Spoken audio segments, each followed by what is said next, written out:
Okay, apparently this was shut down, so I was speaking and I didn't realize it. But hey, everyone, we're back at it again. We're watching Overwatch World Cup. Of course, the camera in my thingy is off. I am also waiting for food. I ordered some McDonald's. Can't wait.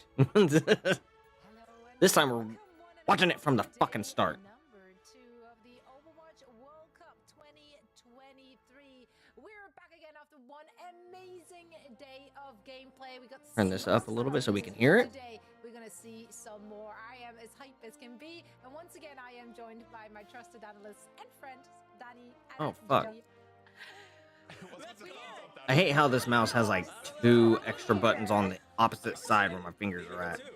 We got great matches yesterday. We got some good ones coming up today.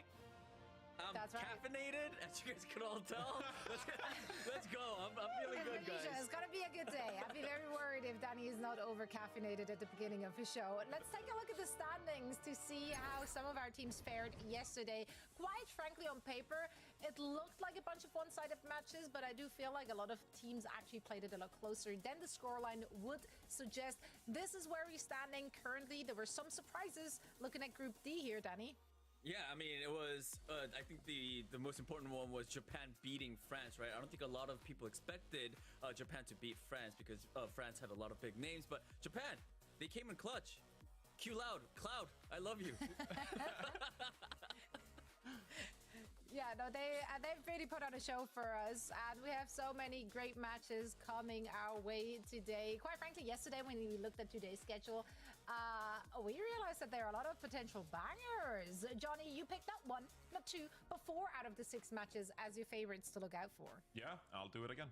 Yeah, I'll even pick all 6. I'll pick all 6 matches. Wow, okay. Oh, USA and France are gonna go at it at 3 p.m. Okay. 6 really good matches.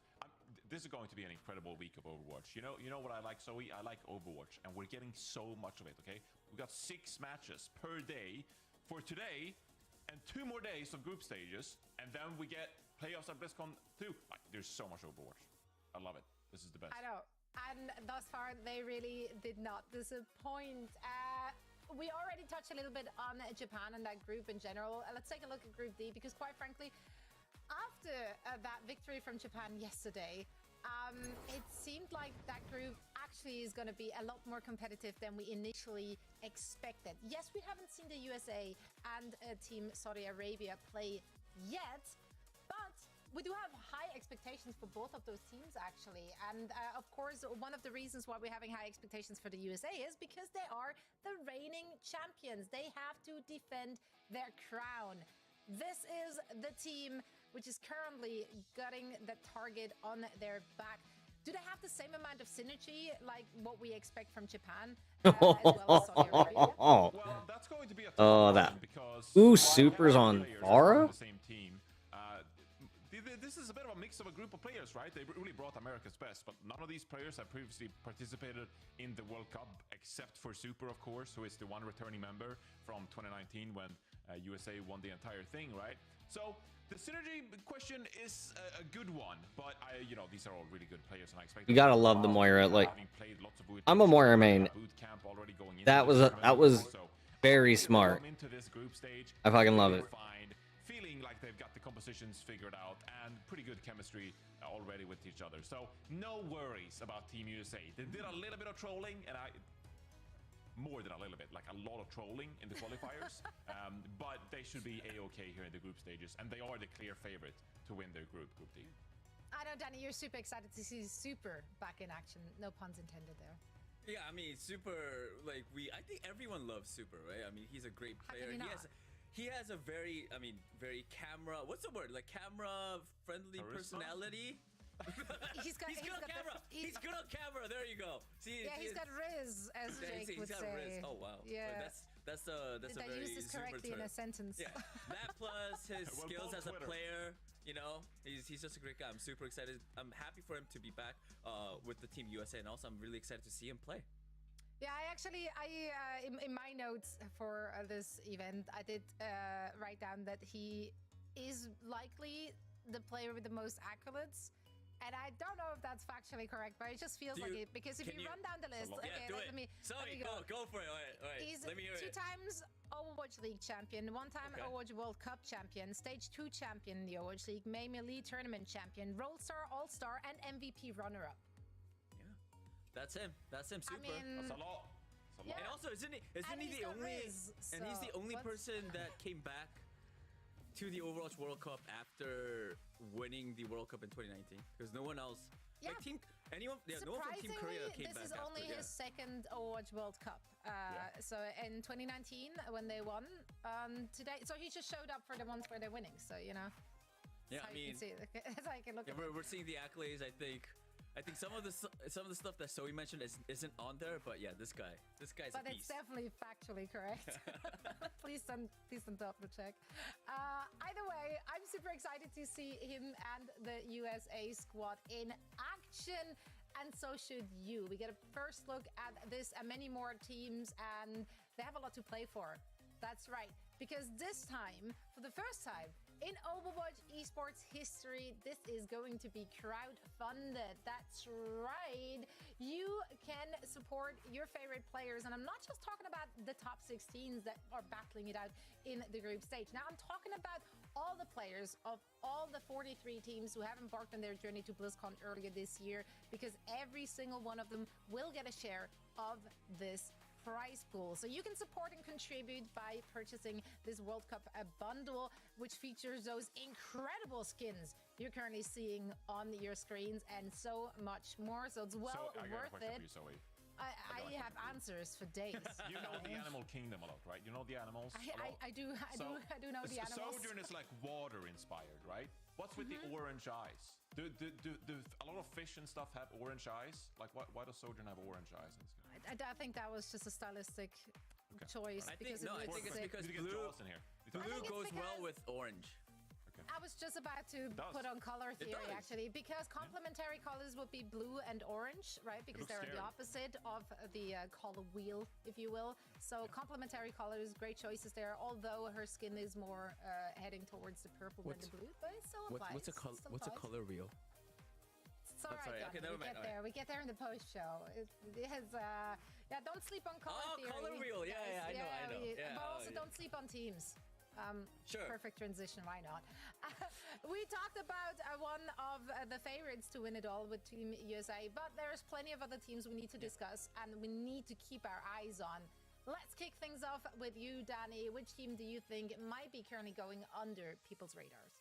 I think an underdog or a team that we have to look out for is a team from Group D. Saudi Arabia is a team that I'm looking out for. You know, they got great players. They already have that pre-existing synergy, and you know how important that is from the matches that we saw yesterday. These guys have been playing with each other in the pro scene, and also another big weapon for Team Saudi Arabia, I would say, is their unique style. They have a unique sort of playstyle and a composition that they really like to use. So on top of that, with great DPS players, as we're seeing, Quartz. Look at him shoot. Yeah, there you go. One more. Look at him shoot. Quartz is a great. yeah, I mean, they got great players. They got a unique composition that if you're not prepared, then it could be tricky to go up against. On top of that, they also have Sir Majed on Team Saudi Arabia as well. So this is definitely a dangerous team, I would say. Yeah, agreed. Absolutely. And now another team which I think people stopped sleeping on, I think everyone woke up watching them yesterday, is Team Japan. They have impressed in their match against France. Quite honestly, yes, that first map on Control, it was close. That could have gone either way. It really came down to the last kind of fight.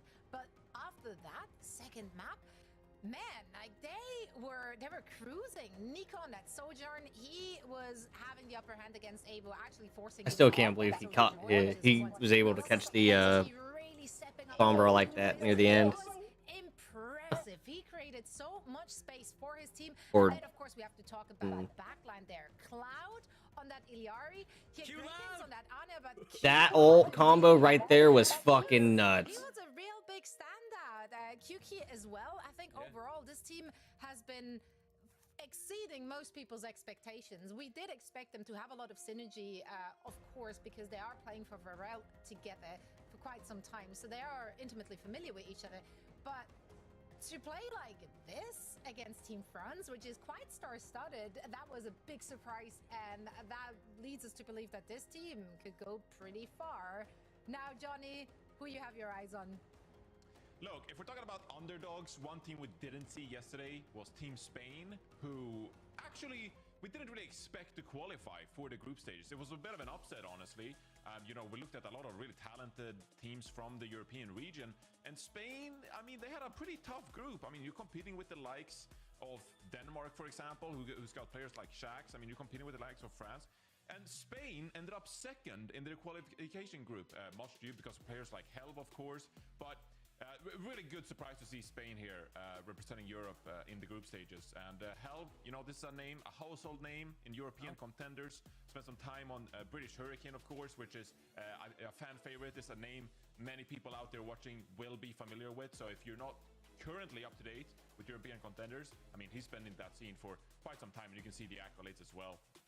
You know, always competing, you know, vying for that a top tier spot in Overwatch esports essentially. So Helv is a great tank player for Spain, of course. And also, you'll be familiar with Helv, of course, Zoe, because Helv competed for Switzerland in 2018 and 2019. So there you go. Are you convinced? Are you going to support your Helv? Of course. Today? I'm supporting everyone because I just want to see good games. Honestly, I feel because Switzerland is not in it, I don't have any horse in this race. I'm just enjoying some fantastic Overwatch, and thus far the teams have delivered just that. We want to know who you are cheering on at home as well. Which flag are you wearing loud and proud? Share your thoughts on the players, on the teams, on the matches, on your day, if you will, using the hashtag OWWC2023, and you might be featured on broadcast. But wait, there's more, because you can share your excitement and you can hang out with friends by putting up a watch party. That's right. Head on over to the URL you're seeing on your screens right now. And of course, there will be special drops throughout, not just the group stages, but also, of course, all the action during BlizzCon. So definitely make sure to be part of it all. We got fantastic matches coming our way. So let's once more take a look at the schedule to see which match is going to come up first. It will be Thailand and Spain. So we do get that first look on Spain very, very soon. And we will break down all the action for you after a quick break. Omen, Game Life.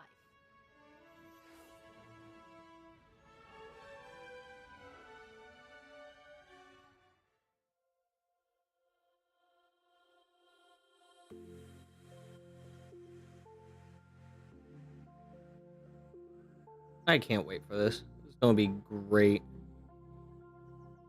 Sit there and I'll say that right now. This is gonna be fantastic.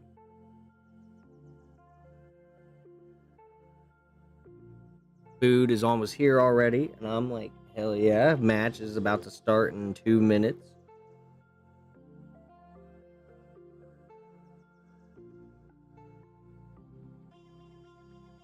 For the time being, I'm going to mute myself, unless you all enjoyed this. I'm going to eat whenever my food gets here, and once it gets here, I'm eating it. Also, at the same time, while we're watching this, I'm going to be working on my prop for the haunted house.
Day 2 is about to start. We are getting ready for our first match of the day. We get a few new looks at some of those teams, and other teams are getting a chance to redeem themselves after their Day 1 performance. But first things first, let me remind everyone that you're not just here to witness fantastic Overwatch. No, you will also be getting drops, special drops for watching, and lots of other cool things coming your way. So make sure to get the bag.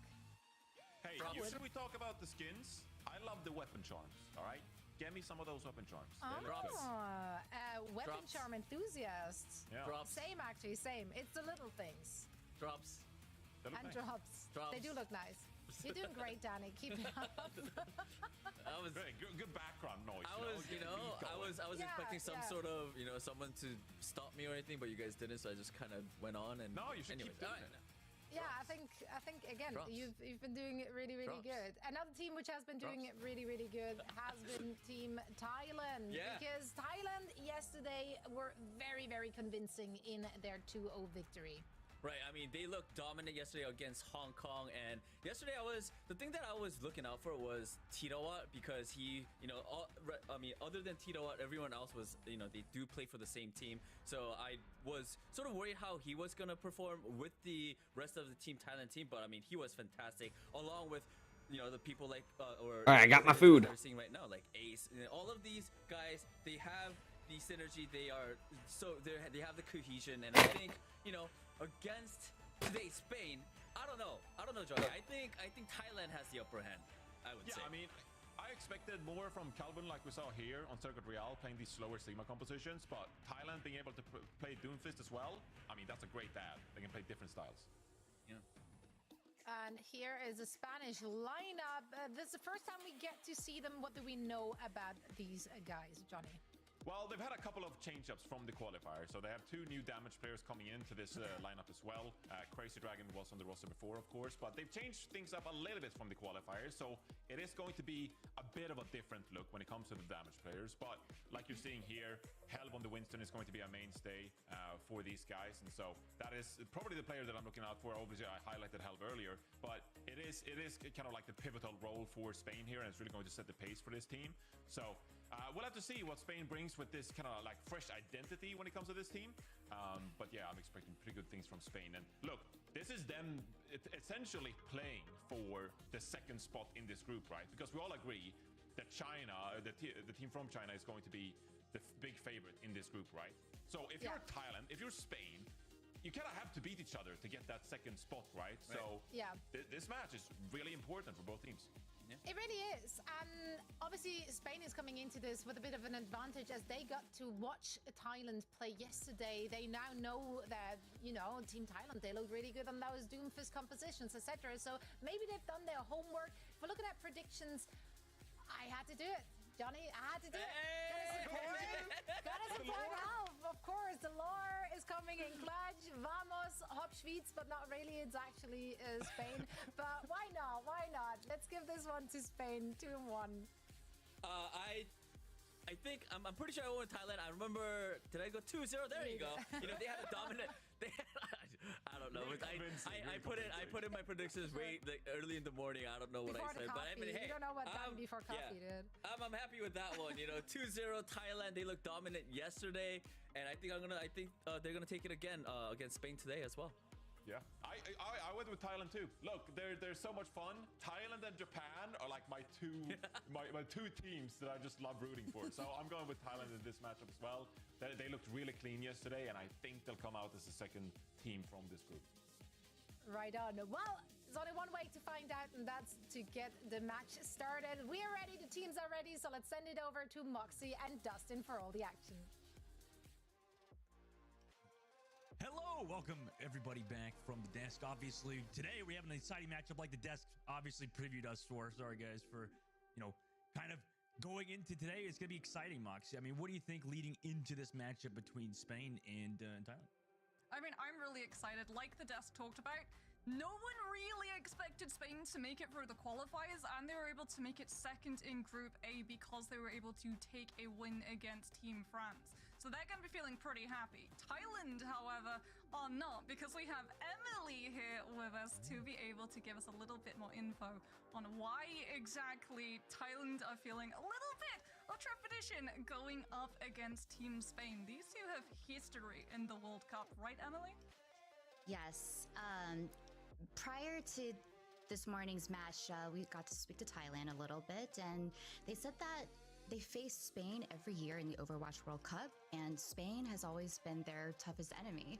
So they do hope to keep their momentum going like yesterday. Yesterday was a great match for Thailand. Everyone showed their best performance, and aside from Titawat and Opajo, who have had LAN experience, the other three never had it before, so they were a little bit nervous. But everyone just, put their A game, put their best foot forward, and I think that's how they were able to get their win yesterday. Now, speaking of Spain, however, kind of like Reinforce mentioned earlier, they also did see themselves as the underdogs coming in from qualifiers, but overall, Spain's mindset is really positive, and they have really young players in the roster, especially their backline. So they want all of us to keep an eye out for the best backline in Europe. And finally, I think I want to throw this over to Dustin. Spain mentioned that they have to keep their strats a secret, right? But the one thing they did tell us is that they're going to play their Spanish-style tiki-taka, like the Spanish national football team. So what do you think that means? How does that cross over to Overwatch? They're gonna do a hurricane pass. I don't watch soccer, Emily. What the heck? No. Do you mean football? I do not know soccer. Okay, it's soccer, first of all. I mean, we are in the European matchup right now, so I mean, we'll see if they actually do manage to pull at that secret strategy, like Emily mentioned. Meanwhile, Moxie, obviously, we're going to Ilios first on Ruins. In I'm gonna go ahead and say it. Kind of interesting. I think Spain's gonna get it. Decided by both Thailand and Spain. Yeah, it's really interesting that Spain did say that they were feeling that confident about their backline coming from the European contender scene. We are very familiar with both Kanel and Gala, and Kanel is one of those standout players who rose to prominence in 2022 with Munich. Health, however, has been around the scene a lot longer, and he's back on the Orisa. Oh, this makes my Clockwork Vendetta nostalgia goggles incredibly happy. Back on it with Punk also getting over towards that Bastion. Thailand obviously playing a very aggressive composition with that Doomfist. Ready to go for a dive realistically whenever, but I mean, Spain just taking full advantage of this point. Ace over the top does have that full charge, but only sees an Orisa. Meanwhile, the rest of Thailand actually sees held potentially out of position as the Immortality Field was used to save the Bastion, but he makes it back to his team in time. Kind of thwarting Thailand's push for now. Also pushing Titawat back towards that point. However, Thailand still are the ones to capture it first. However, Punk across the map. What a nade on the Pali. And also Gala finding Titawat's an amazing second pick to find. However, Ace does trade back to Nail. And then he also finds Punk with some help from the Tracer of Thailand. Damn. Poor Bastion. Back for Spain. And then they clean up on High Visions as well to reclaim the point. Yeah, but Helv is just a monster of sustain. It should be noted, however, that because Thailand were able to take that first cap, they were able to stall it out to 17%. And Ace coming in with those kills does mean he's pretty close to overclock, but Gala's going to kick things off, not allowing Thailand any opportunity to try and engage cleanly for a fast flip, going for that captive son, just forcing that dive further back so that Crazy Dragon can look to invade this backline, doesn't manage to find a pulse bomb kill.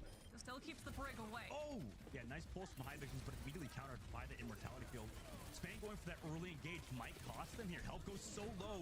With the healing from Kanel, he lives, but eventually Ace will kill him with that overclock. Gala does trade back. Oh, no. With the 3K so far in this fight. Almost. Yeah, no, even though they lost the tank. After some early ult usage.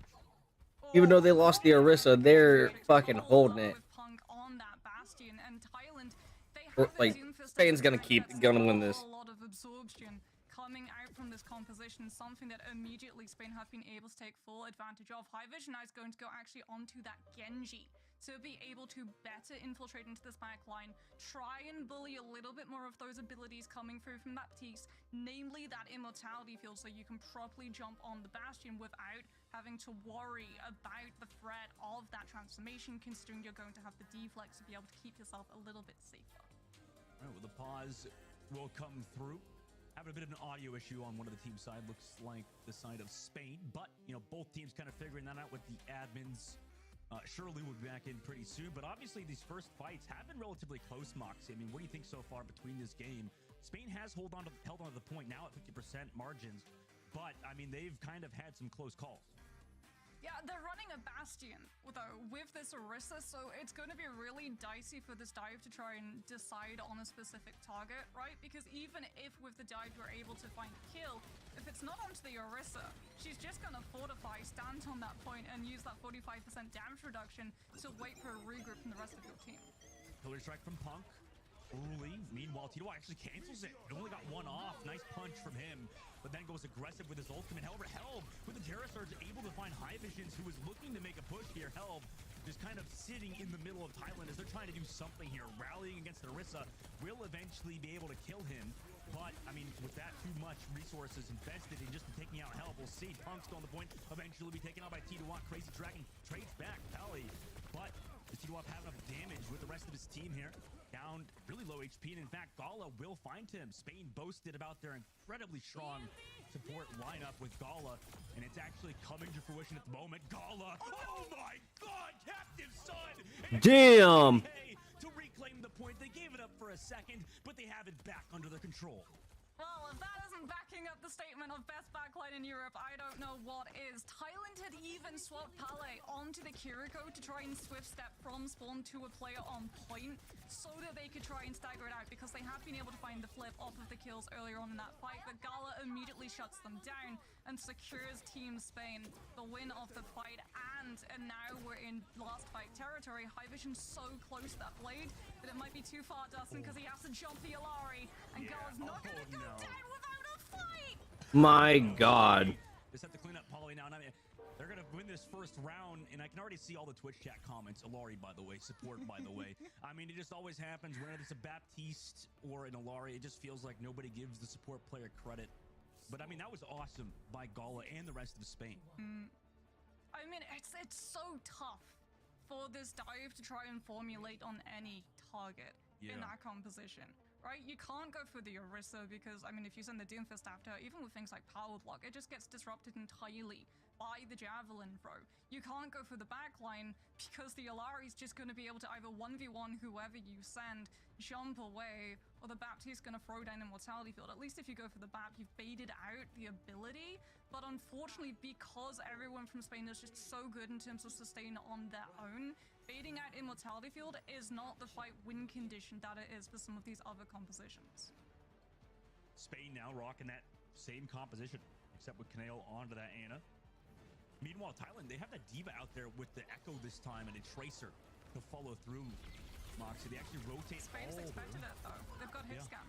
Yeah, they've got Punk on the Ash, Crazy Dragon as well, and that Tracer. Helb is kind of the target here again. Down for it. Did have some help from the Tracer. Eventually they take out Helb, but I mean, it might be, Ooh, damn. Kill Helb, where 3 members are already gone for Thailand before they kill him.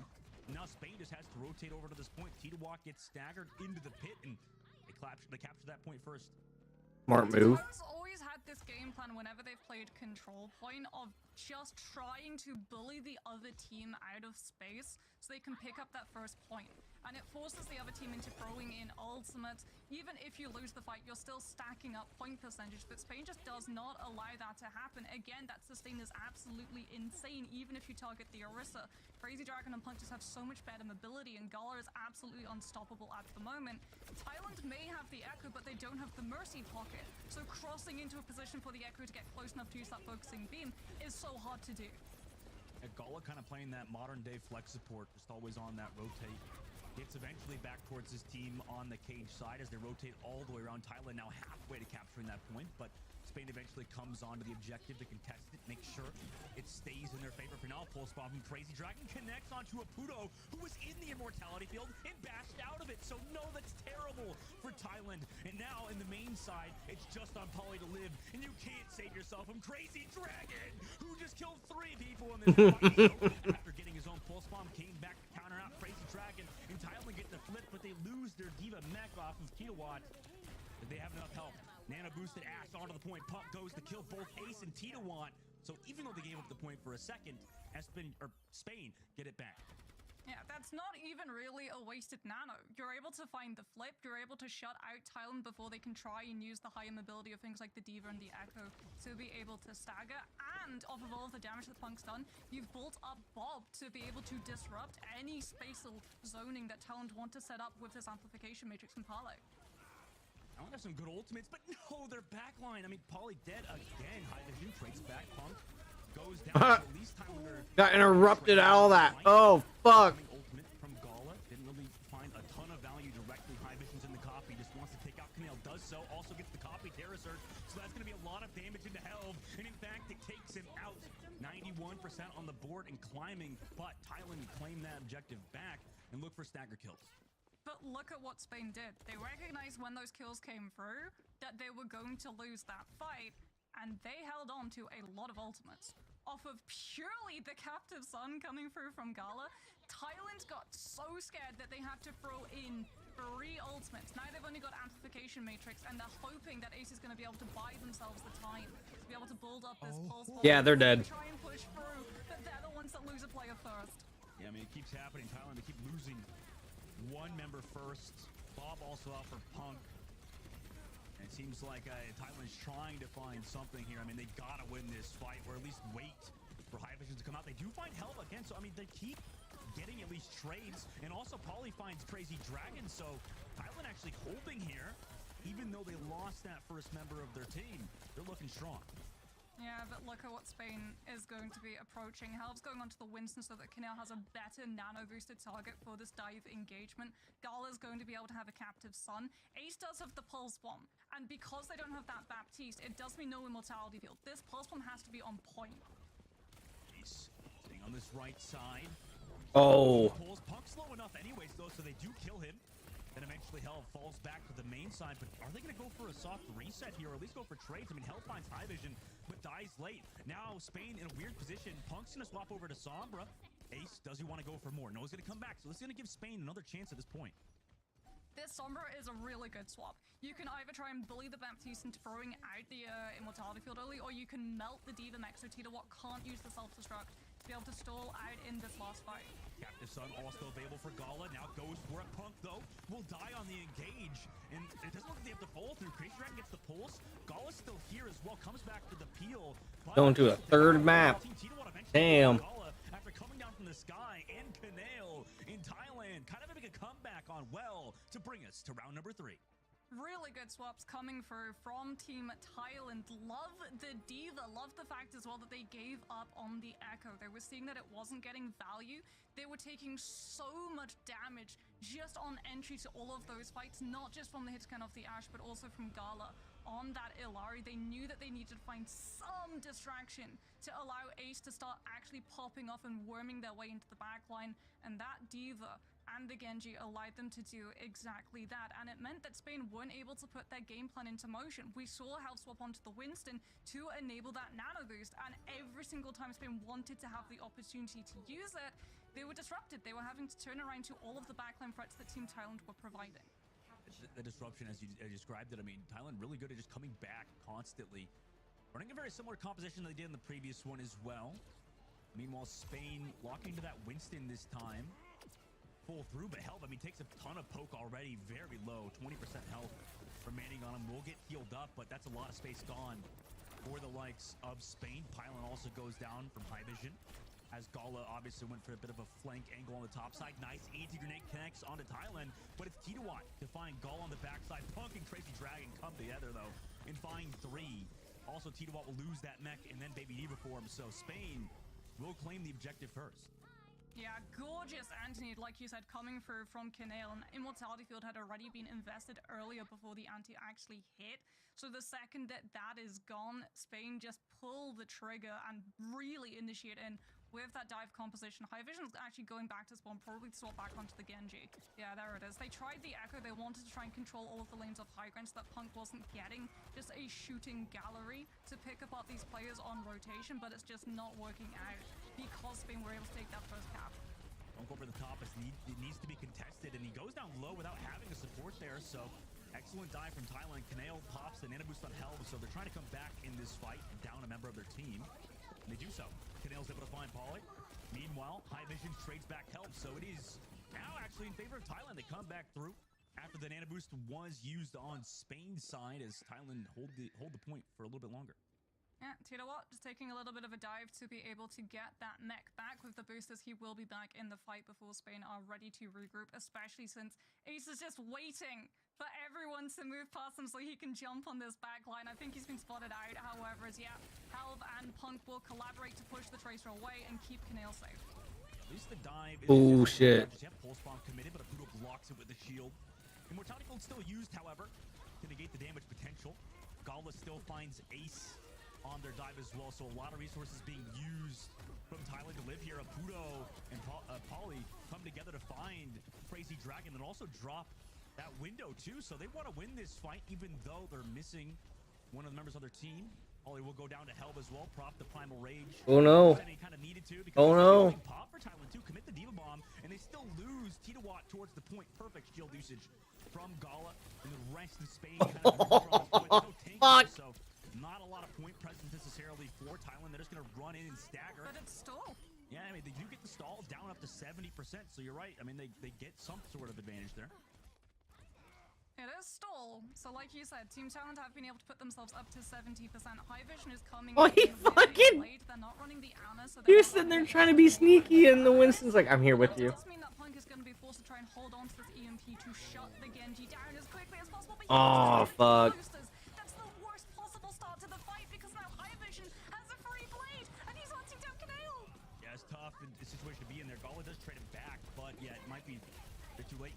And as Thailand get that point flip as well, I mean, they do have to wait for High Vision to come back from the spawn, but Spain, you know, did they come back with that EMP? Nearly 80% on the board for Thailand, and no ultimates either, Moxie. I mean, Spain have to go for an engage here. Health goes so low on the back, does get healed up by Kanale, and also gets the Nano Boost re-engage as well. Punk over the top does have EMP available. Ooh, the virus. The back doesn't actually want to use it. In fact, he goes down with it.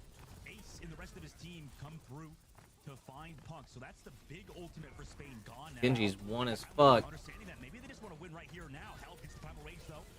Very low HP, will pop it. Eventually the rally comes through from Apudo as well. So Thailand's still healthy here on the objective. Spain waiting for Punk to come back. Now he drops the EMP, but it's after Helv is gone. Oh, damn. To zone of the point. Crazy Dragon's only able to find one. Kanale will find High Visions at the very least. Apudo's so low too. No more supports for Thailand. At least Spain have Kanale. It's Ace on that point, trying to find the support of Spain, but he cannot. And the rest of Spain on the outside do claim the objective and are looking for staggers on Thailand. Both of those teams were desperate to win out that sustained fight. You actually saw Helv try to go into the Doomfist to be able to tap back in time. Pale as well went to the Lucio to try to regroup fast enough to be able to just wash over Team Spain with numbers advantage. Doesn't happen, but they have been able to burn out both the Nano Boost, the Primal, and the EMP from Spain. And Crazy Dragon's Pulse Bomb didn't find anything. Now it's just going to be Spain trying to buy themselves the time to build up these support ultimates so they can sustain on that point and take it to last fight. Helv chased again, but it's Punk to come out on top, taking out Highland's support. Meanwhile, also, all of them are just kind of wiping slowly at the moment. I mean, the rally here on the point two, nobody's able to touch in time either, and it was close. But Spain are going to be the ones to win Ilios. Yeah, Damn. it's really unfortunate for Team Thailand. They do things like swap onto the Echo to try That and was a really good match. jump onto the Winston, be as punishing as possible. They know that the Ashe from at the very start of the round has been removed, swapped out for that new rework Sombra, which means no hit scan. It should be an absolute open season for the Echo, but it doesn't happen. Both of the supports are just so close to both the Nano Boost and the rally that by putting all of that threat onto the tank, who just soaks up all of that damage and translates it into ultimate charge, the Team Spain's backline, suddenly they are gift wrapped the sustain tools that they needed to be able to keep that point anchored. I mean, so smart from the likes of Spain. Let's take a look at the highlights of the match, or map number one in this first of two. I mean, obviously you got the captive son from Gala yeeting it across the map into Ace. I mean, that's just the solo kill for this thing. We're just running away. You can't. He's like, looked at it. He's like, what do I do? What do I do about that? Gala That's also. not it though, because then he catches Apudo mid-air, because it's not just that captive sun damage that you have to worry about, right? It is the bird's eye view that the Alari is given as the ult continues. He was aggressive. Yeah. Damn. Moxie in the cameras, obviously from the likes of Spain. I mean, it's a hype matchup between these two teams. Obviously, you know, Thailand have a storied organization in their own side, and also another jump out of your seats. I love that. That's some good energy out of both teams for this matchup. I mean, that's surely. I mean, it's going to be a close one, Moxie, between both of these teams, at least on the next map. There's a lot of energy for all of these players. As you can see, oh my goodness, I love these player reactions so much. They are so happy to be here, like we've already talked about, right? Some of these teams were not expected to be able to make it as far as they did. And now that they are here, they're out to prove, not just to everyone watching, but to themselves as well, to their regions who are cheering them on behind the scenes, that this is why Overwatch is such a beloved esports all across the world. Rialto will be our next map as chosen by Thailand. But before we go to Rialto, we have to go to a short break. So guys, don't go anywhere. We'll be right back.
Welcome back, everybody. What a series. What a game. What a way to start off World Cup. Yesterday was awesome. Today, seemingly, is going to be even better. Moxie, obviously, between these two teams, they're going to have a little bit of changes, as well as, I mean, we saw the player cams earlier with all of the energy and all of the screaming from both teams. I mean, it's awesome to have a land back. But we're going to have Bones come in for Crazy Dragons for the side of Spain. A bit of a change up for them. Yeah, and we're changing up the map as well. Team Thailand, having lost that first control map, are going to be taking us to their hand-picked choice of Rialto. So this is going to be extremely fun to see both interactions between these two teams because there are so many different compositions that you can prioritize when you run into Rialto. If you want to try and keep running that dive composition, you absolutely can. We have seen such a rise in Tracer value on the attacking side as they just push up all around that side area where the health pack is in Gardens, up into the high ground on the bridge where Annas like to be able to sit back feeling a little bit safer. But now that the Tracers have found the flanks, not so safe anymore. No. I mean, it's horrific. It's hard to deal with a lot of those flanks. I mean, Thank you to follow. Of Spain. I mean, they talked about it. Emily I'm gonna butcher your name. I do apologize. Like it was like Kubai. Kubai. And they do. Obviously, with Hopefully you enjoyed the stream and madness that ensues. How you doing today? you know, backlines in the entirety of World And hopefully you're enjoying the So Moxie, Overwatch World Cup. Flanking Tracer, would you think you'd be a little scared of the likes of Spain in their support duo? Absolutely. I mean, if Gala is on that Illari, we've already seen he does not miss those shots. You have to be on absolute fire if you want to be able to catch that backline when they're a little bit vulnerable. And it's something that Team Spain have been able to do to such a devastating impact because what they basically do is they know that the Illari can keep herself safe. So it allows Help to be a lot more aggressive in terms of how long he's staying in those forward positions, baiting out a lot of that focus fire coming through from Team Thailand, which gives the DPS from Team Spain such a huge advantage in the amount of attention that isn't directed towards them. And a DPS Right, but is Winton jump, Winton zap, Winton punch, Winton land, Winton protect, Winton nap, Winton friend. Great. And Crazy Dragon as well, but now Bones coming in for a bit of a change-up. This is the first time we're seeing a bit of Rhino or Junker Queen Moxie Please do it. potentially for them. I mean, Please, Team Tan. No! Pudo! what was he doing? He was teasing the Life Weaver. Oh, jeez. Okay. Well, the character's good, right? I mean, it has a ton of sustain, but not enough offensive capabilities. No, the Weaver has left the building. It has been replaced by a Brigida. No surprises, the composition that Team Thailand have decided to field. By taking us to Rialto, they do set into motion all of these really long angles, nice clear line of sights, but something like a Widowmaker to try and win those 1v1s and set up a crossfire as well. The high vision to be able to play around with. Ace, are you going to go for a grapple shot? Do you really want to reveal your hand that quickly? Yep, he's going for it, but doesn't see anyone. A Ooh. bit too late. Gala looking to take that duel actually with him. Not sure if he'll be able to one-shot that from this distance. Helv, meanwhile, just getting some free push as Thailand allowing them to take this first amount of space. But at this first corner, I mean, obviously they're going to leave Titawat towards the objective to stop it. Look at Gala, though. On the far flank, acting like a DPS. Ace as well, sitting at the back of the map. Kind of just poking down the front line. High Vision's able to find Gala on the outside. He went off screen for a bit of a flank by himself, and that results in his death. So now Spain, they're 4 versus 5. Thailand, you don't have the advantage. Yeah, Bones used that Maywall not to block line of sight from either the Echo or the Widow, but to enable Helv onto that high ground to try and contest Titawat, and it left them exposed. And now that crossfire that we were talking about came fully into motion. Look at what Pale is playing as well. He is absolutely untouchable given the fact that Spain, by running both the May and the Bastion, the May to be able to just block and set the Arista up to try and find an isolation, and the Bastion to chunk through as much damage as possible. They don't actually have any flank potential other than Gala on the Illari. Amplification Matrix used, but eventually given up on Titawat. Will go down so fast. Well, High Vision's in the copy, able to melt Punk, so finds his copied counterpart, and also on the Gala. Apudo also came through with the nano boost, is able to find a lot of damage. And Spain gets team wiped. Thailand will hold again. Yeah, there is absolutely nothing that Spain can do to be able to take space if Thailand are able to just kite out all of the threat potentials that Spain have. And one huge thing that they had to worry about was the Bastion set behind that amplification matrix. It has now been removed, and we go back yet again to the crossfire setup. Oh, if that was old Widowmaker, Kaneo would have been dead there. So now Thailand obviously sitting back. Ace kind of playing supportive fire for his team will also give them And then Ace is just popping, like peppering them with a little bit of shot damage so that they can, the rest of his team can just clean them up. It's a really smart move. Oh shit. Comes through with a Terror Surge over the top. Diva Bomb to zone him out for now, but Health will get that mega health back. Stay relatively healthy. The cart though not pushing, by the way, so while Spain is looking for this off-angle fight, the objective isn't even moving an inch forward. Tidua also finds Gala, who went aggressive. I mean, it seems like this has been a constant. Oh no, they lost the Bastion. In that fight in particular, High Visions as well will find Punk, and I mean, Spain, they're just going to slowly get whittled down to literally nothing here at the moment. T-Wall will come back for this mate. Helm just getting staggered. Eventually, so will Bones, but Bones had that double pocket there. At least he'll live a bit longer. No, High Vision even eventually finds him. Gauntlet trades back Ace. High Vision wants more. You got two right there. They got Ace and DPS supports at the moment for High Vision. Found two. Yeah, High Vision getting a little bit too over-eager to try and So, jump how you doing? Are you new on streaming? I am not really new on streaming. as much time bank from Team Spain as possible. Maybe. Now means that Team Talent do not have the DPS to pick apart Spain on entrance to these fights, and this is when Team Spain decides to try and Yeah, no. Classification matrix immortality field to make sure you can actually set up behind it, but it's immediately burned out by both the Diva and the Brigitte, and now it's just Team Thailand who now have that echo back into the fight. They're just shred through Team Spain. 17 seconds left. Ace going for that 1v1. That was just a support versus support ultimate matchup. I mean, Baptiste window really doing not a lot here at all. Canale's going to swap over to that Ana because of it. Nana, a rally first by Apudo, then Polly dropped it with the Nana boost. There's too much to deal with. Now we're going to overtime. T2-1 touches that objective to make sure it's not moving any further. Into the sky, High Vision goes. Gets that Brigitte health pack as well, stays alive. Ace over the I don't deal with people trying to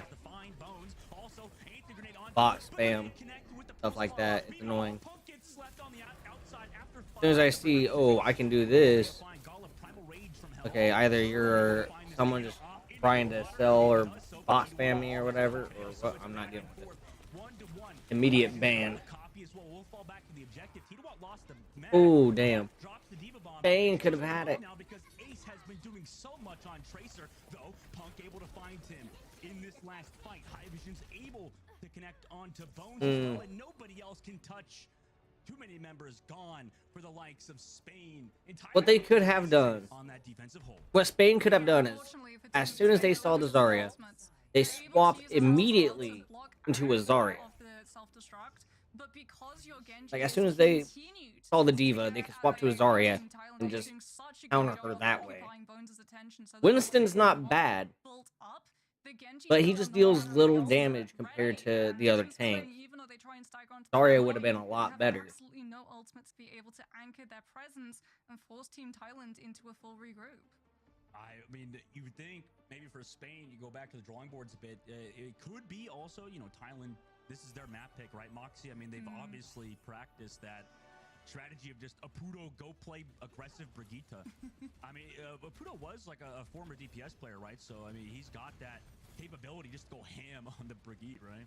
Yeah, it wasn't just that, it was also taking full advantage of this really open courtyard that we talked about, right? Spain, they ran a composition that relies on everyone sort of rolling as one ball all together. There's no one who's really available to go look for those flanks, which means that the crossfire is never being pressured the way that you want to do with the crossfire. You always have to try and keep attention on the two players involved in the crossfire rather than focusing your attention solely on the one, because it means that the other DPS is then getting that free field that we talked about at the opening of this map. Spain, however, deciding to stick with the exact same composition. It is definitely better on the defense, I would say, given the fact that Orisa is such a good anchor to be able to hold this position for as long as possible. Where it's going to get a little bit dicey is if they lose control of the first corner, because the map widens out and the Mabel loses so much value as a result. This is actually a very aggressive hold so far for Spain over the top, but Talon are avoiding it at the moment. They're getting cart pushed, though. Because they're ignoring them, Polly will go down. It looked like their backman actually ran up behind the side of Spain, resulting in that Ana going down early, so not a lot of heals now for Thailand. Thailand actually swap over to the Baptiste. Tidua will also lose that mech right after his support respawn. Apudo also goes down. Tidua will jump into the water too, so far Spain have got a minute off the clock.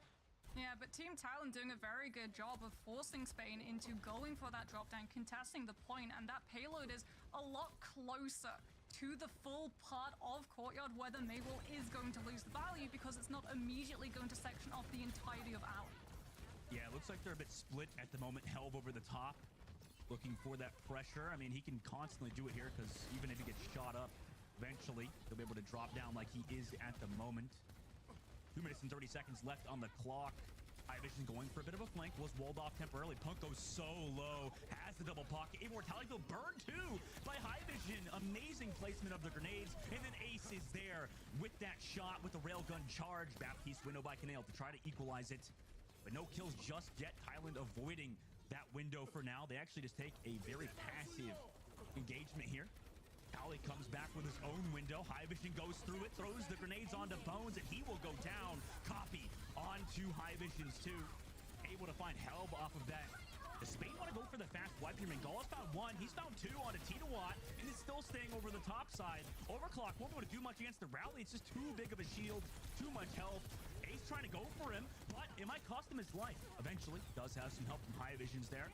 The rest of Thailand drop towards that payload. Don't want to push it. They're just going to go for a soft regroup here and try to find these supports who have kind of just anchored over the top for feels like forever. Yeah, Punk's trying to buy Spain the times to be able to regroup around this. At least they got the May to help with the Diva. Bastion, and is going to be able to do The Orisa, though, is just... with Gala's rally, have been able to Oh, damn. but Helm does not live through Oh, that. no. It's had to drop a defensive. Blizzard will be able to freeze up the Diva, but the self-destruct means that Titawat's immediately going to be able to get back into that mech. Thailand's gonna have this map.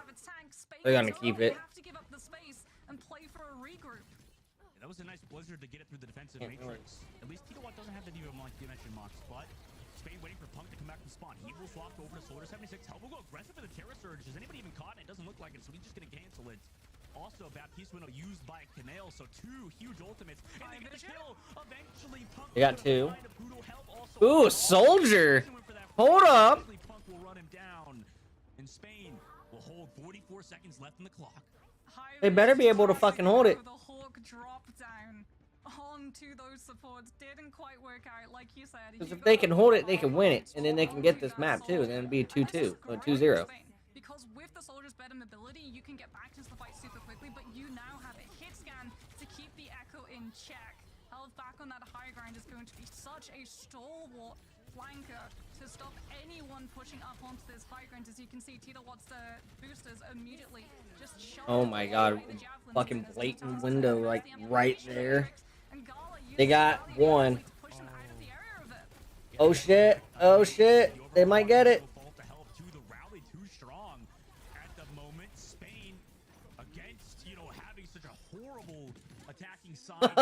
Okay. Fucking Spain held it and won. Yeah, you definitely Oh my. expect that to happen when you look at how that first round of Rialto played out. The way it was looking, it was about to be a it was about to be like a 1-1. Confident on that they've been rehearsing. But damn, a straight 2-0. This dive composition. Unfortunately, Team Spain have also choreographed a counter to that dive, and a lot of it relies on just being able to anchor in those positions. I said that the Bastion and Orisa would find a lot more value when they're anchoring space as opposed to trying to monopolize it away from a team already in control of it, and that's exactly what happened. Every single time Team Thailand tried to push into Team They Spain, did phenomenal. so many different abilities. They were just able to hold on to that ground, forcing Team Thailand into just absolutely accelerating through their entire ultimate economy to try and buy that space back. And something like a rally, or even just Helv going for a fortify with the javelin spin, meant that all of those threats that the ultimate should provide immediately went up in smoke. Really smart stuff coming through from Team Spain. This is why they're one of these teams that you do not want to sleep on. No, I mean, they look so good, as you mentioned. Now, obviously looking forward into this group, we'll have to see if they have a chance at some of the other opponents. But in that matchup with Thailand, I mean, it was super close, Mox. You can't really call it Thailand either, but we'll have to wrap it up, or we'll have to see what the desk has to say about it in just a second. Desk, what do you think about that game, Spain versus Thailand? Thank you so much. We're back here to break down all the action we just got to witness between Spain and Thailand. It was a close match. It was an explosive performance and a great first look at Spain. I personally never doubted. I don't know about you, Danny and Johnny. Prediction game, not so good. Yeah, my prediction game hasn't been going that well ever since yesterday. I mean, also, we were just having fun with it. Like, we were predicting with our hearts for this one. Yeah, True. we're This having is fun not with about... this one, right? It's not serious. Yeah, You know. of course. Why do you sound so Kidding upset around. then? Kidding around. Hey, you know, you win some. I got Japan yesterday. I took an L today with Thailand. You know, I'll That's let you all right. have this one. Well, So. you know who took the W? Spain did. And in what wonderful fashion. There are so many players to highlight here, so many things to point out. So let's dive straight into the highlights and talk about how Spain got it done. I mean, this was a crucial win now for Spain. Like I mentioned going into the match, of course, that when you're in this group with the team from China, of course, they're going to be the favorites hands down to get the first seed. So it really was a matchup between two teams that are vying for that second spot and make it to the playoffs at BlizzCon later this week. I think that Crazy Dragon has some really good performances here on the Tracer, you know, getting to the back line. It was something we talked about while we were watching the games. Just like, wow, Pali is struggling, you know, a bit for the Thailand here, and Oputo on the Briggy as well. Not really making sure that his flex support stays alive, right? So a bit of a struggle, but it really felt like the dive and the early picks in these fights came through from Spain. So that's a great first showing that you can play a lot of different positions, but you can also put hell on the Orisa, like what Boxy also He's still dead. You know, try to point out several times. No. Yeah, I think we were highlighting Helv. Don't probably die here. No. And it really showed like how great of a player. When he swapped the soldier, that was fucking helpful, especially against the Echo. And I think, yeah, it was very impressive. And I just loved these guys just taunting Thailand, like even the banter between these two, it was just so good. It was so Is good. now Fun to watch. 1-1. You know, have fun with this. Both teams obviously were having a great old time on the server. Spain took the W. Thailand, unfortunately, today getting a loss that puts them at 1-1, as they did have a great first match yesterday against Hong Kong. So, you know, not all hope is lost, and it was a close match. Their initial hold looked really, really good there on Rialto. Unfortunately, they got fuller held, so that's unlucky. I think they have a lot of footage though to review and a lot of takeaways from this particular match against Spain. So I am looking forward to seeing them coming out strong in their next match. We of course will be getting ready for our second match of the day. That one will be fought out between the Kingdom of Saudi Arabia and Japan. So stick around for this one. We're heading into a quick break, and after that we're going to break down all the action.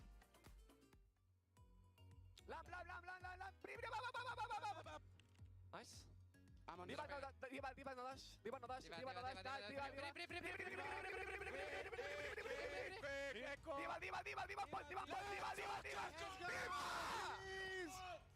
Let's go.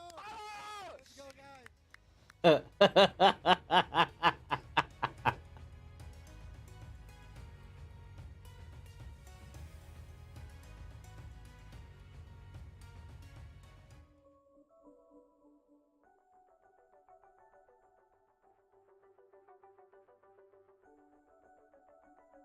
This here was fucking nuts. The duplicate into like Bastion, getting cleanups. That was really nuts.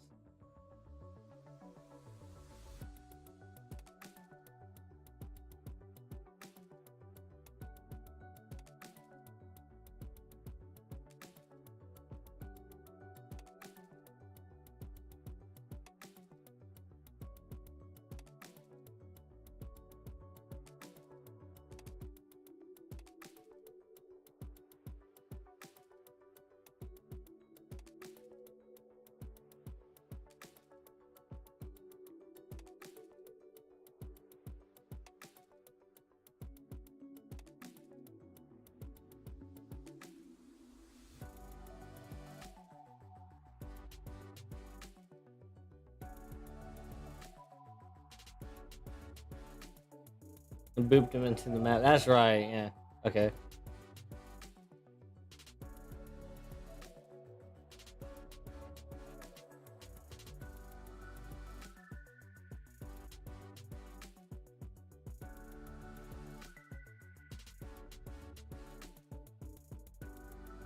So between Japan and was it Saudi Arabia?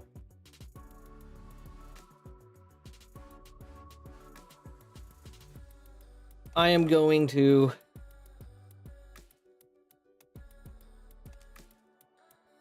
I'm just gonna say that Japan. I hope Japan wins. I really hope Japan wins.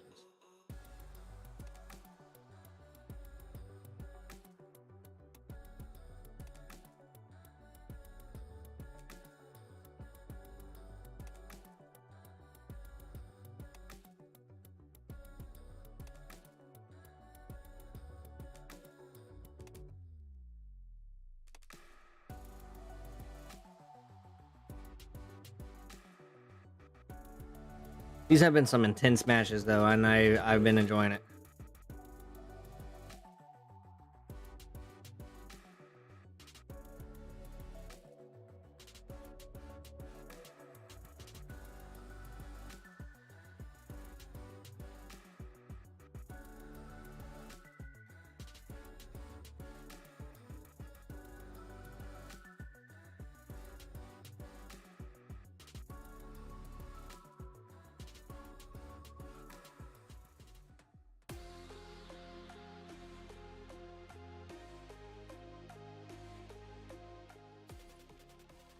This is day 2 of the Overwatch World Cup 2023. 1 match down and 5 more to go. We are ready for an explosive day once again. Day 1 absolutely delivered, and we're here. Zoe, no, we lost her. Is she back? Is she back? Okay. Well, I mean, should we? All right. So, I mean, We're gonna talk about talk talk about the bundle. You And need wait. to get the soda. I don't know if everyone else can hear it, but yeah, make sure you get the World Cup You can bundle, hear. of course, here for the 2023 World Cup, and by getting the World Cup bundle. Oh my You support the gosh. prize pool. You support the prize pool, Danny. You support the players and the staff members, of course, Yeah. are participating for in their this hard year's World work, Cup. right? Hello? Yep. Hello? So, Hello? Participate, grow the World Cup prize pool, everybody, and you get the chance to you get the nice looking skins of Yeah. Sojourn and Lucio as well. yeah. That's true. And also, Welcome She's back, back, she's Zoe. you know, just testing everyone, keeping you all on your toes. Yeah. The panic, the absolute panic. Yeah. I heard every second of it, so I don't know what actually happened, but I thoroughly enjoyed it. Yeah, speaking of explosive situations, here are our current groups and the standings after all the games we already got to play. And quite frankly, I mean, we had, I would say, pretty clear favorites for most of the groups, as in which top 2 teams advance. Johnny, has anything changed for you after 1 day of matches? Yeah, I mean, I don't know about you. I'd say top 1. Like, I'm convinced about top 1. Then as I say that, I think about Group B and how I thought Canada would get through us first. But, I mean, yeah, you'd probably have South Korea, USA, and the team from China as your favorites. But apart from that, like, really, it's wide open. I don't know who's going to get second in all of these groups and who's going to make it to the playoffs. So, a really fun rest of the group stage we have in front of us these next 3 days with lots of matches that could go either way. True. Who's the most unlikely yet the one you want to advance the most, Danny? Unlikely? The most unlikely, but like with your heart, like you need them to win. Listen, no, I think I'm gonna say Pick a Mexico. favorite underdog. I don't think they're unlikely. I think they have a chance, but I mean they did get the loss yesterday. But I am rooting for Mexico. You know, Viva What? Mexico, Vamos Mexico. I'm still rooting for you guys. That's What? right. Never give up. Can I say Group B, Brazil? If Brazil makes it through over Canada and like Australia, that would be like one of the biggest World Cup upsets we've had in at least 4 years. See what I did there? So that would be really fun. I love that there are so many teams which previously in Overwatch World Cups, they have not actually ever been able to get past qualifiers, past preliminaries. So for some of them, like anything, like coming out of the group stage would already be the best result they could have possibly had. And that makes it all the more exciting. You can't help but root for all of those teams. Now, let's talk about 2 more teams we get to see today. Japan, we've already seen, but their opponents today, this is going to be our first look. But first, let's chat about Team Japan. Lots of standout performances across the board from this very team. We expected the cohesion, and they showed up. Yeah, that cohesion, their team synergy really came in clutch for them. And, you know, not a lot of people expected them to beat France, but, I mean, they did it. You know, there was 2-0 for Japan yesterday against France. And they got, you know, I think there were a lot of players that surprised a lot of us, like people like KSG on that Doomfist. Nico as well was a standout player yesterday. And, of course, I'm going to keep doing it. Q Loud, baby. I'm loud for Cloud. I'm loud for Cloud. I'm loud for Cloud, baby. You know, and so, you know, they got a lot of things going for them, and on top of that, you know, you can see that they're really hungry for this, and they're eager to win. Yeah, but so is their opponent team. I mean, we know most of these players from Twisted Minds, and joining them is no other than Surma Jet, who has had a very successful year on Toronto Defiant in the Overwatch League. Johnny, what do you expect to see from this team? Well, judging from the starting lineup and the fact that we don't see Labda in the starting lineup, who, you know, usually specializes and plays some of the kind of like flying heroes, I guess you can classify them as in this game. But I think instead it's going to be about Quartz, right? Like we're seeing right now on the Widowmaker and some of these hit scan heroes. That is like really the pivotal player for this team. Obviously, Surma Jet, as you said, probably the most successful player on this team. But that being said, I mean, this team is essentially Twisted Minds from Contenders Europe, and they've been the best team in European Contenders all year, right? So this is actually quite a powerhouse with really skilled players, and I'm expecting a pretty good performance coming in here in their first match out of so many rest of this group stage. And I don't know if I remember correctly, but I do feel like when Emily got some insight from Japan yesterday, they did mention that they never been able to actually play against one of the European teams. So while there is a lot of tape on the team from Saudi Arabia, or rather on the Twisted Minds roster, they've not had the first-hand experience of actually going up against them. Would make it very, very interesting. Now, we do have Emily once more for an inside scoop. Emily, what you got for us? Yes, that's right, Zoe. They hadn't had a chance to scrum with any of the EU teams. And believe it or not, Team Japan has actually been nerfed by traveling. Coming in from their win against France, they're hoping to keep up their momentum and confidence. And when I asked them if they felt like there were any challenges against KSA or USA, they said no challenges per se, but we believe we can win, as we always do. But the environment in the US is very different from Japan, so they're still acclimating to travel. And finally, I asked, what do you think is Team Japan's greatest strength? And they said, our strength is that we have many fans in Japan. Even with the time difference between the US and Japan, we get a lot of support from our fans, and their support is our strength. That's all I have for you guys. Back to the desk. Thank you so much. Love the wholesome answers there. Great insight once again. It's fantastic to have Emily getting us that inside scoop on Team Japan. And this is something we've discussed yesterday, guys, right? Like, it's a big difference to play on LAN. You're in a different environment. The setup is different. The food is different. You're not sleeping in your own bed. You know, there's a lot of things which actually can affect your performance. Thus far, it did not look like anything affected Japan. However, maybe day 2, it's gonna look different. If we're looking at predictions for this one, I still have Japan winning this one. I hope for a close match. I'm very excited to see Team Saudi Arabia taking the stage for the first time, but I do think the W will go Japan's way. What about you, Danny? Yeah, I think they had a very convincing victory yesterday. I also went with Japan. I'm getting the victory today, but I do think it's gonna be a close match. I can't believe I'm also predicting Japan to win this one. I actually think like this is silly because Saudi Arabia should be the favorites. Like they're a really good team, but Japan is so much fun. You can't help but predict Japan to win. It's so much fun. That's what this is all about. It's about having fun. It is a competition, of course, but we're gonna have so much fun along the way. So we are getting ready for this next match. First, we're heading into a very quick break, and then afterwards, Moxie and Dustin will bring you all the action.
Welcome back, everybody, to the Overwatch World Cup 2023. My name is Dustin, joined back by Moxie, and we're here today with the second game of the day with Kingdom of Saudi Arabia versus the Kingdom, or not Kingdom of Japan, just Japan, playing in this incredibly close matchup according to our desk, where they've all predicted for Japan, when Kingdom of Saudi Arabia have been a team for like who knows how long and have been so good.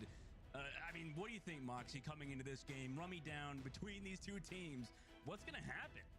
I mean, it is very much a contenders playoff, isn't it? We have the Kingdom of Saudi Arabia, who, as the desk have rightfully pointed out, it's essentially Twisted Minds. And the last time that you and I were watching Twisted Minds, we were casting the Summer Contenders European Finals, where it was, I think, a free hour. It was something like 2 hours and 59 minutes of a match, a 7-map series, but Twisted Minds were able to defend their title and retain the championship of European contenders. Team Japan have also been playing in their region of contenders. Not as much success. They came second in both the summer and fall Asia Pacific split in 2023, but this is a team that have been together for a very, very, very long time under the umbrella of Varel, where a lot of their players joined in 2021, with the exception of Danny's absolute favorite, Cloud, as he calls it, Cloud, who joined in 2022 April. You mentioned, I mean, Japan, such a historied lineup. Same with the Kingdom of Saudi Arabia, as you said, Moxie. I mean, so with this matchup in particular, compared to maybe other World Cup games, I would say there is a little bit more history here, at least in their own specific regions. And that's why, I mean, we talk about the soft broadcast, Moxie, me and you. It's just awesome to have World Cup back, to be back at a LAN again, where everybody's here. You saw the energy in the last game with Thailand. Both players kind of just shouting at each other, getting excited. So it's great to have these two teams playing today that are storied players. Like, together, they've continued to play on other teams together, but also the fact that they're at LAN to have that energy together is exciting. Yeah, very interesting, actually, that Saudi Arabia have decided to take out Labda for this control map. It is Busan, and Busan does have 2 outside maps, Downtown and Sanctuary, where things like the Pharah and the Echo find a lot of value. But it looks like they want to field both Yubi and Quartz, and we know from first-hand experience how devastating Yubi's May can be and Quartz's hit scan.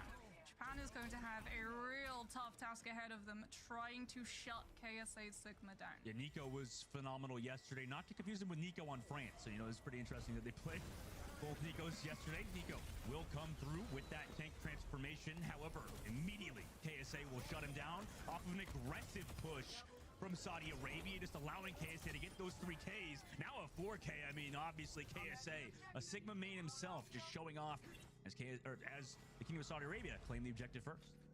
Yeah, Kingdom of Saudi Arabia have the Lucio. Haku does have that speed boost advantage. For the second that Team Japan had actually invested that immortality field, Saudi Arabia get to go so much aggressively forward and really put into motion Yubi doing so much damage with the Endophymic Blaster and the buff of 100. Now we're going to see a dive from the Echo come through. Cookie has been able to infiltrate into the back line, but there it is again. Yubi's primary absolutely shreds the hell. Yeah, and obviously the Saudi Arabian team is coming back for that peel. Yubi goes aggressive with the rest of his team, but I mean, Japan shut out. Yuki had that flank, like you said, Moxie, but it was snuffed out. And Kingdom of Saudi Arabia are literally just going to do the same thing again and again and again. They have a chokehold, they have the Lucio, they can speed boost Yubi in 90% of the way to a Blizzard. Team Japan are yet to come up to a single ultimate. Granted, when they come into something like Amplification Matrix, Kingdom of Saudi Arabia are going to be kited into trying to disengage it, but with the Lucio, that's going to be so much more easier in comparison to Team Japan. Artillery strike from Quartz. Japan runs and hides from it for now, but they could potentially lose somebody. Immortality field used at the very least. That's a cooldown out. KSA building that Gravitic Flux. Wants to get it before Immortality cooldown is available and could very well do so. But they're just going to back up for now, actually. They know the rotate's coming out from Japan, potentially, but Japan fakes it out. They come back through with the Matrix. The Blizzard's in fact here. No Immortality field to save them, and everybody in Japan is going to head right back to the spawn door. A wasted rally in this fight in particular. Nico just stagger killed in basically last fight now for Japan. Yubi is just an absolute standout. He reads that Team Japan are faking out so that they can come back in with the amplification matrix and catch on to Kingdom of Saudi Arabia if they're going to try and punch hold that other choke. He blizzards and then walls the amplification matrix, so anyone from Team Japan who'd managed to disengage the blizzard doesn't get to use the amplification matrix. Now we're in final fight territory. Team Japan have to try and use this Bastion artillery strike to be able to clear the space, but if the Bastion's in ultimate form, he's not pressuring Kingdom of Saudi Arabia on catwalk with the high ground hold. Oh, a no kill there actually through the accretion. Oh, nobody even touched No the one point. tapped. Oh, geez, Saudi Arabia 100-0 over Japan on round number 1. Yeah, it's so unfortunate. Like I said, when the Bastion is in the ult, you don't get to move. So as a result, the Bastion's not going to be able to put out that insane amount of pressure that's keeping Kingdom of Saudi Arabia in check. The second that Yubi hears that ult line, he knows that he has an absolute free field to be able to farm. As we head into Sanctuary, however, the map does open up significantly more, so the Mei is going to lose a lot of that value being able to isolate some of those chokes, but it looks like Team Japan aren't actually going to stick with the Echo. They've decided that they're going to try and mirror, with the slight caveat of Cloud coming out on that Ilari to try to out-damage Kingdom of Saudi Arabia's backline. See what works out for them. Obviously, Saudi Arabia looking really good thus far, at least on Mega Base. Could be different in this map in particular. They actually go all the way around. Understand they have that speed advantage. We'll see if they want to take advantage of it. Japan, meanwhile, have Cloud on the flank. We've seen this out of pretty much every Ilari player so far. Always taking that off angle, dropping their pylon where it could heal everybody, constantly making sure backline is harassed. Quartz goes down early to Hughley, but also KSA is able to find KSG. Again, also the May player of Japan to find two. Surge Majag goes down. Also onto Yubi will find his counterpart. KSA comes through, tries to find him with the rock, but is met with the rest of Kyuki's team. Japan, amazing first fight for them. They're going to get that point first. KSG, by the way, is coming back on the Doomfist. This is something that we saw yesterday against Team France. Team Japan have used the Doomfist to absolutely disrupt these Sigma compositions, which requires so much order and coordination. Everyone playing behind the Sigma so that you're safe behind the shield, behind that grass, and you have accretion to be able to stop any potential dives coming through. And Team Japan now have this disruption to make sure that Kingdom of Saudi Arabia don't get to set the main place. And what a fast blizzard there from Japan too. Able to get Quartz with the damage of it and the follow-up, although it does cost Yuki his life. Saudi Arabia regrouping on the inside angle, just looking to sustain, maybe force Japan to make a mistake here. KSG understanding that he's a bit caught out, will back up for now. Now Saudi trying to move towards that point. Building towards their own ultimates, will drop a blizzard. Will it hit anybody? Cloud probably stuck in it, but he goes into the sky with a captive sun. Yubi shoots him out the air, but it's after Cloud already shot his shot. Yubi did trade back to Cloud, but the rest of Japan are still here on the objective, and the Saudis are wiped yet again as Japan crosses the 50% margin. It did cost both support ultimates, but like you said, Team Japan were able to retain control of this point, and yet again they're going to try and disrupt Kingdom of Saudi Arabia's approach. Nico just looking to try to charge up that ult fire on the railgun, on that Sojourn, as well as build up into that overclock to be able to match wits with Quartz, but Haku has the sound barrier. Kingdom of Saudi Arabia can literally just get as aggressive as they want. KSG goes solo on the point, overclock over the backside, beat drop just in the nick of time from Haku, and eventually Nico melts down through Yubi, but this traded back from Quartz. Sojourn still up for the likes of Saudi Arabia. KSG goes solo on the backside, able to get his ultimate off just before he dies. Also waiting to land on the back piece, able to get the follow-up damage on the backside. Japan looking awesome in this fight until Quartz comes back with the overclock. That's two for him. Can he find any more? May out of Ice Block does have one shot left. It's only a body shot into the regenerative burst as well. Japan still have that point. Overtime ticking down. There is a Sigma on the point. His name is KSA. It's going to be hard to take him out without your own tank player on Japan's side. So they give up the objective. The Saudi Arabians capture it back. Yeah, it was just too many off angles for Team Japan to be able to try and hold on to. But the fact that they're able to force Quartz into throwing in the overclock is absolutely huge, because Team Japan are in final fight territory. Kingdom of Saudi Arabia have absolutely no ultimates to last them through this next fight. If they get caught out by the blizzard that Kyuki is trying to set up on the flank around Drum, this round is done and we go to downtown. You get that interesting swap to Soldier. See if it pans out without the May. It is a more open map, I suppose. Ant Major is committed by Mint. KSG goes down through it, in fact, Captive Sun.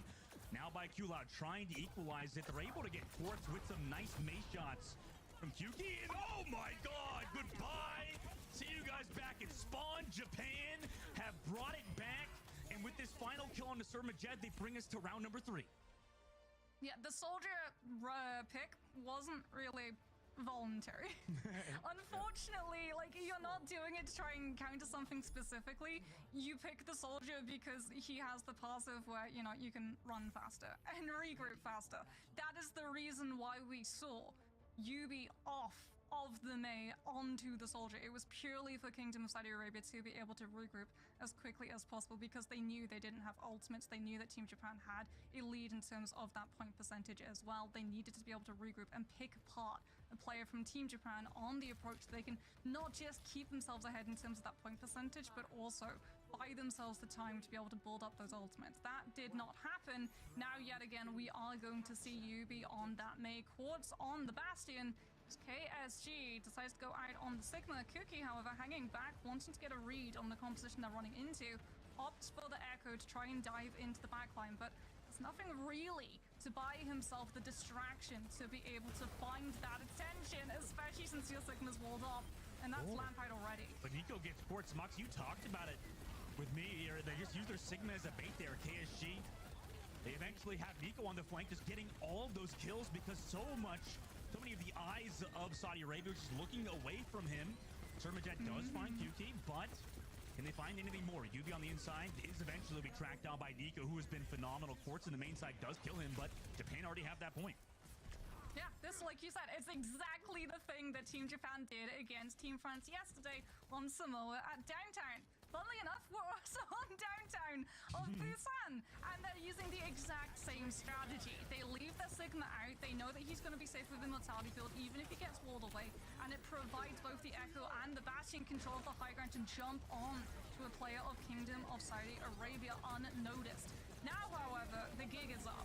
Yeah. Kingdom of Saudi Arabia know to expect the bait. They don't fall for it. They wait for Team Japan's DPS players to try to pressure, and that's when they pounce. Every Bastion player is just cracked now. They come back, capture that point 33%, and now Saudi Arabians are the ones that have to hold.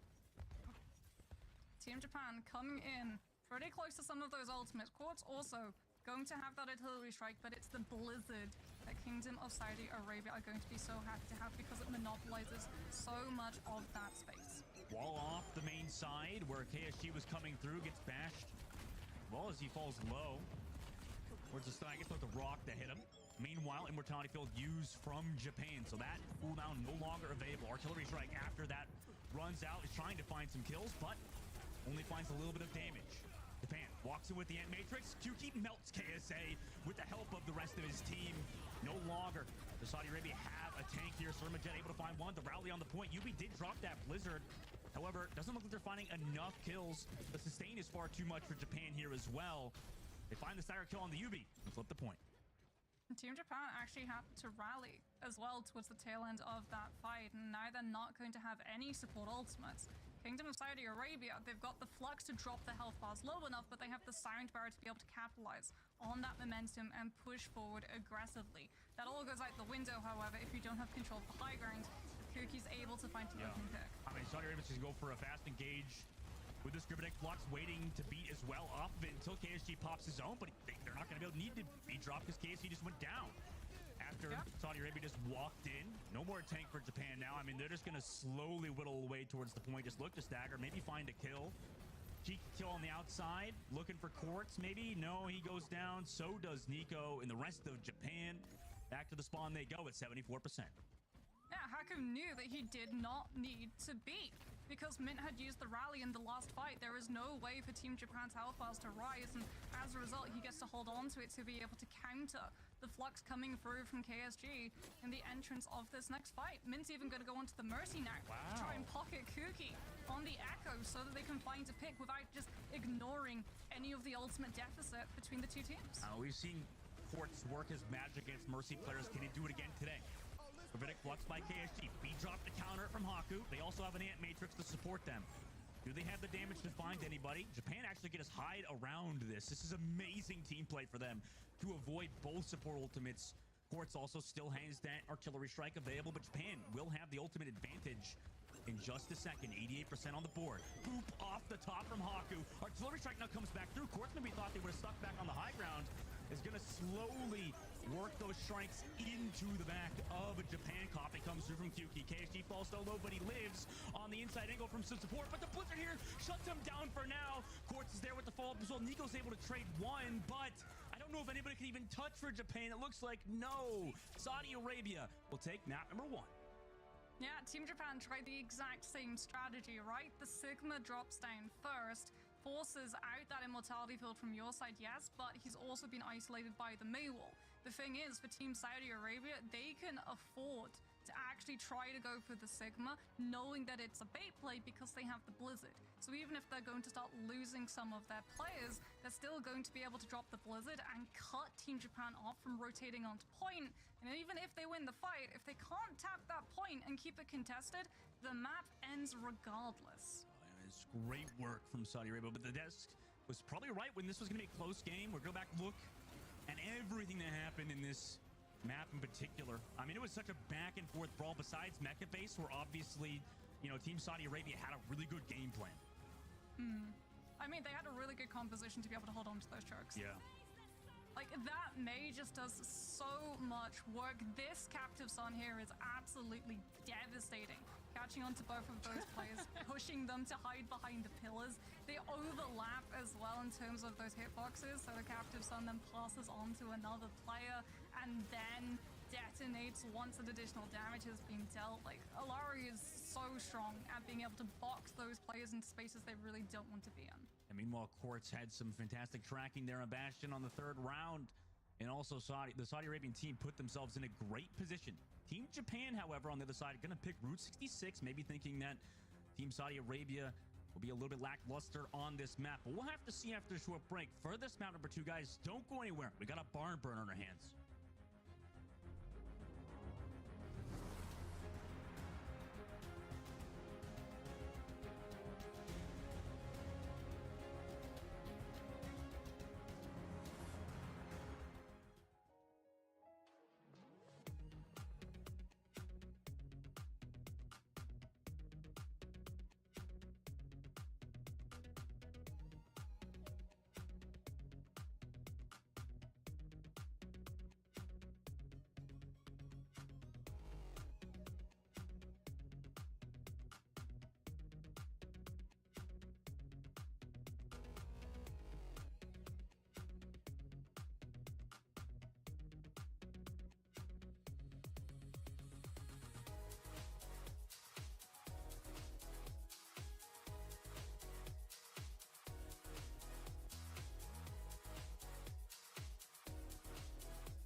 Welcome back, everybody. We have a close series between Team Japan and Team Saudi Arabia, in which Saudi Arabia obviously just won map number 1, you know, in a pretty decisive fashion on Mecha base, but the other 2 rounds definitely were not that close. I think the desk was right to believe in Japan, but obviously, you know, Team Saudi Arabia are in it to win it today, Moxie. And, you know, obviously, both, as you can see just on the screen, some of the players are kind of swapping in and out. We've got some subs kind of coming through for both teams, in fact, for the next map, Route 66. Team Saudi Arabia first, obviously, are going to sub out Haku, of all people, for Labda, which is surprising considering Labda's a fantastic Pharah player. Maybe not known for his support as much, but maybe today will whip out something neat. I don't know, Mox. What do you think about the Labda support pick? I mean, we've seen the Baptiste for W Maymoon. We've seen the Bone Back for Anna. What are we gonna call Labda? I mean, we have to wait and see what support hero he's going to be playing. But Kingdom of Saudi Arabia are not the only team with a couple of swaps coming through. Team Japan is also mixing up their roster. Mihawk has been woken from his nap. He is now coming in to the lineup to, you know, shoot a couple of people, cut up some boats, and you know what, Dustin, he's all out of boats. This is sure to be a really good showdown, as we've also got Plankton coming into the tank lineup as we head over to our next map. And since Team Japan had lost that control map, they get the advantage of taking us to this map that we go to next. Surely they've got a specific game plan in mind, but you know what? They might be a little bit thrown, a little bit flustered by the swap coming through, because when we normally see Labda, he's like, okay, they're going to be playing Pharah or Echo, so we're going to put our off-tank in to be able to play something like the Diva. We're going to have our hits can pick up something like a Cassidy or an Ashe, or maybe even try and match projectiles with an Echo or Pharah of your own. What do you do when Labda's in the support role? I don't know. Like, what? Maybe just win because he's not good at support. I'm just kidding. We don't know. We don't know. Maybe he is good at support. Dustin, I'm pretty sure that when we've actually seen DPS players flex onto support roles in the World Cup so far, they have a 100% win rate. Okay, that's because they got carried by their team. Backbone won his map. W Maymoon won his map as well. But Backbone is like actually a good support player though. That's different. All right, he's a support player first, isn't he? Like, he's good. He's a good support. I don't know. He's like a top 10 support in the world, maybe. Even, you know? Am I wrong? Wrong in saying that, Mox? I mean, he's good. But listen, Labda, it's more crazy Labda switching over to support, though. Wouldn't you agree? Oh, absolutely. Because, like we said, Labda is normally an Echo and a Pharah, and that means projectiles. That doesn't really cross over easily to something like an Anna or a Baptiste, but we'll have to see. As it does look like we're probably going to get to see a couple of highlights coming through from the matches that have been played so far, because, Dustin, we've seen a whole lot of really good plays coming through from both of these teams. Quartz picking up that Bastion, absolutely melting through with the help of that amplification matrix, and you can see as well KSA in the front line doing his job, creating so much distraction that no one keeps an eye on the Bastion, and as a result, everyone falls down. Yeah, Quartz is absolutely one of the best players, one of the best hit scan players in the world, and, you know, obviously proving it on the world stage today. And, you know, that's why, I mean, they're doing some interesting subs on both sides as well, with Plankton coming through on the tank, Moxie. I mean, what do you think the strategy is coming to Route 66? Because obviously it's going to play quite differently than the likes of Busan. Yeah, normally from Team Japan, we've seen KSG. He's been very much their forward tank player, right? He's been playing the Doomfist to a really crazy degree, as well as the Sigma. So very excited to see what exactly Team Japan are going to be fielding. Maybe this is when we're going to see them actually push towards something like a dive composition coming through, something like a Winston or a Diva. If you think about how Route 66 is, there's a lot of high ground. You also have to remember as well, we are playing on reworked Route 66, which I am incredibly happy about, because that means that the doors don't immediately close shut when I'm trying to line of sight all of my wonderful teammates in front of me as Anna.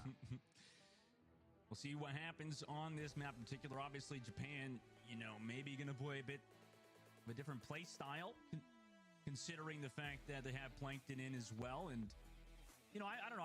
Am I rocking this storyline a bit too much, Moxie, with the fact that Labda on support is insane? Like, Japan surely are going to take advantage of that, right? I mean, that's... Unless there's a set strategy for Saudi Arabia, I've never seen this guy play support. Yeah, it's definitely a curveball for sure, and that is going to be something that is probably going to throw a lot of these players because, I mean, these teams, these coaches, these analysts, everyone behind the scenes have been just scrimming so much, practicing, watching through all of these VODs, like the desk talked about, because Team Kingdom of Saudi Arabia is essentially Twisted Minds. There is a lot of tape on this team, on all of these different strategies that they use, and that is a huge advantage for these teams when they're coming into the World Cup looking to prepare, looking to try and figure out how exactly they're going to try and take this team down. And the one thing that you can do that immediately swerves all of that preparation is by throwing in such a curveball as having your Echo and Pharah star player coming out on a support role. I'm so curious to see how he does. And, you know, on top of things, Moxie, you know, both of these teams obviously are preparing a lot for this tournament, doing a lot of scrimmages and practices against each other, right? I mean, a lot of the viewers of the stream maybe not understand that, you know, these players are always going through hours of scrims of practice to get ready for this, to win the World Cup and get this trophy. Both of these teams, all of these teams competing really want that baby in their pocket. Not in their pocket. It's a big thing, huh? I mean, they'll probably have it on their shelf, hopefully not collecting some dust, maybe showing off, yeah, I won World Cup. You think any of the past? Trophy case. You think Super does that? You buy a trophy case. If you pick up that trophy, you buy a trophy case dedicated to it, and you put it at like the front door. Like the second that you open the front door and walk into the hallway, you want that to immediately be on display for everyone who walks into your house. Hopefully, it won't be like the early days of r/double lift trophy case, but you know, maybe it is. Maybe for both of these teams, obviously neither have won World Cup just yet, so kind of looking like DL's trophy case. Route 66, the second map we're going to, Moxie. Unfortunately, it's not Icebreaker. I would have liked to see a boat and Mihawk in the same frame, huh? I mean, that boat already has a hole in it. I don't know. That's one that Mihawk's already prepared earlier. All right. Yeah, maybe. Defensive side, Japan we're just rolling out with this composition with the Sigma for Plankton instead. Interesting enough, you know, having that sub come through. Also, Mihawk on the Ana. Meanwhile, Saudi Arabia obviously have a bit of time to decide what composition they want. Till we get to see the run it back of KSA on the Roadhog. The last time we got to see this guy on the Roadhog, we were literally moving into Overwatch 2 off of the back of Overwatch 1. And at the very beginning of Junker Queen on release, there it is, there we go. I was gonna say, he ran the Roadhog to be able to counter the Junker Queen, given the fact that she has no way of being able to block that hook.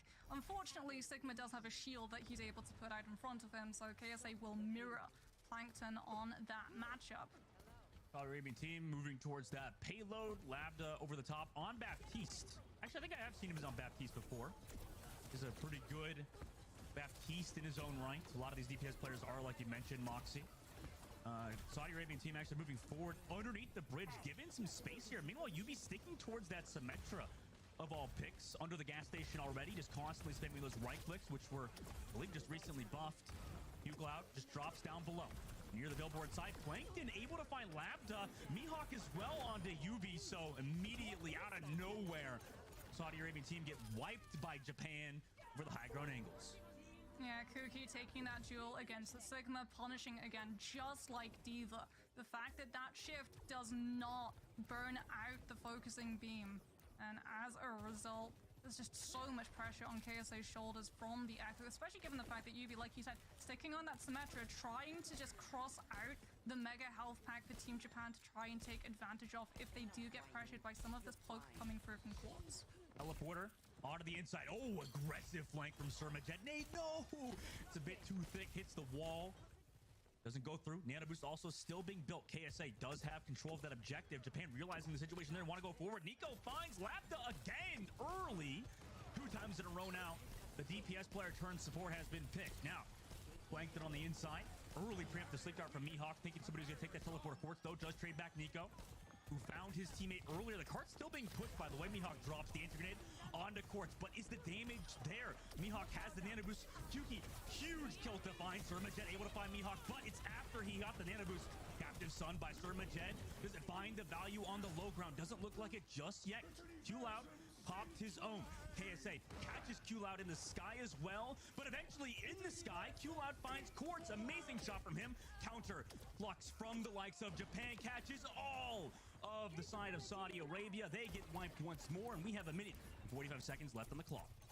Great play from Cloud as well. He's actually able to use his pylon to negate all of that damage coming through from KSA's Sigma Flux, and as a result, the Alari stays standing, and Team Japan still have both of their supports online. Kingdom of Saudi Arabia coming in with an overclock. We'll have the symmetrical wall to be able to block out some of this poke from both the Echo and the Sojourn on the other side, and they drop it immediately on the engagement. There's that wall. Plankton waiting to use that Riveted Flux. Now he goes for it. Around the shield, making sure no stun can come through. Quartz able to find Mihawk, though. Yubi goes solo, does have the double pocket on the backside as well. With a minute left remaining, Yubi goes to the Mega Health Pack, realizing it's gone, but Quartz over the top has been able to do so much. Yuki's able to find one, but, I mean, you can't do much there. When Quartz is hitting the shots he is, Saudi Arabia will capture point A and look for stagger kills on Japan. Oh, yep, that's gonna be a stagger onto your Alari. That's really unfortunate. Team Japan now going to be lacking that ultimate that they wanted to be able to force Kingdom of Saudi Arabia to playing a little bit more defensively. As you can see, they know that the Alari's not in position. They're immediately going to teleport onto the high ground. So now Quartz gets to be the one that fires first every single time these engagements occur. Right, I mean, just setting up Quartz, making sure he is in position to succeed. Plankton walks out. Takes a little of that pressure. Nico goes forward. Nice captive song from Q-Loud just to shut down Quartz. Also, Sherman-Jet gets hit. Has the immortality code, so even if that blows up, he surely will stay alive. KSA is able to find Mihawk too, so Saudi Arabia actually dealing with the ultimates of Japan relatively well. Oh my god, overclock by Nico. Can he even find the kill on the low ground? He is. Eventually, Labda will go down.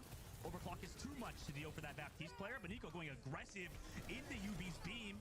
Are they able to trade it back though? Yuki able to get one, also onto KSA, though. Quartz with the overclock of his own over the top. Gets the damage into Plankton, also has Jet there, and we're getting a pause mid-team fight too. As it looks like Saudi Arabia are winning that team fight, and Japan kind of going for a soft reset. Yeah, so that was a very aggressive play, yes, from Team Japan with that Sojourn power slide, but it's actually incredibly similar to what they did with that Sigma, both yesterday against France and also in the first map, when we were seeing them use that Sigma to just bait out a lot of the aggression and forward positions coming through from Team Saudi Arabia, because what it basically does is, it dangles the Sojourn on a string saying, okay, you can get this player, but the Sojourn before you go down actually does enough damage to push their health bars below 50%. And that then gives the go sign for your Echo to come in with the focusing beam, because remember, Echo is absolutely terrifying any time that your health is below 50%, because it means that that focusing beam does 175 damage per second instead of 50. Going back in now, and you see Japan, at least for Japan's side, they need to really get a hold here. Look at Kuki. Do you know Kuki's there? Yeah, he's hiding. He's hiding. He's stopping the card, actually, so they should know he's there. Now he has to back up because he's checked. With the likes of Saudi Arabia, Quartz over the high ground as well, just checking on the inside. Plankton has to come back all the way from spawn still, allowing Saudi Arabia to kind of get this more momentum. Nades committed onto Jet. Can't get the kill on him either. Has the heals over the top, though, so he's not punished. Perfect positioning from the likes of Kyuki. Also very close to an ultimate. Nano boost available for Japan. Goes for it on the Echo. Plankton goes so low, and he falls. But Kyuki will trade back. Jet also an amazing sleep dart from Mihawk. Kyuki's there with the follow-up in the Nano boost. Quartz still able to get one. Does he have enough team help here? He's got Labda on the Baptiste pocket, but there's too many shields in his face at the moment. Labda actually pops the ultimate. Kyuki gets taken out of the copy, and Quartz gets the shot, and KSA is putting this cart into the objective. Now they have 2 minutes and 45 seconds in the last phase, and the stagger kills on top of it. There's that star power that we know and love from EMEA contenders. Quartz on absolute fire at the moment with the Sojourn. Labda coming in absolutely clutch as well with the amplification matrix, as KSA is able to pick up that point and take us to point C. Yubi again has that symmetrical wall to make this engagement a little bit safer from all of the poke contests coming through from Team Japan as Cloud. Unfortunately, not going to be able to save Kuki from the Sojourn. Yeah, I mean, you're talking about before, Quartz Nice shot from him. Now the cart's still pushing forward, entering last fight territory for likes of Saudi Arabia. Overclock also available, and the shield as Captive Sun's got to be huge for Q Loud if Japan wants a chance. They drop the shield first, though. Saudi Arabia into the Overclock. Captive Sun to the sky. Actually looks for the Sojourn. Quartz gets hit. Looks like comes on the outside as well. Still healthy. It takes down Kyuki in the sky. That was the carry of Japan. Plankton. Gravitic Flux from him. It's the damage through. Nico's able to take out Yubi, but Surmajet's found Cloud, and Saudi Arabia still have that person advantage in this fight as well. Nanabu's still available from Japan. They're healthy on the outside, taking it slow, but they lose Nico. Oh no, that's a horrific pick for Japan. Nanabu's still available. They use it on Kyuki. Goes into the sky. Needs to find a kill. Quartz is able to get one on the Plankton. Immortality field here. An anti-hits, but the peel is far too much. Surmajet with his own Captive Suns find Q-Loud. Quartz finds Mihawk. Nigo comes in to do nothing at this point. And Saudi Arabia capture out with a minute and 11 seconds. Yeah, Kingdom of Saudi Arabia just forcing Team Japan into trying to contest with that nano-boosted Echo, and as a result, that payload continues to move. Unfortunately, it's only respawning members who are going to be able to actually make it onto the payload and try and stop it from picking up that finish line, and that just does not happen. Kingdom of Saudi Arabia will be able to full push with time still left in their bank as well. Team Japan were able to slow them down a lot of the way through, a lot of it coming down to them being able to control all of those lanes towards A and B. So it was a lot of a faster push. Now Team Japan have to be able to set a blistering pace themselves, because if they get slowed down at any point in this map, Dustin, it's not going to be a fun time for any involved. Yeah, I mean, you called it. It's exactly what I think is that, by the way, as we look back at the highlights, Quartz was doing so much work. But you can have as good of a point and hold on A, you know, as any team. Like Japan did. Japan held for like 2 minutes on first point, but if you can't even get a single team fight win on streets or last, like, it's just not going to go well for you. And it's obviously not going to go well for you against the likes of Quartz doing what he did on Soj.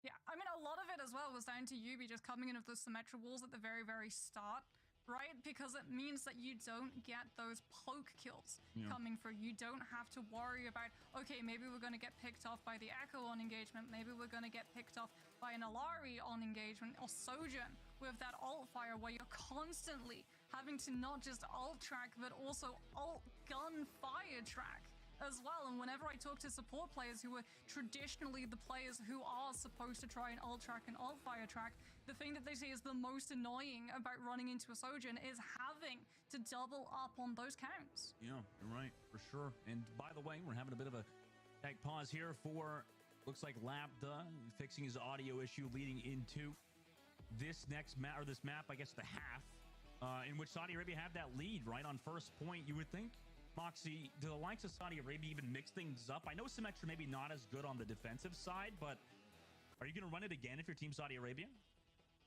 It depends how you want to play your defense, right? If you're worried about that poke phase coming through, then you can use the Symmetra teleport to just sidestep a lot of it, right? The way that we were seeing Yubi on point A, the time that Kingdom of Saudi Arabia took to actually try and put those pushes together was because they were waiting for things like the cooldowns, and also for Yubi to be able to teleport into a position that he can try and distract Team Japan, allowing and buying the rest of the team a little bit more freedom of movement. And it looks like Kingdom of Saudi Arabia want that freedom of movement. They don't have the Lucio. If they want to be able to out-rotate this Echo and the potential flanks coming through from Cloud on the Alari and Nico on the Sojourn, they need the teleport to be able to get themselves safely and quickly around the map. Pan setting Plankton up towards the upper cave side. Oh my god, Nico gets chunked as soon as peeking the corner. And Symmetra right click doing a ton of work. While they try to push that payload. 30 seconds already off the clock. Japan building towards those support ultimates because they're taking some of that poke. Thermojet and Quartz on the left flank just against Q-Loud. Kyuki comes through to try to help his support player, but a lot of that health pool is lost. Nico, though, comes through from the main side. Thermojet gets poked down, but showing that professional support prowess is almost able to keep Quartz alive, but Kyuki eventually will find it, and on to Thermojet as well. So nice 2K from Kyuki. Now it's just stagger cleanup here. I mean, they've already gotten the cart push. Kyuki finds 3. Could he find every single kill here? Potentially, he does. That's 4 for him in that fight, and Japan looked awesome on that engage.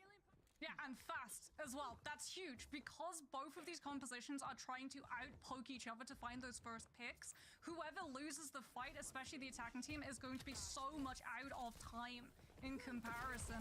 And because they're able to find those picks and the staggers off of the back of it, Kingdom of Saudi Arabia have to give up point A, and they're still getting staggered. They wanted to try and recontest with this Metro Teleport, and Team Japan read it out, go aggressive with the Captive Sun from Cloud, and stop them in their tracks. Yeah, solo ulted Surmajet there. Lambda is able to take down Kuki, but it's after the point was captured. 4 minutes and 40 seconds left here. Team Saudi Arabia got some ultimates for this one, Mox. They've got high ground as well. We saw how important having that high ground can be for the Sojourn to be able to control the tempo of the defending team's engagements. Because Kingdom of Saudi Arabia have been able to claim that, they are trying now to keep Nico in check. Oh, TP into right click, but Kuki, after you go for that kill, went for that kill, grenades connect onto Yubi, so it's even. 1 for 1, Kuki on the outside as well. Does have the copy, so if he does go low, can immediately do it. Card has not been stopped yet. Now goes for the copy. As Ilori, hit by the Captive Sun as well, but does have a lot of healing on the inside. In fact, Surmajet goes low, but oh my god, the Captive Sun took out Cloud, and then eventually got the copy as well. Of course, after out of the copy, Kuki came. They were able to get that kill. Lambda as well into Nico, and yeah, this is going to be a wipe now for the likes of Japan. Saudi Arabia have a good hold here off of double support ultimate. Yeah, full reset coming through from Team Japan. Plankton off of the map to not give ultimate charge. Mihawk just standing still so he doesn't get staggered out from the rest of his team. Kingdom of Saudi Arabia, with this high ground control, they've also got the Symmetra turrets set up as well. If Team Japan try and dive onto that high ground to take it away from Quartz, this is going to be really tough for Team Japan to break without using an ultimate. They don't have the Nano Boost. They do have the Captive Sun. They've also got Plankton with the Signal Flux. Quartz is looking for that off angle. Yeah. He's been spotted out, but he's still an absolute thorn in the side of Team Japan because there's so much time that they're spending having to make sure he doesn't pick someone off an approach. Japan going for the flux above the building. Connects onto everybody, but they have double lamp here. Or they have a lamp and a pylon, rather. KSA able to find Nico 2. Surmajet over the top, able to get 2 with the overclock from Quartz. So a lot of, or at least the overclock committed in the Symmetra wall with their Gravitic Lux for Team Saudi Arabia, giving them this fight win and a nice 4K. Surmajet. Really smart stuff coming through from Yubi, using that Symmetra wall to keep everyone safe when the Sigma Flux comes through. It also means as well that Surmajet's pylon is not immediately chunked down by Kuki on the Echo, who's been trying to send as many stickies as possible to take that pylon onto cooldown as much as he possibly can. Because look, Quartz gets to play super aggressively because the pylon is out of line of sight. If he takes any dent in his health bar, the pylon immediately heals him back up, and he gets so much more space in comparison to Nico. Oh my gosh, he just ran onto Nico on the inside there too. Lambda does get his lamp off to avoid the follow-through damage of the Captive Sun, negating Japan's engage since they're down Plankton at the moment. This could be rough. Mihawk does find Lambda at the very least. But there's far too much healing here. Far too many people for Team Saudi Arabia. Kuki's able to get one, gets the copy too, so he's going a little bit crazy at the moment. Does get taken out of the copy by Quartz and killed. So Kuki is able to find Quartz finally to shut him down. But that card is so far back here. Team Saudi Arabia still have a solid defensive hold here. They still haven't dethroned that high ground from Kingdom of Saudi Arabia's control either. They do have the Nano Boost to give onto Kuki so that the Echo can try and jump onto someone, but Plankton's falling incredibly low. Kuki has to be able to pull this plank off, and he's not able to bait out Immortality Field. Oh my god, with the overclock, Nico's able to find one. Surmajet with the Captive Sun does get Mihawk, and also UB finds Kuki. Bart is being pushed, but a minute left so far. Quartz gets the high ground too, has that pocket. Plankton goes low, needs that support, so that's going to leave Nico exposed towards the Mega Health Pack. I mean, he's going to have to run with some cooldowns in a second. He does so, but look who's coming up with the Gravitic Flux. It's KSA, and Lambda finds Kuki for free. Now they just run on the inside. 47 seconds left. Gravitic Flux available, and they're up a member. Saudi Arabia looking to go on the inside. Make a health pack. Cloud actually finds Lambda. So that's one. Nico also gets a connection onto Lambda, or onto Surmajet. Into the sky with his Captive Sun. Cloud goes, but Quartz finds him in the sky, even without using his overclock. But he's the last one here for Team Saudi Arabia, as he just tries to live on the outside. Eventually, Kuki will find him. Do they recontest here, Moxie, with ults? if they try and go through these alleys, they play into Plankton with the hyperspheres. He's going to be able to use that to build into that gravitic flux to stop them from trying to tap. But with this magic teleport, Kingdom of Saudi Arabia can fake out this position and jump onto the backline. Yeah, they actually use it to connect onto Nico. So Nico goes down, but Kuki does find one. Overclock over the top from Quartz. Here he goes. Kuki dead. Plankton dead. On to the rest of Team Japan. They're out of here. I mean, it's just Mihawk left. And unfortunately, no anime powers today. Team Saudi Arabia 2-0 victory over Japan. Yeah, not quite the power of friendship, but definitely the power of railgun. The fact is, even when you're using something like an ultimate where you think, okay, we're immediately going to have an advantage, you gave Quartz a bird's eye view on that Sojourn, and he gets to see everybody. And you have to remember as well, they're running the Ana, not the Baptiste, so they don't even have an immortality field to be able. That's unfortunate. I really wanted Japan to win, Sigma ult goes out and but just starts shooting. Saudi Arabia Doesn't was just stop until the way round better. is done. Yeah, and Moxie, I want to see if you agree with me here. I mean, it feels like both of these teams, obviously Team Saudi Arabia got the 2-0 win, but they have a very similar play style, right? It's like that awkward DPS carry kind of thing. And it's happening with both teams, obviously. Saudi Arabia have a very good team, but they both have kind of awkward play styles, right? It's going to be a hard matchup. Yeah, I mean, like you said, this is a team that very much know how to play around their DPS hyper carries. You look at Twisted Minds, the way that they give so many different leg ups to either Quartz, UV, or Lambda. I mean, you were seeing it. Quartz was getting so many abilities. The fact that Pylon was basically reserved on cooldown for that high ground on point B, that was just allowing Quartz to go as aggressive as he wanted because of the absolute insane amount of reach that Pylon has all the way across the map. And since it's always out of line of sight, the only way that unfortunately Team Japan were able to try and contest it was if they sacrificed the Echo Shift and stickies to try and remove it with a high vantage point of their own. Yeah, and I know the desk all predicted for Japan, but we still had a close, good series, although it was a 2-0 for Team Saudi Arabia. Desk, what do you have to say about that series? It was a fun one at the very least. It sure was, Dustin and Moxie. Thank you guys so much for calling all the action. Great first look for Team Saudi Arabia, and that should make everyone who's cheering them on very excited for the matches moving forward. What explosive DPS performances on that team. I mean, Quartz got his way left and right and front and center. Let's take a look at the highlights to see how Kingdom of Saudi Arabia got the victory here, Johnny. I mean, this is kind of what we expected. There was a little bit of hopium here on the desk. Oh, 100%. I'm fueled. I'm like amped up on hopium. Yeah, My buddy's like 10% water, 90% hopium. Yeah, there's a fragrance of hopium in the air, at least in my room where I'm sitting over here. I don't know about you guys, but yeah, quite a bit of hopium for Japan. They were a lot of fun yesterday, but I mean, Saudi Arabia were the favorites going into this map. Oh, yeah. I mean, they've dominated in European contenders all year, and they kind of keep that up in this matchup right here as well. Quartz on the Sojourn looking really good. They didn't even care that they didn't get to play some of these very strong Pharah maps, which is their kind of go-to style, right? Like, they can get it done in this kind of double flex support with the Alari Sojourn style too, right? So great initial look for Saudi Arabia, kind of as expected. I think they are the team that is expected to get through this group along with the United States. Yeah, Team USA and I think Saudi Arabia are the favorites to move out of the group. You know, Japan tried. I love how Dustin at the end said that power of anime wasn't enough. But hey, we're still rooting for Japan. You know, they're a fun team. It's enough to get us on board, you know, to predict towards Japan at least. But yeah, we expected this and so much more coming out of that game, and I think both teams absolutely delivered. Now, of course, Kingdom of Saudi Arabia and Japan are both finding themselves with 1 W. Japan taking their first L, and that means we only are left with having to take a look at USA from that group. So that is going to happen, and we're very excited for that. However, for our next match, we're heading back to Group A, so that is going to come up. And also, once again, I want to remind everyone to get involved. You know, join in on the conversation. Let us know who you're cheering for.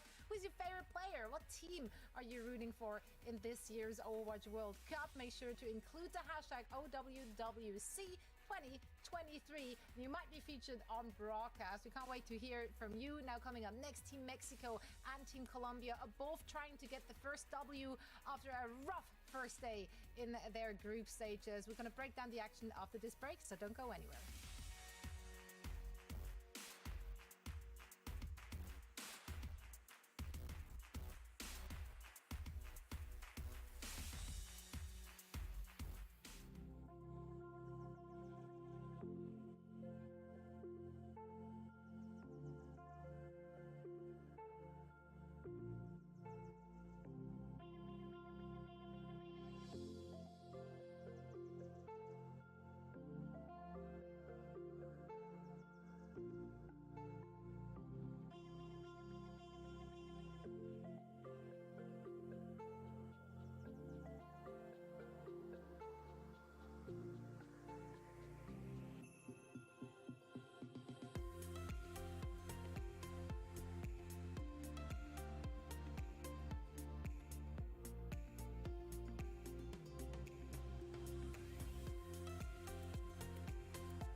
What's up, friends? We are getting ready for match number 3 of day 2 in the Overwatch World Cup 2023 group stages. They are being played in a round-robin format, so every team gets to face off against every team. The 2 teams we see coming up have already had their first games in day number 1. Unfortunately, both of them had to take a L there. So it will remain exciting to see which one gets the first W, and here is what they're playing for. We have, of course, a crowd-funded prize pool on the line this time around, which means up until the very end, we do not know how much money is on the line, which is very, very exciting. You too can contribute and support your players by purchasing this wonderful bundle, which includes the 2 skins you're seeing featured here. Weapon charms, that's Johnny's favorite, as I just learned. Oh, the name cards are cool too. The name cards. Yeah, name cards are cool. Any name cards enthusiasts in chat? Let us know. I'm just excited to rock those skins. I'm a skin kind of person, you know. Same. But I'm excited. I'm excited for everything. I'm just an excited person, I guess. Like that's just it. I'm also excited for groups. That's right. Here are the groups we have. We nearly saw all the teams. The only thing left for us to be seen is the team from China and, of course, Team USA. Everyone else has already played their first matches, and those 2 teams that I just mentioned will be having a go at it today as well. Now, heading into our next match. As I already said, Mexico and Colombia, both of them took a L yesterday, but arguably against the 2 teams in their group, which we all expect to come out on top. So I very much hope that this is going to be a more even playing field for both of them. Let's take a look at the starting lineup, starting with Team Mexico. Johnny, what have we learned from their match yesterday? Well, I was gonna come out there and just be like, this is what they want to play. This is what they can play. This is what they prefer. But honestly, they played all kinds of stuff yesterday. So we don't know quite exactly what we're going to expect from this team. For example, here, we're seeing them play this slower Orisa make composition. Obviously really strong here on this specific round here on Busan. But I do think that they want to lean towards the Winston kind of play that we've seen from them. So maybe a bit more dive heavy. I don't think they got to really play their game yesterday because Finland is such a tough opponent, and obviously we talked about Finland, how strong they are, slowing things down with Vestola playing some of these off-tank heroes and their mate play as well in particular. So haven't seen the best shade from Mexico yet, but maybe in this matchup. Yeah, Danny, they're going up against Colombia. And I mean, speaking of not being able to put your best foot Right. forward, Colombia, they were thrown a wrench into the wheels because they had to replace their star player EQO heading into the group stages. Yeah, I mean, EQ unfortunately couldn't join the team, so their head coach, Cersei, had to fill in, and we're going to see Cersei again for this match as well. Hey, but you know, given the disadvantages and of course having to play a tough opponent, South Korea, you know, I think they had some bright moments. They had, you know, they were trying different stuff. They had a lot of different looks. I think, you know, but this one, it's against Mexico, it's more evenly matched. And one big thing that Colombia has, they got the vibes, bro. You know, if you guys remember yesterday, they were losing, but they were having fun. They were happy to be there. You know, I think that positive energy, I think they could work with that. Positive mental attitude. Yeah. Honestly, though, we talked about it yesterday. I mean, obviously, going up against South Korea, that was not their match to win. They knew that. They still had fun with it. They still, I mean, it's not like they just threw the towel in and like didn't try. But they had fun, and you can clearly see that in the player cams afterwards. They were shaking hands, they were laughing, they were discussing it in between rounds as well. So definitely they came with the PMA. This one should be more evenly matched. I'm very excited to see that team play again. And you know what? I'm all for the vibes. That's why I went with Colombia for this one. I liked the attitude, okay? I want them to win. I want them to succeed. I want them to keep those smiles on the faces. So I gave them a 2-1. I'm big for positive energy as well, but I'm on the other side. I went with Team Mexico. I was rooting for them yesterday. Unfortunately, they took the L, but hey, this time around, I think it's a more even matchup. So I'm gonna go for Mexico. I went with Mexico too in this one. Let's go! I really do think that, you know, it was not their best showing yesterday against Finland. But I think today it's a new day. The sun is shining here in California. What's new? Like it always does. But it's a good day. It's a good day. And so I really do think that today's different for Mexico. And they're going to come out there and get their win here in the World Cup. So you really like hit me with the Michael Bublé New Day, New Dawn kind of energy there. So, exactly. You know, I know. He's I mean, I know feeling it. Colombia We're played vibing. This South is Korea, good. but still applicable. Still applicable. It's a new Still day for works. both teams. True. What? That's a fact. It's a new day. That is factual. So let's see who can make it their own. For all the action, we're going to send it over to Mitch and Matt. I mean, there's really nothing more profound than pointing It's out a new the day. obvious It's a new passage of day. time. Yeah, did you know you get a day older every time the sun comes up, Matt? I Yeah, want to leave that I with you mean- as well. I want you to I mean- ruminate on that.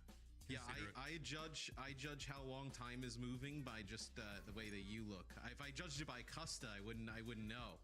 Custa, Well- the guy hasn't aged at all. I aged about 40 years when I had my second kid, so I don't know if that's an accurate way to do it. You're better off following the Mayan calendar, Matt. Welcome back, everybody, of course. With a lot of action going on here now in this clash for Central America, these two teams, Colombia and Mexico respectively, weren't put in the same groups. All right, there was Group A actually had 3 teams advanced. Group B had 2.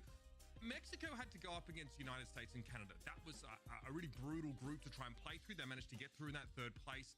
Whereas Colombia, as we know, actually had a pretty comfortable run through that America's Group B. Showed us, obviously, a lot of talent. Yes, slightly different lineup there with EQO not so much a factor here. But for these two teams, Matt, they're looking at the rest of their group here thinking, wow, it's South Korea, it's Finland. How do we get amongst this mix of teams now? How do we give ourselves a shot at qualifying to the main event? Yeah, I mean, it's gonna be tough.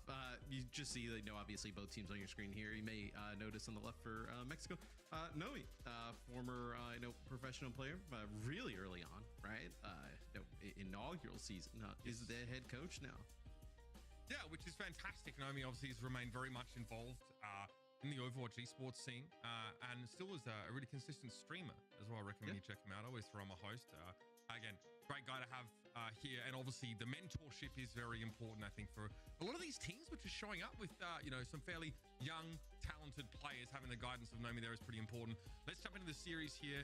Obviously, both these teams yet to find wins in this Group A. One of them, of course, will come out looking a little bit better, though, as Ilios is on the docket. Yeah, it looks like it. The first map actually will be Samoa, so we'll get that one changed up. But it's a great. Oh, we got a wave going on here. All right, here we go. A little fanfare early on. I feel like you only see the wave at like baseball games now. I feel like it's kind of dated. We got players dancing. I like this. Everybody's Team Mexico happy. are refusing to be baited into these hijinks at the start of the game.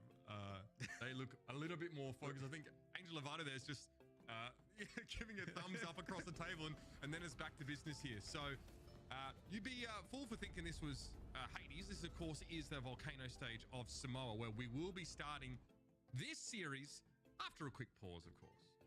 Yeah, we'll get this one. Sort of looks like maybe audio issue or something there on the end. Players players on Colombia like bro, I'm ready to play. They've got all their dancing out. I mean, there's nothing else to do here. We saw Samoa yesterday. We ended up casting it, and really like how the map plays. Like way different in terms of each stage. So curious to see it played with 2 different teams. See the different types of comps we see. Yeah, I especially think in how it sort of changed some of the composition requirements for Team Japan, for example. They started off with a Sigma on sort of on downtown, and then we saw things change up a lot when we got to beach, which is obviously a much more like close quarters point with less of that verticality, but still longer sight lines. And then Volcano very different because we have a point that is mostly covered by those barriers here. So again, you really want to try and bully your way in. We saw the Doomfist used to great effect there, and a lot of pressure being put on Poco, primarily playing the Sigma, but also flexing to the Divas. So there's plenty of options here, and we again have our eyes set on some of these signature styles from both of these rosters and see if they can make them work on this first map. Yeah, we've obviously seen a ton of Bastion across the board. Here's the map set where it stands now. We don't have a loser, so we don't have map 2 yet. Samoa will be map number 1, but we've seen a ton of Bastion early on here. I know at Overwatch World Cup to be expected. Bastion in a really strong state. I was curious, if you're gonna see Sombra with the rework. It seems like she's actually kind of lost a little bit in terms of what makes her, what made her really strong and viable. Well, so ubiquitous anyway. She definitely still has obviously a lot of strength with what she can achieve with her virus and her focus on individual targets, but perhaps that sort of overall team fight impact limited to some degree here, Matt. So we do see like a brawly setup, which we kind of expect on Volcano here. Castled already hovering that Orisa. So this is a pretty straightforward composition for Mexico. I like that look here. Colombia do want to poke a little bit, I guess, with this Sigma setup. What's your thoughts, the Orisa versus the Sigma, in terms of the comps? Really, mirror matchups across the board outside of that. For me, I actually think Sigma's stronger, like, right now. I think if you were to, like, say, like, who is the strongest tank in the game, like, overall, I think Sigma right now takes the cake, but I'm curious your POV. Yeah, like I think he does well with a lot of pressure being put on him here. You see this first thrust from Mexico. Castle's so durable, and still Colombia able to repel them. I think Immortality Field plays a huge part in why Sigma is very strong up against a brawl tank, right? The amount of time that you can buy yourself for that incremental damage, and also the crowd control via accretion is really important. Colombia here, send Drummer forward, and Paulette, they cannot handle the heat there. It will be a good start, but it's Colombian roster. Yeah, for me, if you have a like Immortality Field in the mix, right, and then you Sigma rotates their cooldowns like properly. I mean, he doesn't even need to do that properly, right? I mean, with like a kinetic grasp with some bastion damage, other stuff, like he can just live. It feels like forever. Where the Orisa like spear spin, fortify, and then like you're in a lot of trouble. And Matrix is up for both our Batik players here, and look at how aggressively Colombia are pushing Mexico away from that Immortality Field. But Mexico try and flip the fight with an air matrix of their own. Palette, they're going to be caught inside the Gravitic Flux, and Super Gomez very comfortable there. What a nice little three-piece for Colombia. And they're brimming with confidence. There's so many elements to sort of prolong this Sigma's durability, that lifespan, to allow him to have great impact at creating space. And they played aggressive. They sped in with this Sigma setup behind the window. Yeah, typically like a Sigma, you wouldn't really kind of have like a Lucio with like a speed boost in, right? But start to cut down so much damage as I've got a artillery early here. Remember, Exo Boots don't protect you from that cannon barrage. They just send you up into the path of those mortar shells. But Mexico's going to have beat here, so should have an advantage. Double May Wall here thrown out. Neither team really having their advance prevented, and the sound barrier now going to come out from Soper. This is where the pressure needs to start to build. The Immortality Field for Colombia is already out of the picture now. The Blizzard also thrown down. Mexico investing very heavily in this fight. They'll get what they came for sure, but sound barrier and Blizzard get expended. Yeah, it's a nice beat, right? Connects with everybody on the team. The Blizzard thrown in after that. Colombia, I feel like it's going to be okay with this, though, right? I mean, you give up the point, you get 80%. You come back, you're going to be able to build up, like, Blizzard Amp Matrix beat of your own. You think you don't need to use all of those to flip the point back. And then they're in a spot to win it. But look at this. It looks like Mexico getting a little bit sneaky. I like this. Trying to catch Colombia coming out of spawn. This is how you buy some time and bleed that clock down. Drummer taken down. Angel Volado able to connect there, and here comes Carson pushing straight forward again. Hug can't even stand within an Immortality Field here. Will be shoved away. Colombia, they use the Blizzard here. And maybe it's worth it. Maybe it's worthwhile here with the sound barrier in the back pocket in case things go pear-shaped. Colombia have a chance to get back towards the point here. They just speed the Baptiste back with the rest of their team, and yeah, they'll have a player advantage on point. Yeah, that's interesting that you catch a few players off guard. This will be Angel Volado with an artillery here. Sound barrier comes in for Colombia, connects with 3. Bixby almost overextending there, able to get back just in time. Ice block absolutely crucial for Chobolux there to stay in the fight. Maywall broken down pretty darn quickly here as we see Mexico want to get a piece of this point. They still control it for the time being, but that's a massive gravitic flux. 3 caught in it, and as they come down, Cersei and Mixby able to finish the job. Another huge Sigma play from Super Gomez. The Immortality Field will keep you alive, right? But it doesn't keep everybody topped up in terms of health. People still drop down to the ground after that flux basically dead. As looks like Soba trying to get on here to contest. Maywall comes in, comes from underground, just gets beaten up. Well, what goes up must come down, Matt.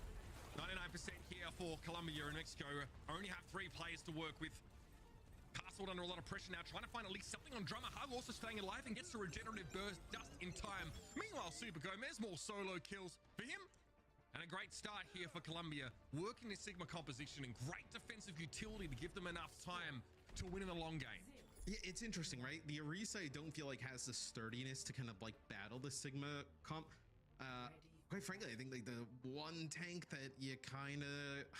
I mean, I was going to say like Doom, right? If you want to play aggressive, like circumvent the Sigma, like go around, right? You think that could be the answer, but you want to play Bastion May, I think you got to play Sigma with that, and it looks like Mexico to make the change. understandably a little bit harder to brawl on a map like this, right? The point is not enclosed like it is on Volcano. So poking from long range, and I want to keep an eye on Angel Volado here because we saw the Sojourn matchup be really, really important between France and Japan on this stage, especially with these Sigma setups. You can have a lot of space, a lot of room to breathe here. So you really need to be delivering on this Sojourn if you're going to be facilitated to that degree. The damage output, though, is so strong, though, from Colombia, right? The drummer on the Bastion, like, the amount of shield pressure and just, overall, it's going to really, test Mexico's healing resources. Right there, drummer going to get that first pick. Yeah, you mentioned that damage output, and tactical grenade, pretty nasty. Again, Angel Volado playing this off angle for most of that fight, but the sideline isn't perfect, and there's no ability to really manufacture those insta-kills via railguns. Colombia, for the most part, ignoring the Sojourn outside of sending Mixfeed back to check, which is pretty frustrating. You need your key DPS player from Mexico to have big impact here, even early in the fight. Super Gomez, maybe slight overextension there into Mexico's immortality field. Castle able to deal with Cersei, and Mixfeed is on the run. A good start for Colombia, but eventually Mexico bite them in. Yeah, Paulette, some really nice healing there, able to keep Castled up. And I don't know if you caught it, where Castled was at like a little bit less than half HP, started kinetic grasp, and like his health bar just jumped up. I mean, just ate up a ton of damage there. As Mexico gets a flip, and they'll have an Ant Matrix here to work with. Decent spot for her as well. Palette throws it down here, ideally to boost that healing as fighting comes to a head. Drummer comes out of that assault configuration now, looks ahead to the lower ground, but sees a Sigma in the way. They just want to pile in on Chobolux, but the Blizzard will catch him. Nothing you can do about that one, and a beautiful gravitic flux from Castle to seal the deal. That's 2 consecutive fight wins for Mexico. Yeah, it looks like Mixfeed and Cersei were actually stuck in the Blizzard in the flux. Like their bodies didn't really go up that much, but still took the damage from that flux, and the Blizzard was coming in. So Mexico, 2 quick fights in a row, and they all jump up to 50%. Sound barriers here for both sides. That Ant Matrix really paying off by Palette. They threw that down on the top of the point here, and it was really important to deal with that Alpha Strike damage that came through from Colombia as they aggressively postured. Okay, we have an off angle here with that overclock. Maywall comes out though, Angel Volado now, and he has the one target to go for, and that's probably not the one you want to face down at that range. Drummer looking imperious as the sound barrier came down. Sopa, not sure what happened there. Not ideal here for Mexico. Super Gomez looks to try and pressure that point in. Chobolux from behind. It's an accretion coming his way. Sigmas now want to face off here. Bear in mind, Mexico still have control of the point after those key couple of fights. Colombia need to try and close this out, but Angel Volado still uncontested, playing for that high ground. They'll get another one. Yeah, he can't take the fight against Drummer and the Bastion, right? But in those off angles, he's able to put down significant amounts of damage as Mexico looking to tie it up. The low ground at Cersei coming forward. No Blizzard available here. The strike from Drummer doesn't find any purchase, and Cersei had to go and stall. That was the only option that Colombia had. It's such a long walk back. That accretion is perfect. Mixfeed never had a chance to alight on the point. And Mexico, after a slower start, looking much more comfortable here now in the Sigma mirror. Yeah, no, Colombia did a really good job pushing the pace early on, and then once Mexico got control of the point, that was it. They were never able to get in position as the Drummer at the start was able to get control of that top bridge area, I would say, and put down some damage. But after that, we're not able to get that Bastion back in position. So see if there's any comp change. Looks like Colombia, they are fully committed. Mexico, potentially some changes. Okay. We've seen this before. Obviously from Team Japan. Some teams just don't like opting into the Sigma mirror. It's probably very positional. It really requires you to control that high ground. And if you don't have a Lucio, you just don't have the chance to really fight for it. Not nearly as quickly. Here come Mexico. So I love this here. The Echo Tracer. We've seen this a bunch from some teams. Very different comps now. And I think if you're going to play Echo Tracer, the tank to play with it is the Doom. Specifically against these types of comps, Doom has superior mobility. Really to even a Winston and Ball at this point, even Diva, right? Being able to use the seismic slam or the punch to get out of harm's way. Angel Volado's made his way around the backside here on that Tracer. Sleep on Drummer. Looked like that was inside assault configuration as well, so really limiting the DPS output of Colombia in that moment. Cersei is able to poke freely, but maybe doesn't realize the pressure is coming towards him over on the point. And Chobolux is able to get in there and extract Hug. With that focusing beam, and Drummer's so low, just a strong wind would blow him over. This is a great look from Mexico. They are attacking on multiple axes here. Yeah, in Colombia, right? They're kind of just playing pretty much together around the corner. Mexico's totally okay with them playing that type of style because they want to like poke from every direction, right? They want to have Angel Volato on one side. They want to have the Echo on the other, like Castle, you know, just jumping in, putting down some damage, maybe getting a stun off. Now it'll be Colombia with a. Now we're gonna get like a full-on mirror matchup.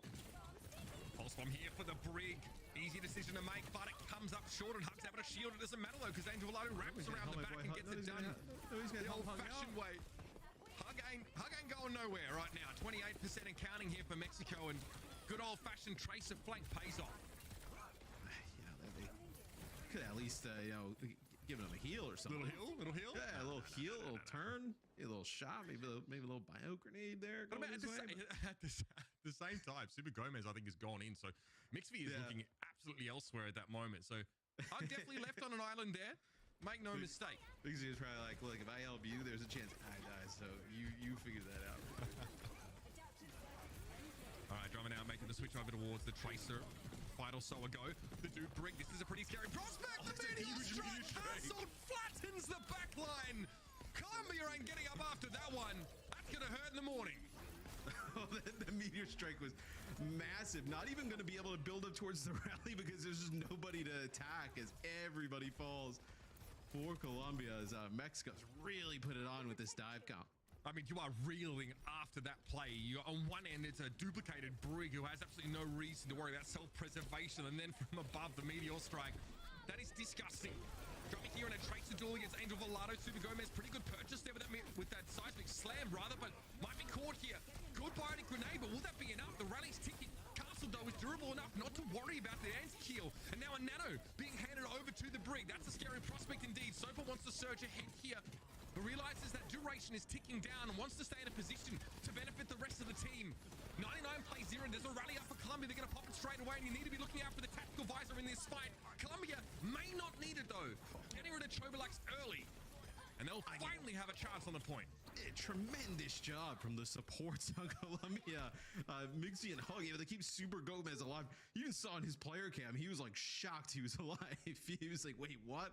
So he ends up on the ground. He's bioed for a little bit. He power blocks, like gets the nano. I mean, just tremendous stuff, able to keep him up. He falls there. I mean, that is map in favor of Mexico's Colombia now with some signs of life. You have this tac visor here up in the high ground. Cersei with attack visor here. Getting Chobolux out of the fight would be crucial. But look at the pressure on the soldier. They go for the ultimate anyway. They're going to find the kill. Bionic grenade came in towards the back line of Colombia, but Cersei unperturbed. And that'll be enough. The one kill, that's going to have to be enough for now. Cersei still has a lot of room to breathe. Mexico may have a crack at this with 4. So you've lost Mixby here for Colombia, so that's like your largest source of healing out of the way. If you're Colombia, you gotta just sustain on through this for the next little bit. Yeah, this is really aggressive. Wait, where did Drummer go? Hug was able to turn the shield just in time, Drummer. I don't know. I don't know what happened to the Tracer. That's not ideal. Colombia are gonna have to work without the Tracer and Super Gomez under a lot of pressure here. The bionic grenade came in, but they're able to get to safety just in time. Castle now needs to respect it. Good recall timing there from Drummer. That would have been another early elimination as the focusing beam just came in from Chobolux. Super Gomez, mutual knockdown here. Another one from that Brig pressure is pretty scary, but oh my goodness, I don't think Super Gomez intended to fight Angel Volato with that. They just walked into a random seismic slam. What a huge turnaround here for Colombia. And they're going to be able to stay in the fight. But, okay, so Colombia will end up staying in the fight. They're going to flip this. But Mexico did end up flipping the point back towards themselves. So like all of this, which could have been like percentage and, whatnot for Colombia, could have got them probably up close to winning the game. Ends up, not earning anything, right? Because Mexico had flipped the point. So Mexico pretty fortunate there for that to be able to happen. They have a rally and a nano coming in. They're in a fantastic spot to maybe flip this. Pulse bombs up for both sides. Angel Volato deploys his. No good again. An easy Brig kill would have been great, but the shield too strong. Castle in deep trouble. Great bionic grenade response there from Mixvy and the rally for that extra durability. Sopa pops theirs as well, but this is dangerous territory for Mexico to be in. And Pal that is brought down. Colombia might be able to make a big old comeback here after being at 0% for so much of the round. Chobolux out of dupe. Cersei able to survive the sticky bombs and drop into the biotic field. That is going to hurt in the morning. We had a pause called in the final second. That can't be real. That is utter BM. I'm pretty certain that we had a resolution of the round. Wait, what? And a pause is still called, I think, by somebody.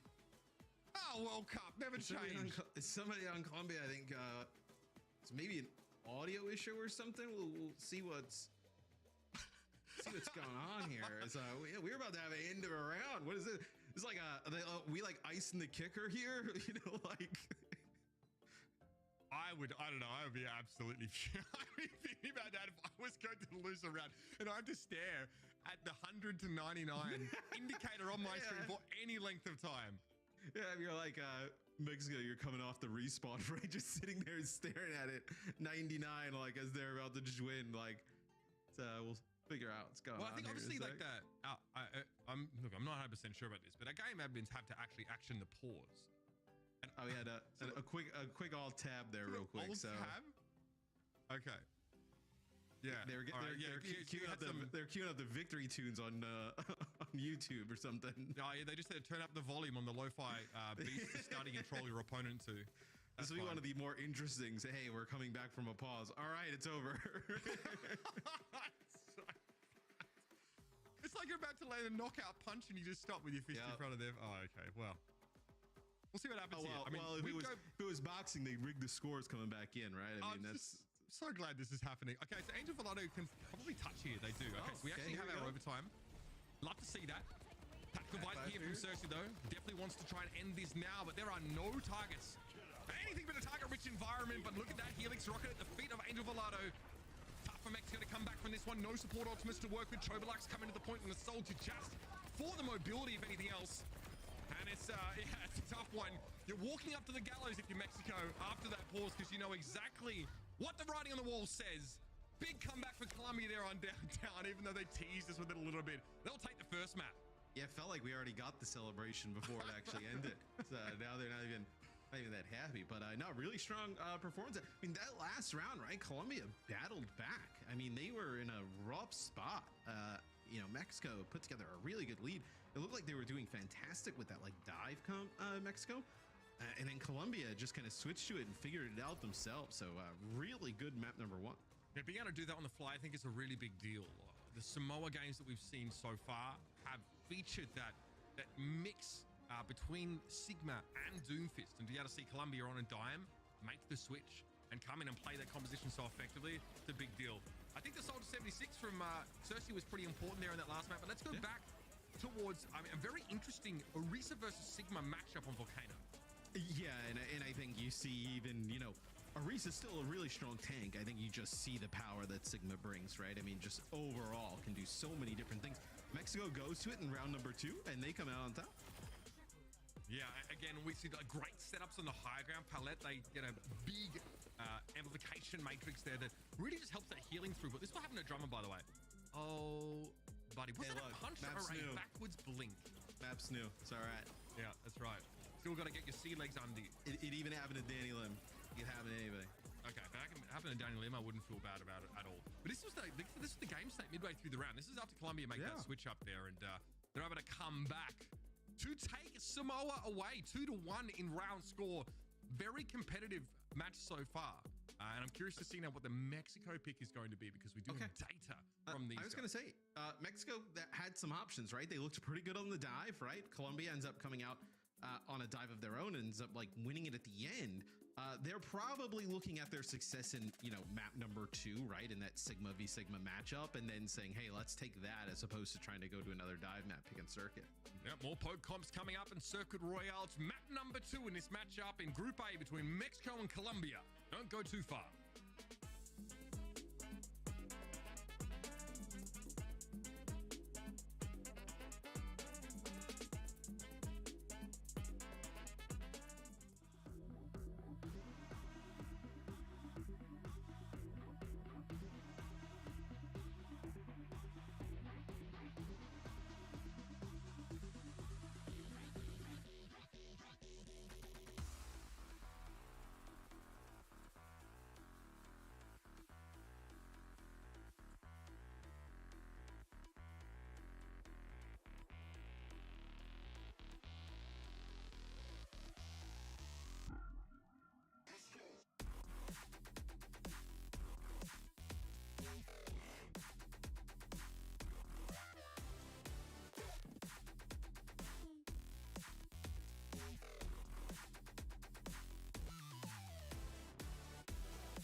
From top to bottom, this Group A has looked like it's been delivering so far. Colombia and Mexico feature in this particular matchup. Two teams naturally struggling against Finland and South Korea respectively, but when it comes to this rivalry here in Central America, they are leaving it all out there.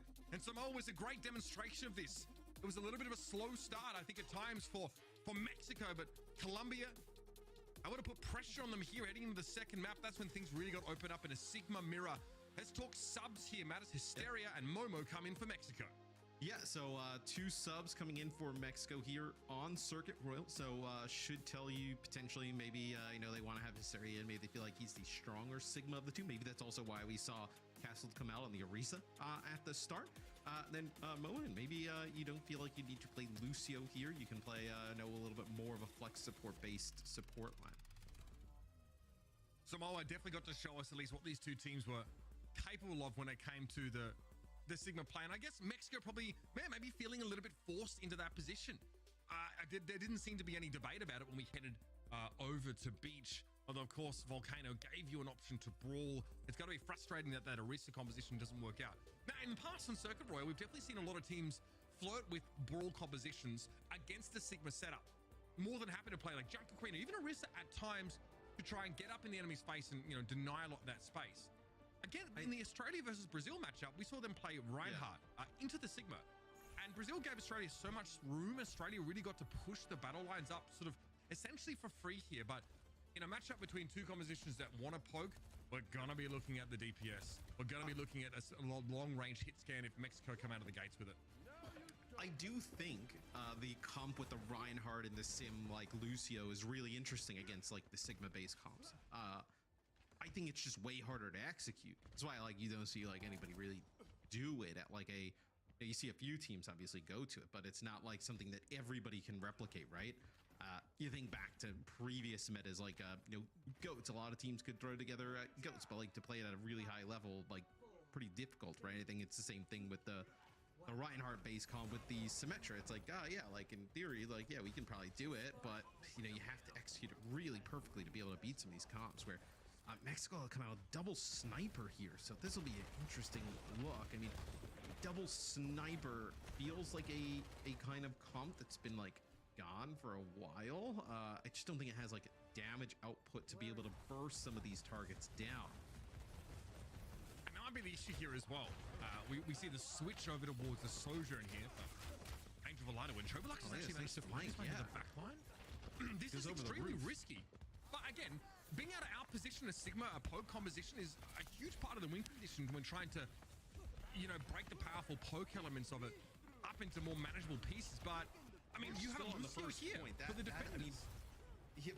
But look, their Hanzo is all the way at point 2. I mean, if you're Colombia, just leave him there and go. Yeah, like Mixie just look back and check and just push and just bully them, right? And that's how much flexibility this Lucio setup gives you. It's actually going to be a trade, though. Hysteria goes down. So Sigma out of the picture now for the attackers means that Super Gomez can sort of lean into this a little bit more. Chobolux does nothing for the last 20 seconds and then gets kinetic grasp. Much of that damage is being shut down. There's an accretion here. And eventually Colombia come home to roost and deal with the problem of the Hanzo. They made the right choice, but they have a Lucio in this setup, right? So you can be flexible in that regard. You have somebody turn, kind of mark that Hanzo, push him away, right? Mixie gets right up in his face, pushes him really far out. Then just speed around the corner and take a 5v4. Here comes a Gravitic Flux here from Mexico. Great wall there. Really makes it impossible to follow up on the players that are held aloft, and the Immortality field is very straightforward for Colombia. Do they shrug off that ultimate? Yes, they give up a little bit of ground here, but Mexico's next power play involves this amplification matrix. Oh, it's a nice May wall there, though, from Cersei, and that's going to be a sound barrier as Colombia wants to go. That's 2 fantastic May walls that shut down big ultimates on the side of Mexico. It doesn't look like much, right? The May wall doesn't always sort of blow your socks off in terms of its impact in the fight. But first, Cersei shuts down the follow-up on players held aloft inside the Gravitic Flux, and then, of course, it blocks off that Amp Matrix. Great play from the May. Gotta go get Drummer back in the fight. Escort the Presidente back in. So Bastion will have the artillery here for this next fight. And dude, you're in a great spot if you're Colombia, right? You're gonna have everything outside of beat here. I feel like you're in complete control, able to, you know, dominate this corner. What do you got? Transcendence here, probably for Flux coming up. I mean, yeah, you want to be inside the Flux. If you're not in it, things can get a little awkward. All right, here comes the Bastion ult from Drummer. Into the Gravitic Flux, excuse me, there from Super Gomez. Pallet caught there by the Bastion ult, so perhaps they were just held in place. Angel Volado finally, though, turning up here. It's going to be an overclock that yields 2 kills. Blizzard was committed to the fight as well by Mexico, and they come out second best after spending so much. You can't be feeling good with less than a minute on the clock.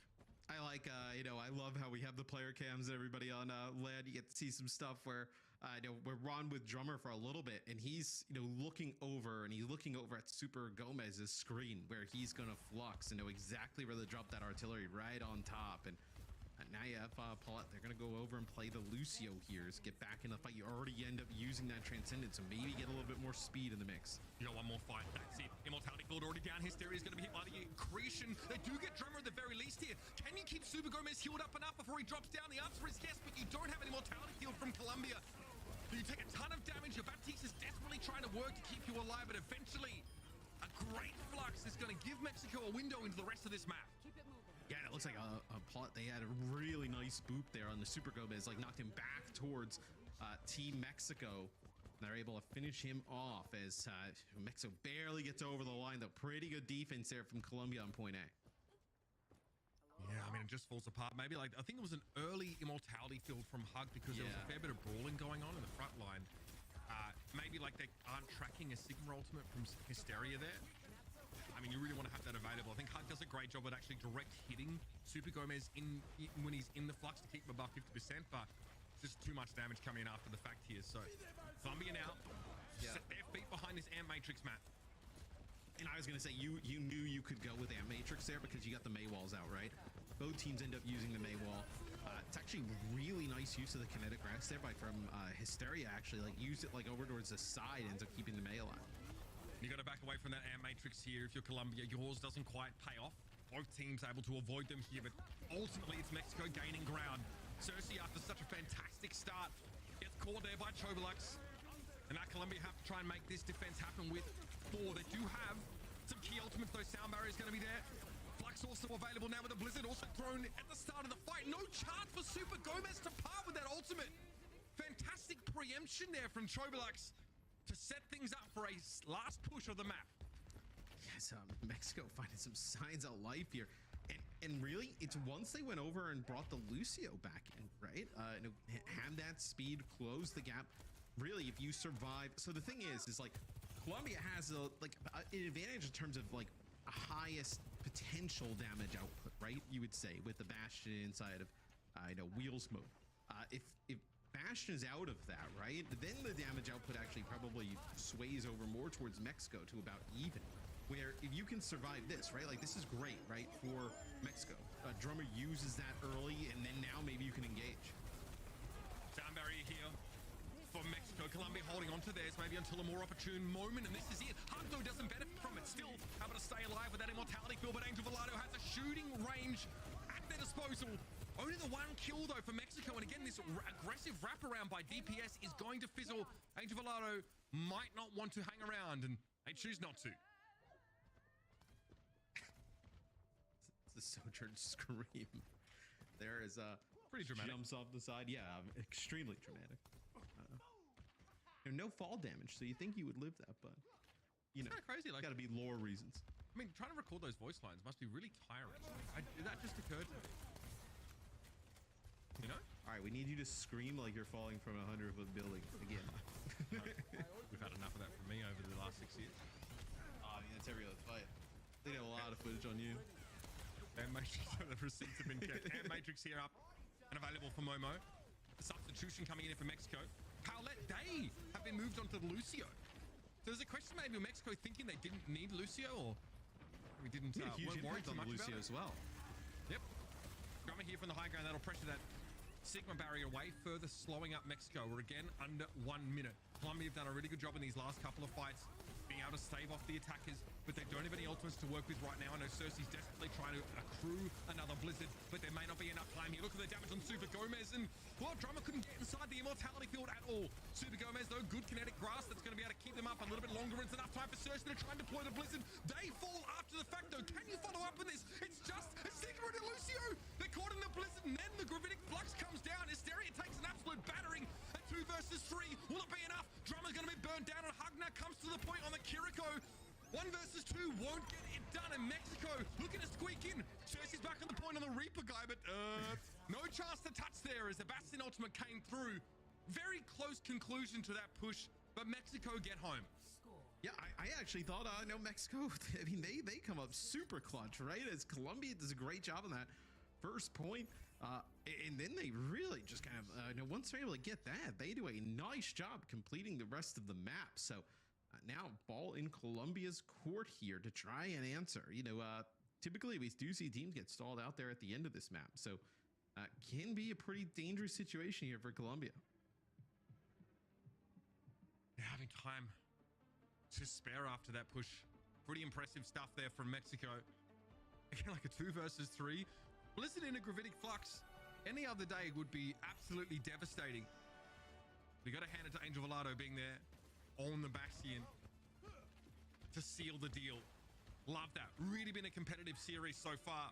Oh yeah. But now Mexico have to convert on a really nice attack here to push us to a third. I mean, this is what World Cup's about, right? You get all these awesome, close matchups. Take a look at this here at the end as Angel Volado. I mean, this is, when you say Bastion is strong, this is why. As man, just then here comes the Reaper guy towards the end. It already used the Wraith form to get out of the spawn. Nothing you can do there. Yeah, it's like impossible for Drummer to stall. I think they have to use all 3 blinks to get to the point. So Angel Volado just goes and blows them up instantly. All right, well, could have gone either way, that one, I'll be honest with you. Colombia now must finish the map as well and take us to some extra innings. Composition rise. We actually have a mirror now. Bastions from both teams. Maywall thrown up here to try and cut Angel Volado's potential DPS output. And it does put Colombia in an advantage here. They get rid of that immortality field, and Chovolux has fallen. Angel Volado not in a position to put any pressure back. Angel Volado did a really nice job. We call it in that replay there towards the end with the Bastion grenade. Not to just kind of get it eaten by that kinetic grasp of Super Gomez, just kind of throws it aside and kills him with the splash damage. That time you saw it from Mexico's POV, the splash damage that comes in from Drummer's grenade. I mean, just send a few of them underneath the bridge up into the sky and chunks their HP, and they all crumble after that. All right. Good stuff from Colombia there. The Maywall pretty devastating for Angel Volado, but this time they just go straight on through it. Immortality field to keep the Bastion standing. Nicely done by Momo. There are a lot of healing to be done in those last couple of moments, and Cersei just gets caught. We might just see Colombia, completely reset here after losing the mate.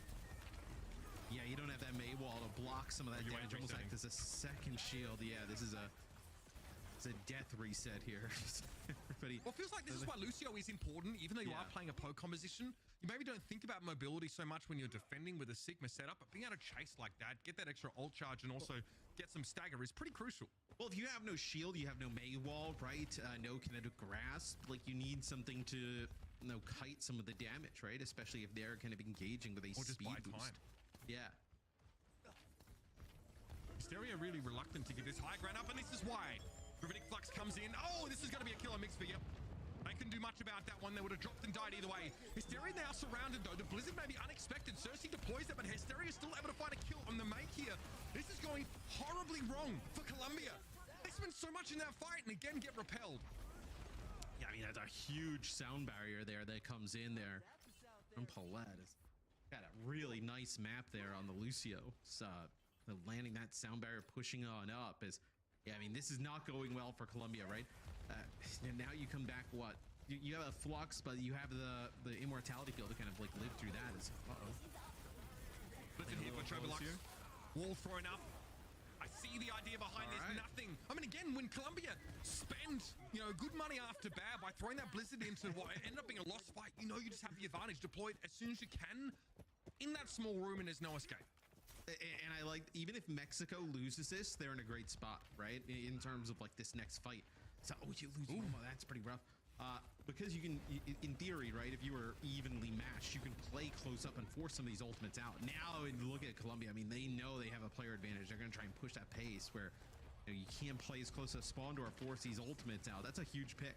Not just player advantage here. They have that sound barrier edge over Mexico coming into this next fight. And if Super Gomez can land a big flux, it's going to be all over. That's a devastating pick off there. Mixby just firing into the void and finding a key elimination. Here comes the flux. Super Gomez playing safe because they know there's an Amp Matrix in play. Kinetic Grass comes up and have a look at the overshield that they got. A lot of damage mitigated there. We still need to convert. The plane needs to be landed here. Troblux comes out of Ice Block and takes damage from both the Sigma and the Mei simultaneously. Super Gomez wants to try and limit the effectiveness of the Bastion on the high ground. Angel Volado's getting so much done. Eventually they have to try and drop. Get closer. They give up the point. Oh, and it looks like actually got stunned out of the flux there potentially as Hysteria win for that. So it looks like Super Gomez actually may have nailed him with the accretion, stunned him out. I think if you actually land that flux, you probably consider using sound barrier there and fighting that. That would have been a large chunk of damage. Maybe get a kill or two off of that. Really nice play there by Super Gomez. Colombia, they're finding opening. With that kill from Mixby, had that not happened, there's still a distinct ultimate advantage, but you know, things don't always follow that kind of rhyme or reason in this game. Ooh, okay, big chunk of damage there on Cersei. I think that was the tactical grenade coming in. I like this. Okay, Super Gomez trying to get an accretion hit to lock people inside the effective radius of a Bastion ultimate. The Blizzard, though, is more than enough. Hysteria was well extended onto the cart here. Colombia paving the way to be really competitive here on Circuit Royal. Yeah, even with the sound barrier there, you're not able to keep Hysteria up as now Colombia pushing forward. Now they have Angel Volado here potentially able to finish off this kill. Smart though by Super Gomez, doesn't want to get like baited in, right? You know, go a little bit farther forward and then get taken out. Is it's going to be the second checkpoint. You have a few players trying to get there towards the contest, and now you're going to have some staggers. I mean, the only ultimate you had at the time was Amp Matrix. Hunt pops that as soon as they build it up.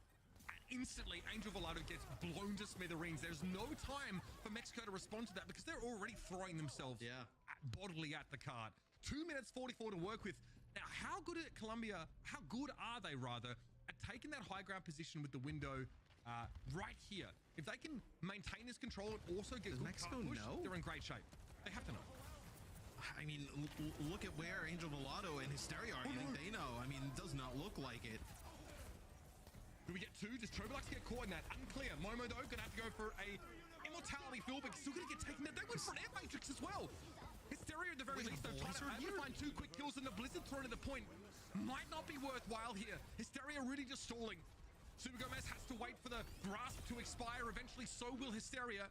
You've bought some time, but you've spent huge ultimates. Momo, you're partying with that you bought 20 seconds. I mean, it's not like you bought like, you know, not like you bought like a minute there. I mean, 20 seconds. I mean, that's not a huge amount of time. Hysteria and Angel Volado, I don't think had any idea that they had wrapped all the way out to that window already. I think they had no clue because they turn the corner and they go to challenge the card and there's like nobody there. Troblux here, having switched to the Genji, hoping to put some more pressure on Drummer, who's starting to become a real issue. Sound barrier coming out in response there. A lot of respect for the ultimate from Angel Volado, but meanwhile, Cersei trying to walk it in. Hysteria is so low, but caught Super Gomez inside the Gravitic Flux. Ice Block won't be enough for Cersei. Buys a little bit of time, but still Colombia will be repelled with a minute 20 left to play. Yeah, you just jump off the side here if you're Colombia. You come back. You know, Blizzard here potentially. You know, artillery strike. You could kind of combo those. You can maybe even you know, use an Amp Matrix there to get some extra Bastion damage, like force players around the corner. You just need to get this fight over with fast. And you can't allow, you know, too much time here to let the payload creep backwards. You can actually get it in a position where if you take this fight fast and, you know, win it, you can actually probably, you know, score and win the game off of this. Can Cersei guarantee a powerful Blizzard to end the round here? Colombia will only really have a slim lead either way. Troblux here, not really bothered by the Bastion ultimate by the looks of things. There's that Blizzard from Cersei, but Hysteria fell in that fight. Able to break through the Sigma is huge, but here comes Troblux with the Dragon Blade. Momo, by the way, finding both opposing supports, and Mexico might have set themselves up to win the map outright. Yeah, and Paulette has Transcendence here coming up, and there's nothing on the other side. So you're going to be really healthy if you're Mexico with an opportunity. Send it to a final map. Trevelux, pretty key Dragon Blade there. Momo, though, now showing us why they were subbed in. Huge moment from them. Mix is out of the picture. Your Lucio was gone, and your ability to swarm over the card has now been diminished significantly, as has your life forces. Paulette, they get to sit on a Transcendence coming into the last fight, and Mexico even up the series, making this interesting, just as we were hinted at after seeing the gameplay in map 1. Yeah, and I thought map 1 was really close. Map 1 went down to the wire, specifically, on these Sigma-based compositions. It was the round that Mexico won, right? Playing some of that Sigma style, and they end up battling back here in a really close map here against Colombia. Now with the ball in Colombia's court, right, of what they decide to do here with this final map. Given the balance of power in this Group A, this is likely the best opportunity for either of these teams to show what they're made of. And they've given us an incredibly competitive series so far. Circuit Royal could absolutely have gone either way. Gotta say, the Momo substitution, even though Paulette, they're sort of forced to move over towards the Lucio to facilitate for this, you can see why it makes sense. Mixing here, of course, this is that sound barrier for Colombia in that sort of first half. They really started to put pressure on Mexico, and we thought Colombia looking really good here until they get blown out further down the map. Yeah, I thought even the potential for a hold there is that's a nice raise. See, that's what I was talking about, not putting it into the kinetic grasp. Yeah, just dropping it right before. It's now obviously the Sigma is low, but still that is a lot of damage. And then yeah, as soon as you get hit with just an elbow drop there from the top row with the artillery. I like this play as well. Trobalax has to be super aware of that kinetic grasp, making sure the Blizzard doesn't get gobbled up. And that's what we thought it was all happening for the defenders. We thought the game would be over there. The next fight, though, that's where Colombia show us a little bit of backbone here. Here's that sound barrier to really respect the ult from Angel Velado, but Hysteria able to rotate down after the Gravitic Flux kill on their opposite number, Sigma. It is real nice. What is the pick going to be here for Colombia? We saw what they had for us on Samoa. We saw the flexibility in terms of tank picks. Circuit Royal doesn't really allow for that. You're very much priced in to playing Sigma mirrors, at least at this level. So how do you emancipate yourself from restricting your tank player? That's what I want to see from Colombia. Yeah, I mean, the next map selection, I think, is definitely going to tell you how they feel in terms of where the strength is and how they feel like they can end up beating Mexico. I think it's been really close in those Sigma matchups where Mexico's gotten like the edge, right? You would say, where Colombia looked pretty good, using some of those Doomfist base comps. Right, that's something I look forward to seeing a little bit more of, because it really showed us their ability to actually fight on multiple fronts, right? We got to see like the Tracer Echo, the Doomfist look from them. That to me was quite exciting. Can you get a map pick, I guess, in map 3 that really allows you to go for that? Yes, you can. New Queen Street is the pick here. We've seen teams play the Rush styles, but also plenty of Doomfist play, even some Wrecking Ball over the time, obviously at the top level of Overwatch. I'm really excited to see what these teams formulate. Composition on New Queen Street. We're going to have to wait, though, until after the break. Here it is, Mexico and Colombia going all the way to match point. Caliente.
open and shut affairs in both their first matches respectively. Colombia and Mexico now finally have a chance to show us what they're made of and to leave it all out there as we go all the way to our third map in this series. The pick for Colombia was New Queen Street. Yeah, and we've seen Doomfist be pretty strong on New Queen Street in the past, and I think Nomi has to be telling Mexico to be prepared for Colombia to come out with maybe something a little bit different, a little bit more aggressive, a dive-oriented comp.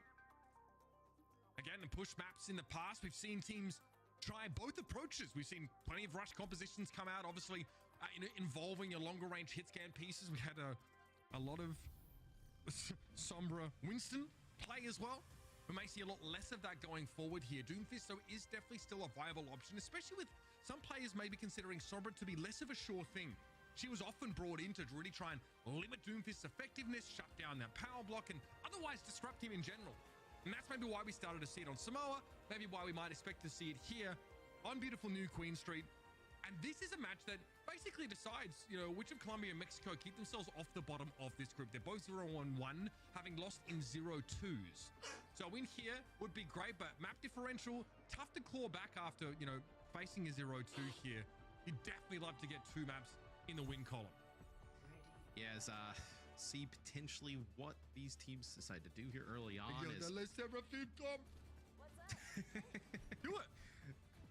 I think they're probably Not even bad. just. No, it's not. It's not bad. I think they're probably just memeing a little bit though. Start things off. It's I think Sombra's like kind of fallen out of favor as Winston has, just because of the damage output of Bastion. It's not as easy to escape as Sombra anymore. As both teams come out with that mirror matchup, so we're gonna see this Sigma Bastion battle yet again. As we've discussed, we talked about it on Samoa. Sigma definitely the safest pick, one of the most robust picks in the tank role you can make right now. Cersei maybe not ready for all the damage coming in from Angel Velado. A very early ice block force, but mixed with a crucial environmental kill. Unfortunately, it's going to take a lot more than that. Turbolax is able to find 2 quick kills, make it 3. And Mexico picking up where they left off. Super Gomez denied a kill on Turbolax by that wall. Yes, I mean, it seemed like Colombia, they wanted to get quite aggressive, I would say, and push right on in. And Mexico was more than keen for the battle, as few big kills early on. The kill on the Cersei's huge, right? Getting the Mei out of the equation. Mei just so much survivability for herself and the rest of the team, and they'll get that bot moving. Is gonna get these fights, like it kind of depends, right? Like look at this wrapping all the way around. Like this fight goes pretty fast, and Mexico has a chance of taking checkpoint here. I don't hate that from Colombia, responding very quickly with a Mei wall of their own as both teams actually pulled back after expending their immortality fields. Are you ready for this, though? The Matrix from Momo, Super Gomez desperately trying to get back to safety, and they do just in time. Enough time for Mixed Feet to get a sound barrier in play.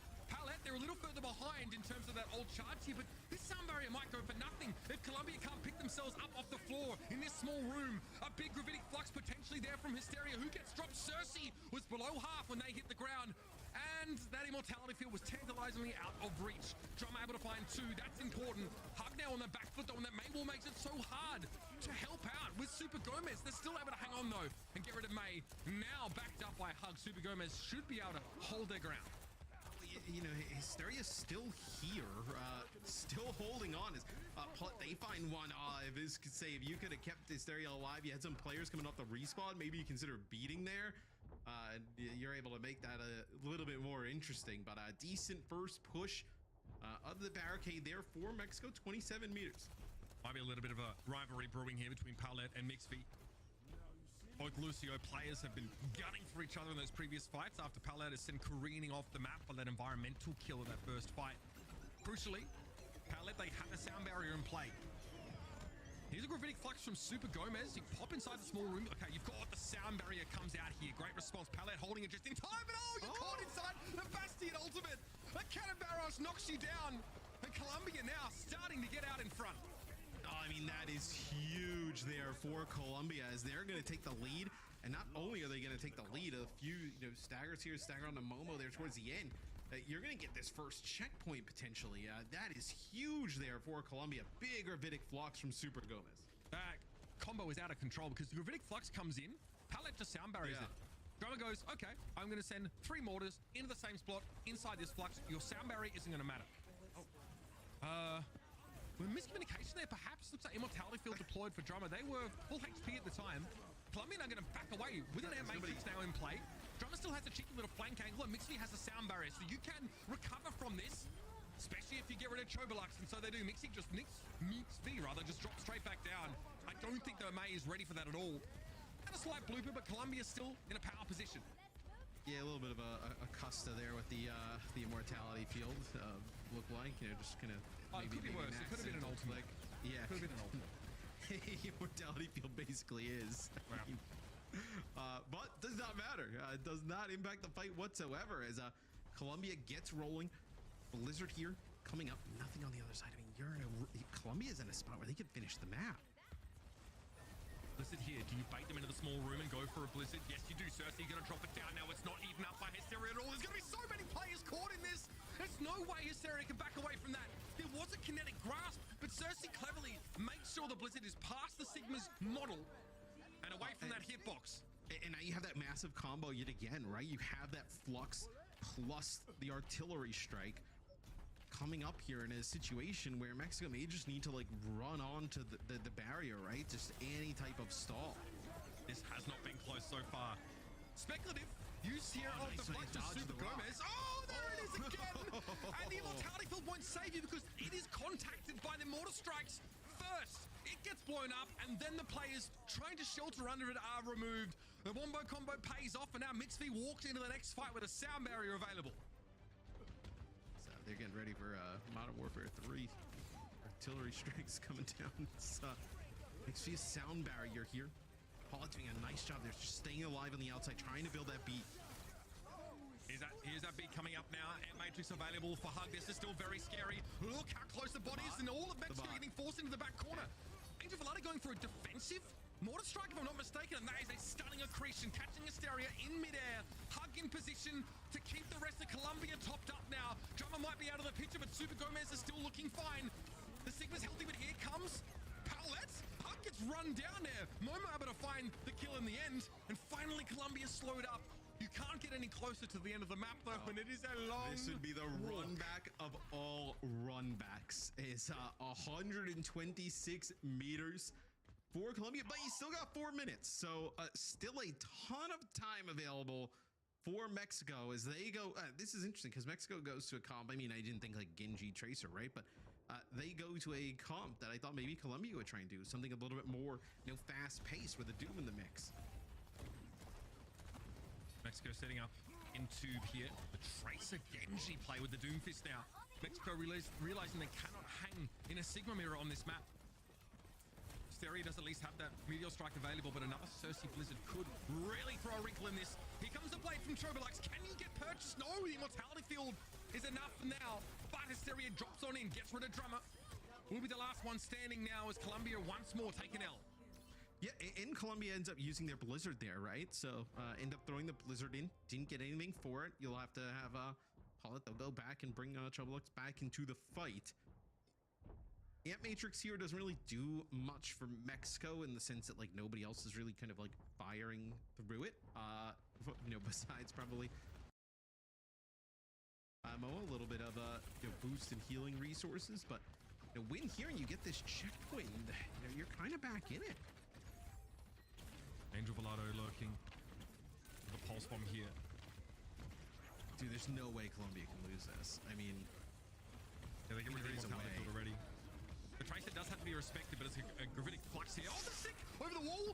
All right, no nice connect speed. there. Sound barrier was in play for Mixv. Great response to what could have been a frustrating Tracer ult. Columbia now back in the hot seat.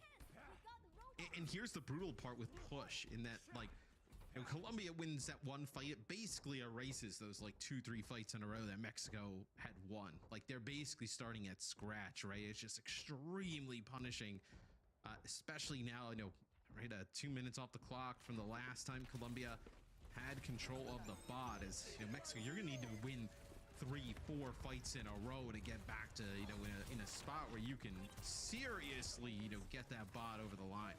No flux to guarantee connection with their Bastion ultimate, so Drummer just throws it out. Super Gomez under extreme pressure now, and Hysteria looking extremely healthy. Sound barrier from Paulette. An attempt there, and here is the power of Genji up against the Bastion. Great deflect there. Chobolux just removing Drama from the equation, and they'll be switching over towards the Tracer now, going for something a little bit different. Maybe Colombia hybriding up their composition to try and deal with this dive. So Mexico will end up winning. So let's try and plot a course for Mexico to come back, right? Okay. You're going to get the bot all the way back here. You don't have that first checkpoint here. You're looking at potentially winning a fight off of Nanoblade, right? You know, potentially, ideally you win it with just the blade, right? You can kind of like save that nano, but Nanoblade potential here. Okay, get this one out, get a kill here. This is huge. Getting Super Gomez first is massive. Yep. The extra kills all really just a garnish there for Chobolux. So there's the, now we're plotting, I guess, our course here. That's a big fight win for Mexico. They only have a pulse for the next, though. Yeah, and they end up using the Meteor Strike. It's not like a Meteor Strike with like a pulse bomb, maybe slow some players down. Like, an interesting way to kind of use it. But really, if Angel Volado gets a pick, but he actually, I think, got hit with an accretion there. When we were on that overhead map for just a brief second, it said stunned. So looks like he actually got hit with the accretion. I mean, that is brutal because the win condition there is to actually have him get a kill with a pulse bomb. Like, anybody is good enough. 40 seconds. So to not get anything and then have the bot now head back into the other side of the map, that is brutal. Like, worst case scenario. You have everything now. If you're Colombia, Gravitic Flux, both support ultimates and a Blizzard to play with. 20 seconds. A very unlikely scenario for Mexico, but this is where the climb begins if they want to stay alive in this series. Good accretion connection on Chobolux, but instantly healed up. Here comes the Gravitic Flux, and Momo was the only target for that ability. Ana wiped off the face of the earth. Chobolux here, still no blade to work with. Palet able to definitely avoid the accretion, but you don't have the staying power left if you are this Team Mexico squad. And it's just Palet attempting to try and stall things out. Some presence maintained over the bot, but not nearly enough. Angel Volado forced to blink away there. No recall available. Hysteria coming in to try and give it a tickle. Cersei wants to move up. Power block here for the Doomfist to buy a bit of extra time. Overtime still being held onto, but Angel Volado's out of blinks. They can't get away. Dryas dies out there for the Tracer. And Hysteria again wants to stall. Chobolux is back here on the Genji, and Hysteria at least is able to find the kill on the main, but it's not enough. Here comes Lucio once more. Palet throws himself at the objective, but it will be Colombia prevailing and moving on to take a win here in this matchup of Central American teams. Oh man, as this goes right down to the wire, now Colombia obviously an extremely impressive, like, long distance push. But I feel like Mexico had a chance, man. Like, Angel Volado, he doesn't get hit with that accretion and ends up dying there. I mean, you're a pulse bomb away from being like a junk fight at the end of the map from completing it, and the result going the other direction. So although Colombia wins, it feels like these two teams so evenly matched. It's so interesting as well. We thought that Colombia might actually stray away from a map that necessitated a second comp, and you can play different things on New Queen Street, but right now on this particular patch, that seemed to be the way to go.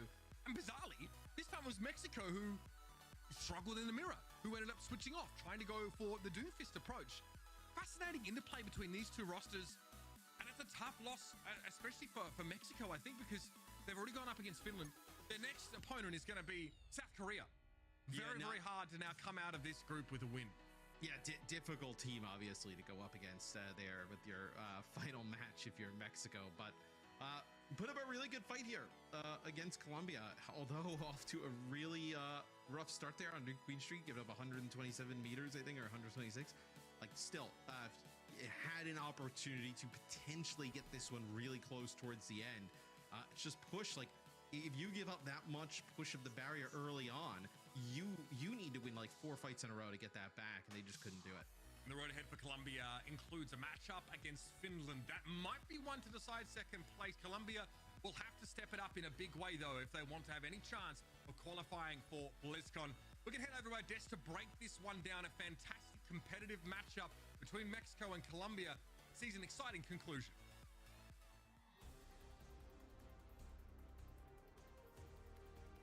All right, welcome back, everybody. Zoe's frozen again, so it's gonna be me and Johnny.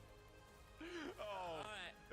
It's all good. Guys, all good. You and me, Danny. Let's break it down. Yeah, we got this. We got this. I mean, this was, of course, Colombia getting the win, but I mean, it was. I would say it was a very close match. I think Mexico put up a very good fight, but at the end, it just wasn't enough for them to get the win, right? I mean, look, this was the first 3-map series we've had so far in the World Cup group stages, right? That's true. It was really entertaining. It was kind of what we wanted to see, right? We wanted to see a back and forth matchup and both teams battling it out. And it was a really entertaining match. I mean, they were really evenly matched, you know, starting off on Samoa. Okay. Well, I can't see Zoe, so she's just talking into my head. But look, coming out here, I do think that it was a really good showing from Colombia playing this Sigma composition.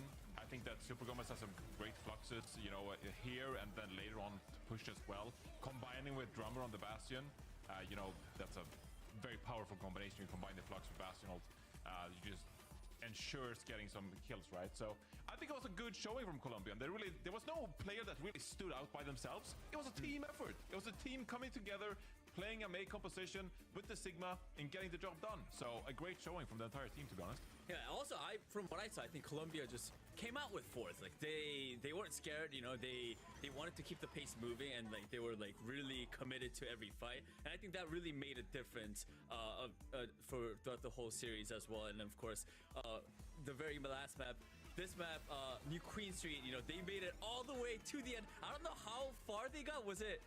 They're like literally at the very end when Mexico somehow somehow stopped them. But then after that, they had to win so many more team fights, but they just couldn't close it out. So it was Colombia getting the win at the end.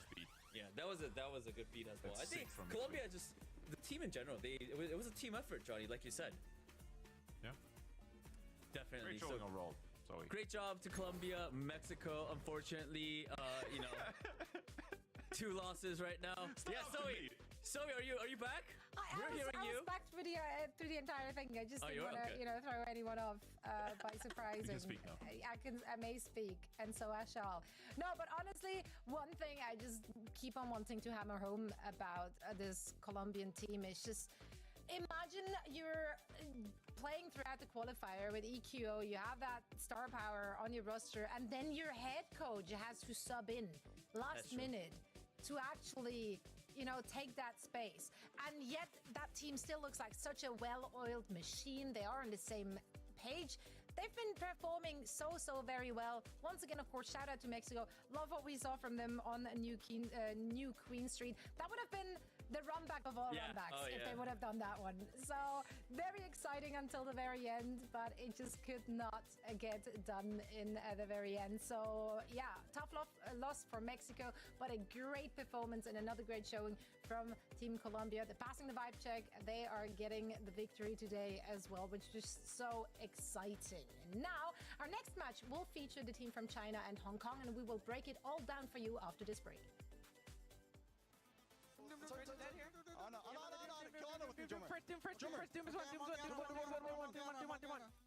I need heals. Genji. Lucio. Wait, it's over. Okay, there we go.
beautiful people. This is day 2 of our round-robin group stage, and we are getting ready for our 4th game of the day. Welcome back, one and all. Zoe here, as well as Danny and Johnny, and we are embarking on the journey during this group stage to find out which 8 team will make it to BlizzCon Forward at the playoffs. Not only are they fighting for the honor and glory, no, we are also looking at a prize pool which is crowd-funded. So up until the final day, we do not know what size this bag is going to take on and what the winner will be taking home. But one thing we know is that every single player participating in the Overwatch World Cup, and that means every single player out of those 43 teams will get a share of it, which is just so exciting. Let's take a look at our standings so we can get a better picture of what happened thus far. It's only been one day of play, yes, but each day is stacked. We had 6 matches yesterday. This is the 4th for today, and the only teams we have yet to see is a team from China and Team USA. And you know what? We're in for a treat because the team from China will be playing next as they are going up against the team from Hong Kong. This is going to be very exciting because both of these teams are featuring veteran players we all know and love. So let's dive in. Let's take a look at those starting rosters, starting with Hong Kong. They unfortunately took a loss in their first match yesterday. What did we learn from their performance? Yeah, it was a tough matchup yesterday for them against Thailand. I do think that they played a bit too passively and they couldn't really get going. They had some individual great moments on Samoa, for example, but they're obviously changing things up here a little bit. I were expecting them to play Kurumi here on the Sojourn, like we're seeing in these highlights right here, but instead they're going to sub in Despair. Let's see what they got cooking in that regard. But if they come out, you look at these highlights, and it's like Xiaolian and Kurumi having some like pretty good moments. I do think that if they play a bit more aggressively and they take some space and free up their damage players, they could put out a pretty good performance today. And Danny, they will be playing against a team from China. We have been very excited to get a first look at this team. Who do you have your eyes on? Oh, I mean, Team from China has always been a powerhouse in the Overwatch World Cup, right? I think, and they're filled with so many great players. If I had to choose one, I don't know, this is hard. Shai, Leaf, Gushui, Monk, Link, so they're all great. I'm gonna have to say Gushui. I'm a big Gushui fan. He made a name for himself with his Winston and his Primal Blade, right? In Overwatch World Cup, so I'm looking out for Gushui. I think you're not alone on this. As you said, historically, the team from China has been placing in that top echelon in the Overwatch World Cup. They came second 2 years in a row. So obviously they're going to be so very eager to take the trophy home this time around. Let's see if they can get it done. First things first, though, let's look at our predictions for this one. I had to go with the team from China. I do think I know exactly what I can expect from those players. They've all had an incredible year in their professional careers, and I think they're going to round it out with that Overwatch World Cup placement, maybe #1 this year. I'm on the same page as Zoe with team from China. You know, they got big names. It's a lot of players that we've seen, and I think I think it's gonna be China. Team from China. Yeah, I agree with you guys. I mean, they are one of the favorites to win the entire tournament we're playing this week. So I do think that in this matchup, they have to be favored. Absolutely. Let us know what you think, of course, on socials, #OWWC2023. We're now heading into a quick break as we are getting ready for this next game. Stick around.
Welcome back, everybody, to the 2023 Overwatch World Cup. Group C here is starting to take shape. We've already seen plenty from Thailand now after their couple of games.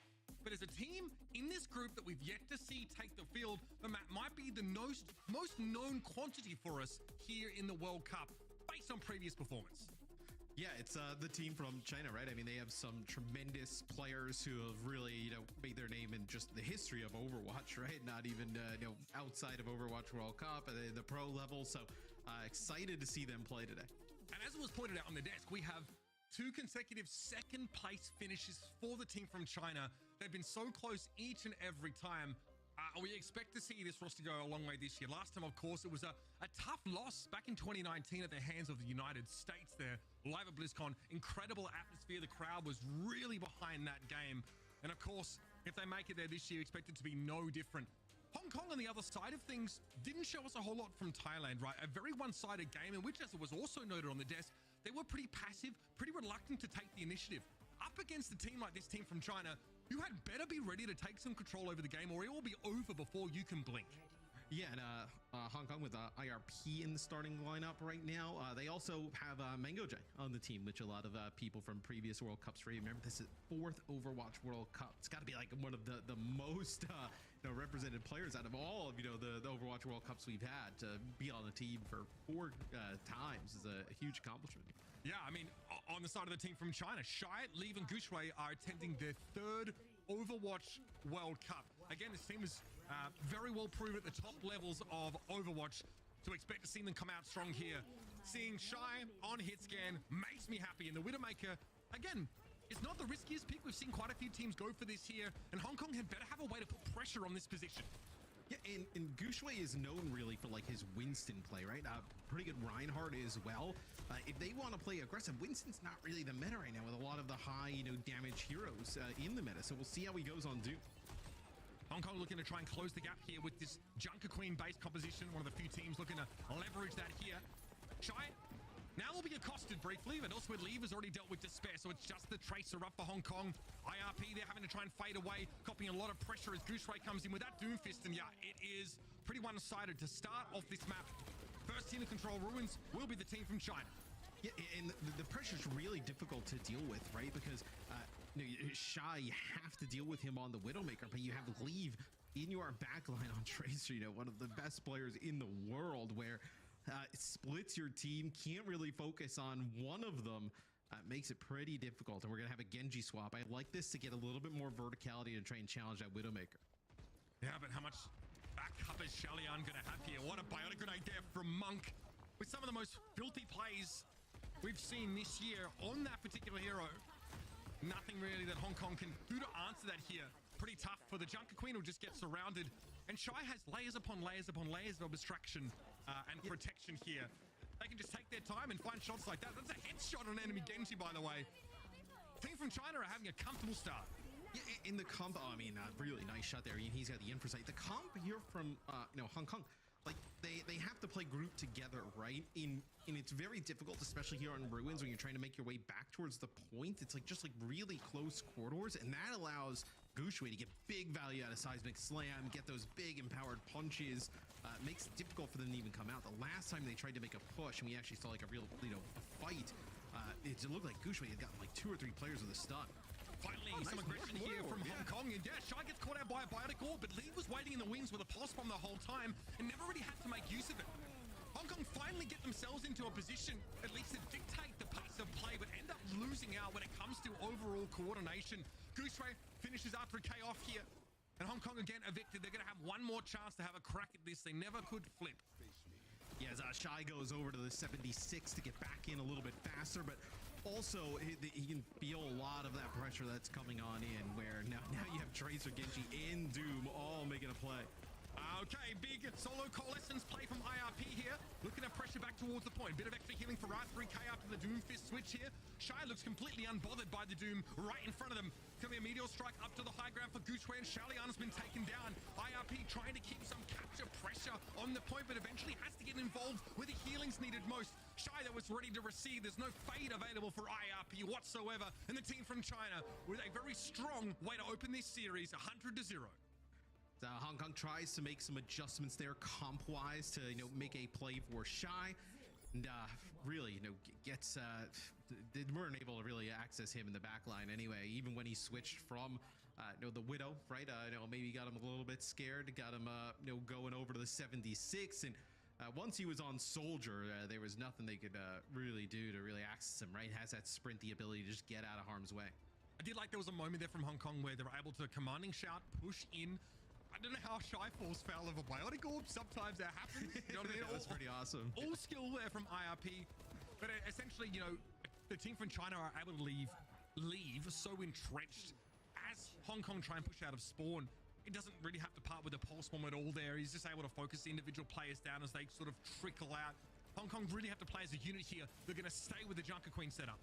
Yeah, it'll be Echo for both sides, which, Echo obviously a pretty strong hero in the meta. We see a lot here on Well as Leap, nice focusing beam is the one hero that's usually obviously really had to be really strong against the Echo is Tracer. So you see both teams also bringing in that Tracer, try and pester these Echoes out of the sky, but the team from China taking the point first. I mean, it's important, right, for Leave to try and zero in on Shalian's position pretty early on.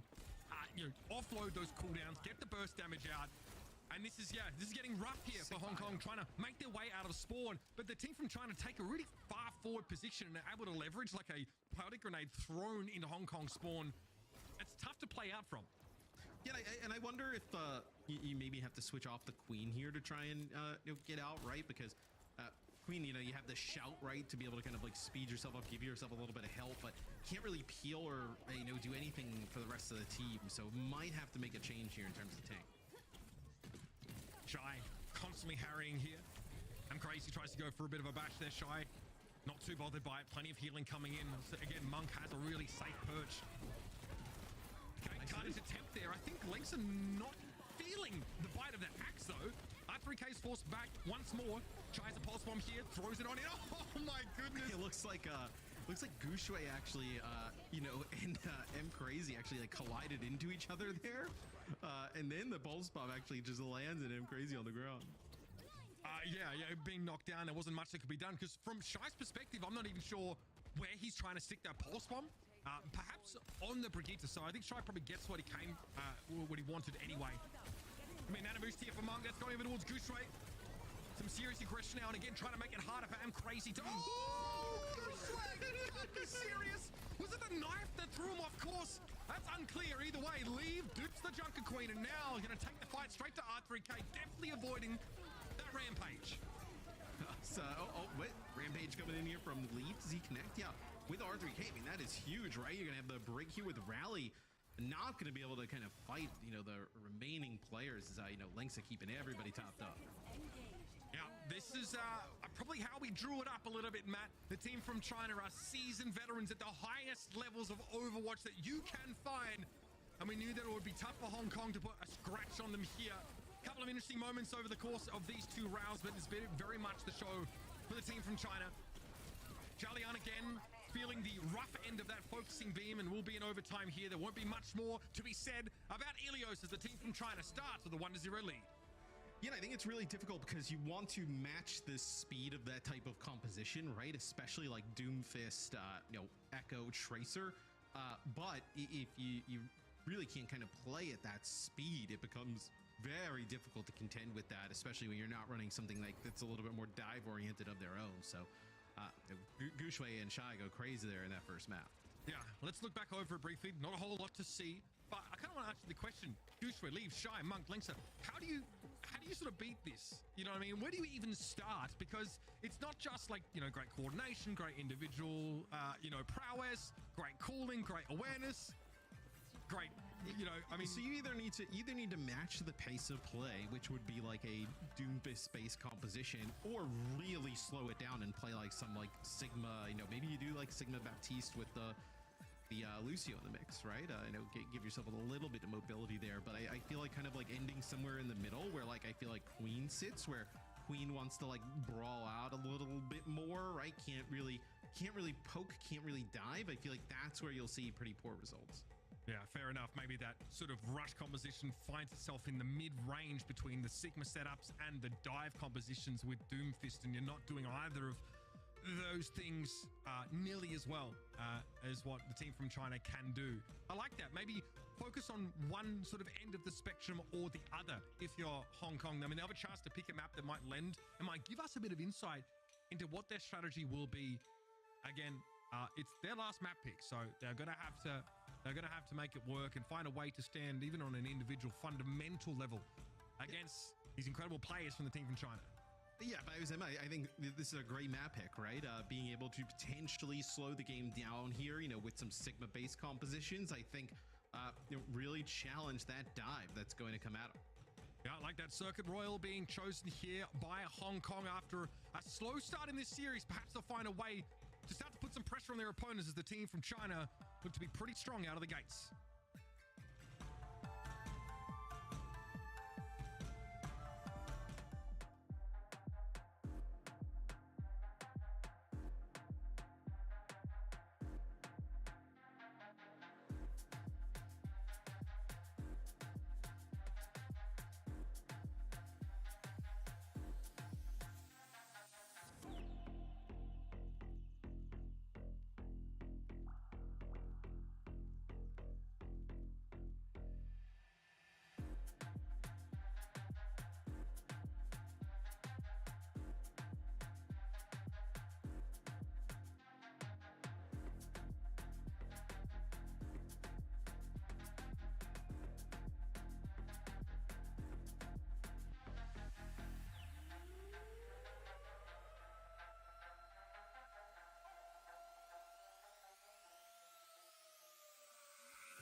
It's the raw pace of play from the team from China that really stuns Hong Kong as we see a very quick first map of Ilios. Gushray on the Doomfist.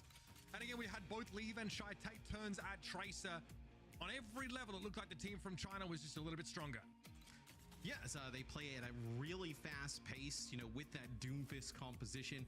We do have some subs here. So Mango Jai, like I was talking about earlier, right? Fantastic players, played in a bunch of the Overwatch World Cups and Korea come in for Hong Kong. All right, Mango Jai looking to lend that veterancy here to a team that's definitely found themselves in hot water pretty early on. We haven't seen anything from the team from China so far in this group, but we knew their players so well, having seen them play at the top level already. But we discussed about how you play against this, right? We saw a rush style composition from Hong Kong on Ilios. A comp that's, neither very, very slow, neither super fast, a la Dive. Circuit Royal might see Hong Kong go for something a little bit more on the slower side of the spectrum and maybe give them an opportunity to find some advantages here. But they're going to be attacking first. I think the team from China elected to defend, so we're going to have to see some real prowess from Hong Kong to see them move out of the gates.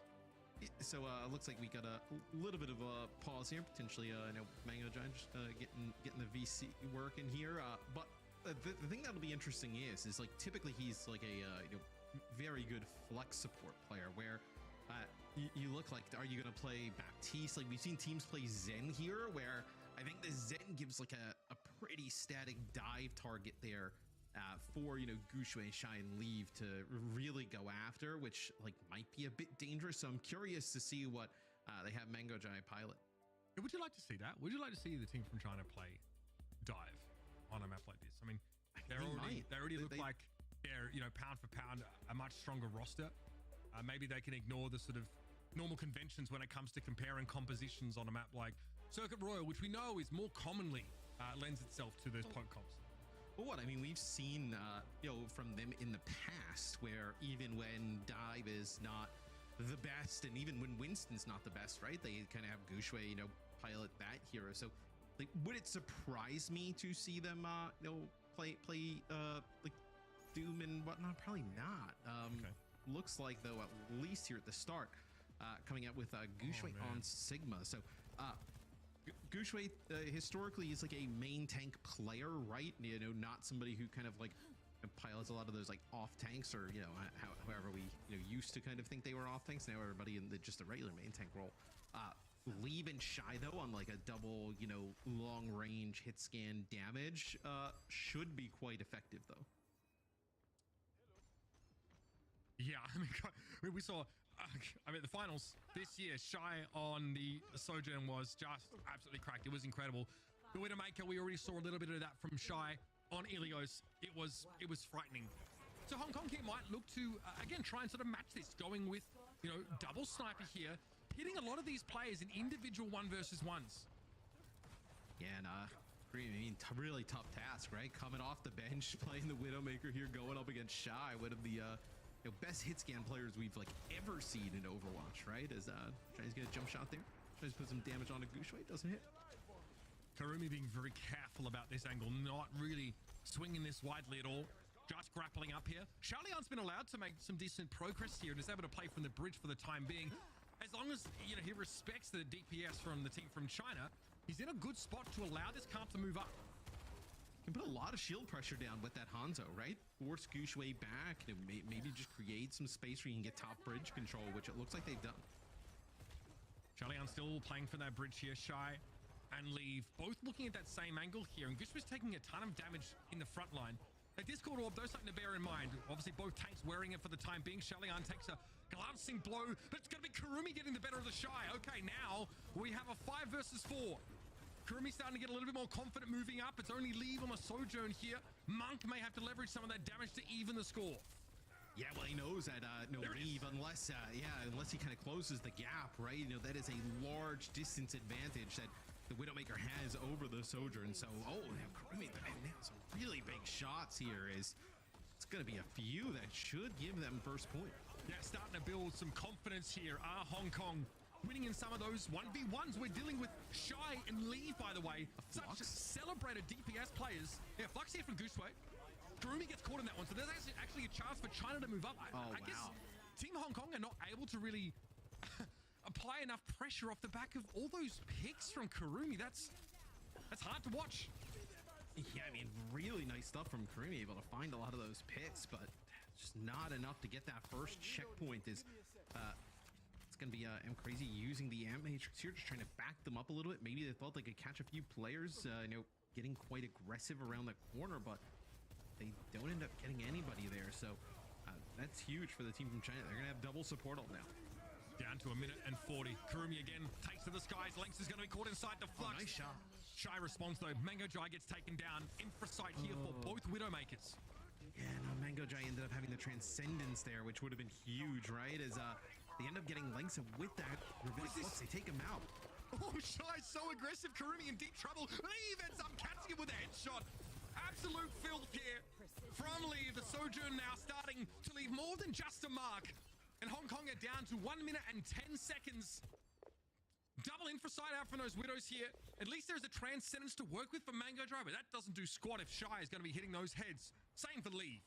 Yeah, they just gotta, I think that'll be the hardest part, right? Is getting him near the fight without him taking significant damage and potentially either forcing out the Transcendence or taking him out, right? Zen's such a glass cannon of a hero.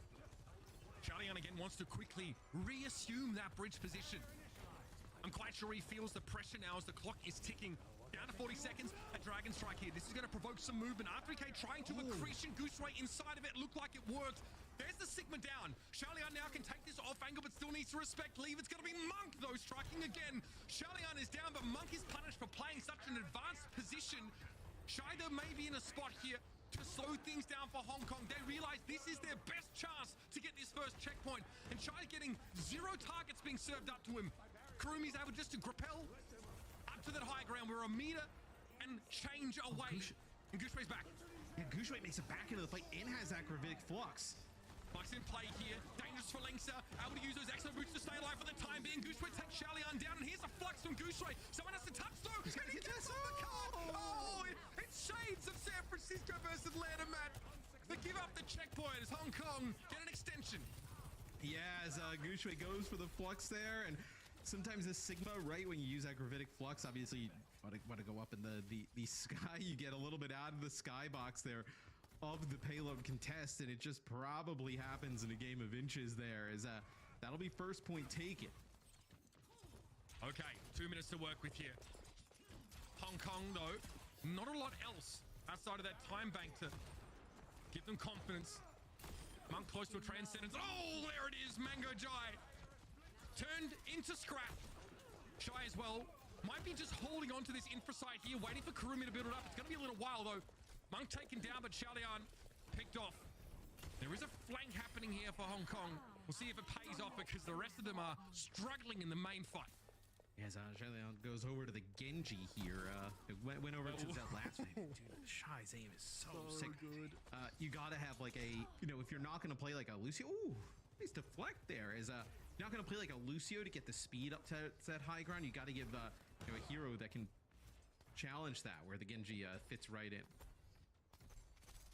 All right, once into that scary minute mark. Shalian hoping to build a blade in the next few moments. Has to respect, though, the potential for Shy and Leave to immediately take him out of the fight. He has to be careful while also taking the opportunity to get this long-range shuriken damage. Monk with a Transcendence. That would be bad news for a Dragon Blade, that's for sure. This is going to be a very explosive fight with a lot of ultimates leveraged. Yes, it looks like, both teams just trying to build ultimates. Oh, look at that. Look how fast they're able to capitalize that, right? It's a really nice accretion there from Gushway, and then Lee finishes off with a nice shot. Love this from Kurumi, though, really standing toe-to-toe with Shy. Lee now trying to get rid of the Widowmaker, but there's a lot of pressure. Accretion comes in, and Kurumi takes down both DPS from the team from China. There's still the issue of the Gravitic Flux to deal with, though. Kurumi hoping to put some pressure on Monk, but they get back around the corner, and Gushway is down. Gravitic Flux now comes out from R3K, and Hong Kong have a real crack at this. Yes, Kurumi has hit some really impressive shots on the Widowmaker, especially coming in as a sub for this map, right? The team from China obviously knows subs coming into this one. Keep everybody in. Shy, one of the best Widows in the world, and Kurumi's put on a really nice performance. An unanswered Infrasight here. All the info in the hands of the team from China. Shalian interrupted as he tries to go for the Dragon Blade. Accretion sends him off course. Leave going to get involved now with the Overclock. The Transcendence is fine, but it's not going to stop the burst damage, and Shy takes Shalian's head clean off. The team from China use the information behind Infrasight and the Overclock to retake. Yeah, really nice play there from Hong Kong, even to get it that close, right?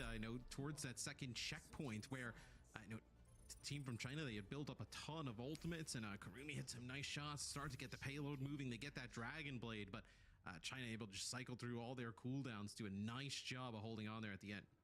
I like how you pointed out just how quickly Leave is able to follow up on this accretion that hits Shalian. Yeah, it was in so midair. fast. He's lying prone, right? So he's stunned in midair, and Leave just instantly flicks over and finishes the Genji off with a railgun. Really hard to play under those circumstances because it's not just that particular combo that's hostile to you is playing Genji. You're dealing with Zen that can kick the crud out of you, Transcendence that shuts down your Dragon Blade, the constant threat of either Shy or Leave just picking you off here. If this is the comp we get from the team for China, I mean, this would be interesting, right? Ilari with a Junker Queen and a Kiriko. That's a interesting setup potentially. Leave on the Genji's like pretty strong, so let's take a look here. Yeah, Kurumi, nice headshot there. Looks like potentially lost Mitch for a little bit. He must be having the same thing that Zoe's got going on. Oh, you're back. I am back. Yeah. Man, why'd they bring you back? I mean, I would have been happy for you. I was having fun all alone, and then they took all the fun away. I mean, come on, man. Come on, bro. I need this, man. Come on, bro, please. It's my Masters promo game. Just one more. All right, team from China here. They put Shy on Sojourn. That's going to light my eyes up and leave on the Genji. Oh, my goodness. Here's the carnage, and I don't just mean the axe swing. Gooseway pushing up towards R3K, who's able to get a little bit of durability off of that kinetic grasp, but the pressure is immense. The team from China making great strides with this rush comp. Yeah, they want to play aggressive. They want to play fast, right? Having the Kiriko in the mix with a Lucio as well as the Junker Queen. If you can get past that Sigma shield, right? Start, hitting those big axe swings with the Carnage. Really start to just ramp up those heals. As I know Legs are doing a nice job there getting the payload moving. Yeah, this is a real wins moment here for Lengsa. Riding it straight on in. And it's going to be very, very hard for Hong Kong to unseat this position for Gooseway. Are you kidding me? The kunai across the map. Shaliard out ninjaed by the Kiriko. And that immortality field, yeah, might prolong things for R3K. But he can't really afford to back out of it. So he's stuck playing further forward than the rest of his team. Gooseway shows Mango Joe what a real knife is. And Kurumi can't do much from here. Monk playing super aggressive. Definitely brimming with confidence. Yeah, and once you get this Kitsune Rush, right? The Kitsune Rush plus a lot of the other heroes that they have just in the lineup, right? Like the Queen, where you start to get a lot of those axes and whatnot. Everything just becomes even stronger, just amplified as R3K now will go over and play a Queen of their own and try and match here. Okay. The issue is with the switches, though, Mitch, is that you've already given, the team from China a huge lead in terms of like ultimate economy, right? So like you may now have a good comp to kind of match them. It's just you're so far behind. Monk wants to push them ahead here with that Kitsune rushing Gooseway. Oh my goodness, here's a rampage. 3 players hit with that one. No way of keeping R3K alive, apparently. That was a pretty fat ult from her. And Hong Kong, yeah, again crumble under this immense pressure. Her tornado. I forget what it's called again. And don't worry, I've been here the entire time. I just remained quiet because I was, again, invested in these games. Want to let them get out and try and contest the card here. So, Kurumi tries to make it out with a nice dash. Kurumi's had a pretty good map just coming on in, but still, I mean, the amount of pressure, right? The aggression that the team from China plays with this dive comp. Oh my god. Gets really aggressive, a rush style of play, and they'll end up taking the series.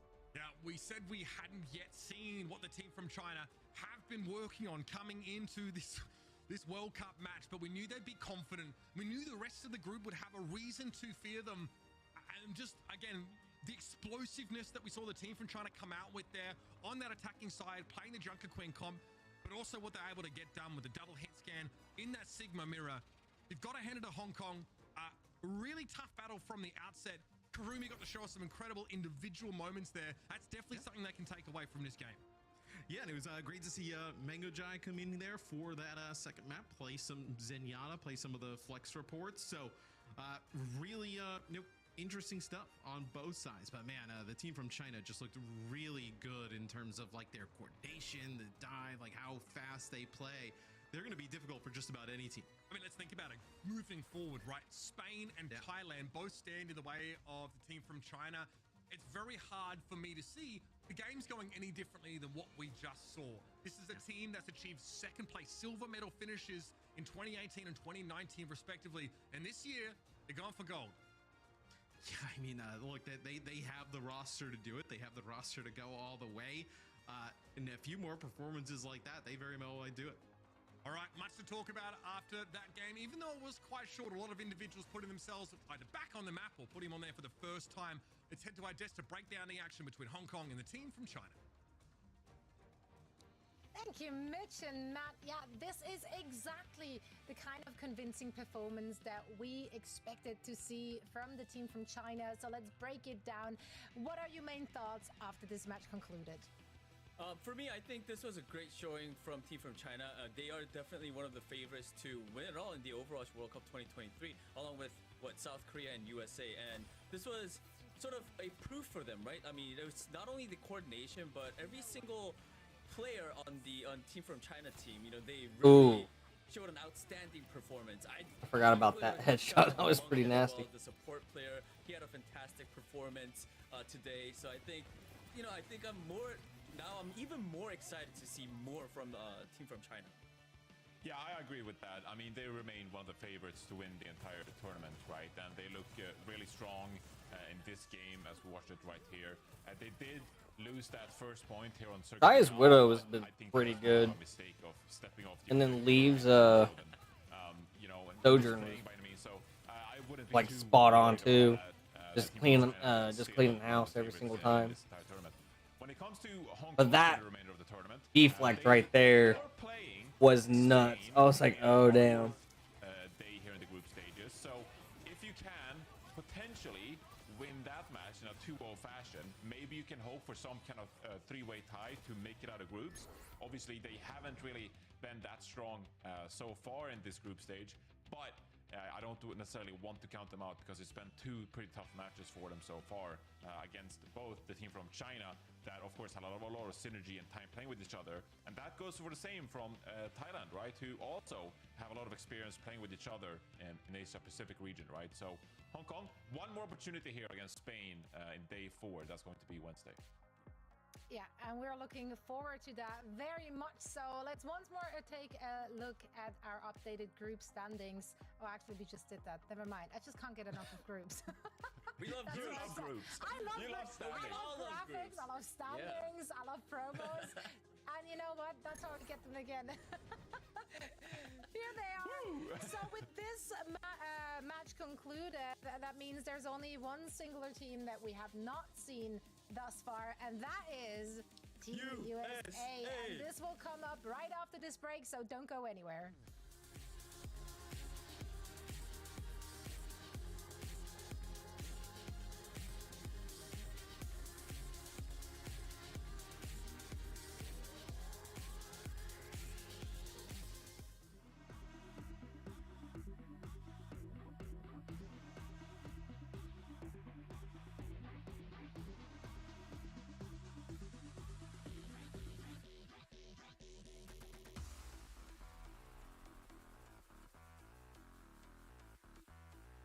Next is USA and France. Oh my god.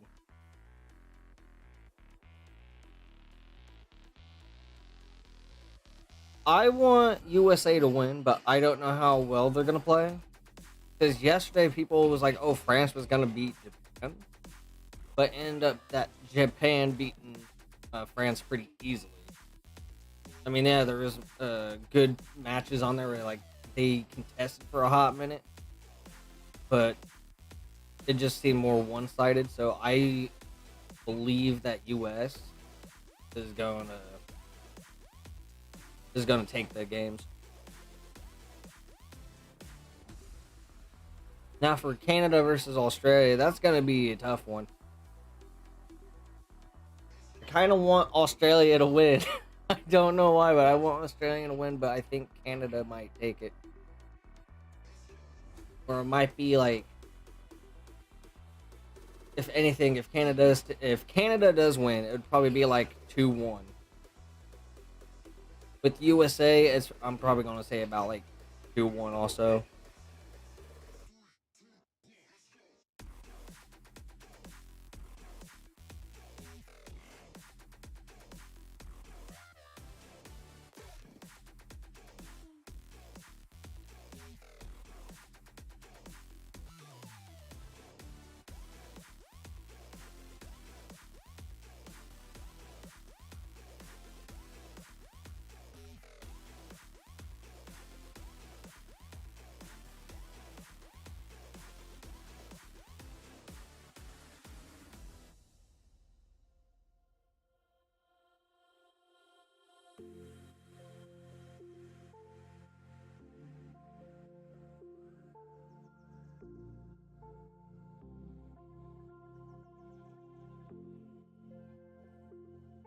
I was still shocked though that Mexico lost.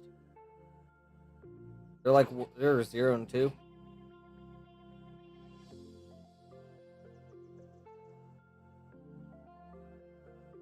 Hong Kong, I figured they were going to be 0. Like they haven't been that good. I know China's been like good, but that was like their first game. So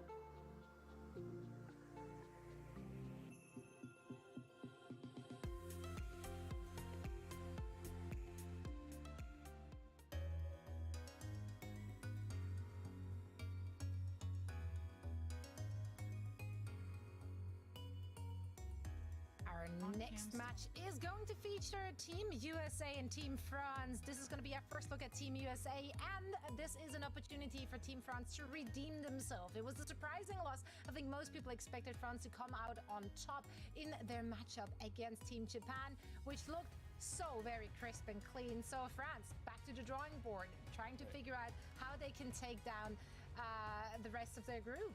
This is their chance, but they are going up against one of the favorites to win it all. But let's chat about this very lineup.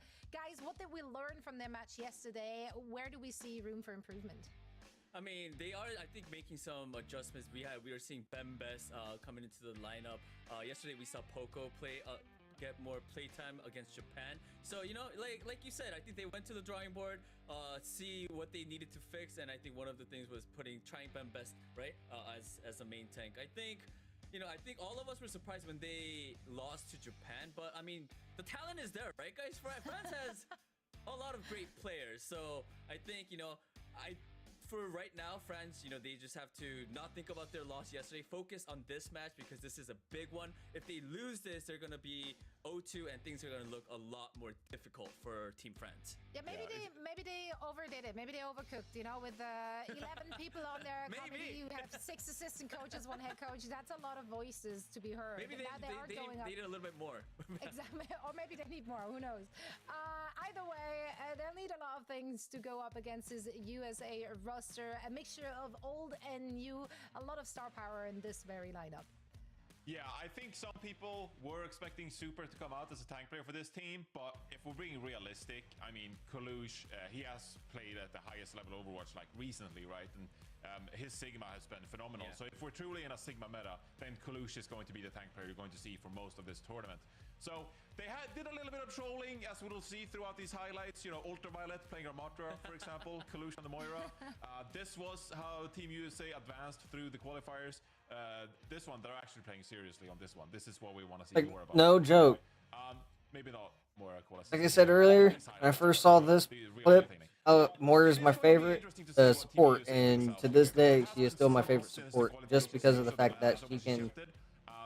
Yeah, like if you play her right, you can keep people alive, you can do damage, and you can just be an overall badass. So this is going to be the first time we're actually seeing USA in like, action. What do you think on console? I play it the hell out of her. Not because I can't aim, but mainly because I just always had a liking to her kit. Any of the teams, except for maybe team from China, of course. And I do it on a PC also, where I can just play her. I prioritize healing over damage, but I'll still throw damage orbs out to gain that resource. To give the dub to Team USA, I'm just very excited for this lineup. They're not just the reigning champion, and of course, a lot of those players, this is their first Overwatch World Cup showing, right? So it's not the same roster we saw winning it all in 2019, but there's so much talent. There's so much talent. Yeah. Each of those players has shown us so much great stuff in the Overwatch League this very past season, or this year rather. So I have a lot of faith in that roster. What about you, Danny? Same, and with USA, I mean, Team France does have the talent, but I mean, USA, I think, has more talent. As simple as that. I think I'm going with the USA 2-0. Yeah, I went with the US as well. I mean, France didn't have the best showing yesterday against Japan, so that's already something that doesn't make me super confident in the gameplay going into this one. But given that they changed 2 players in their starting lineup, could be map dependent, or it could be France saying, hey, we're doing some last minute changes. We're just gonna throw stuff at the wall and see what sticks. This could be a different French team we're seeing. I mean, all those players in Team France, they know what's up. You know, like they know how to recover from a loss like that. They're professionals. Yeah. Exactly, they're professionals. They've been around the block. So They got lots of coaches. No, they do have a lot of coaches. No reason to despair just yet, but it is going to be an uphill battle going up against the team from the USA. However, we got some inside scoop, so maybe we're gonna regret our predictions here. Emily, you talked to both of those teams. What you got for us? Yeah, I mean, speaking of coaches, I was able to talk to both the coaches from Team France and Team USA. And Feifei from Team France said, we need to go back to fundamentals and focus on our own game in order to take on Team USA. And I asked, well, your opponent is full of high-profile players, so is there anyone from the other team that you're especially concerned about? And Feifei said, we don't focus on one player especially. And it is indeed a very high-profile team, but we just need to play our A game today. And Super's Genji is pretty scary, though. As for Team USA, Coach Gator said, you know, the first impressions that he had from day one of Overwatch World Cup was very surprising. He expected stronger performances from the European teams. And then I asked, well, was there a dark horse team, either from your group or other groups? And he said, a dark horse team for me would be Japan from yesterday's performance. I think our toughest opponent would be Team Saudi Arabia.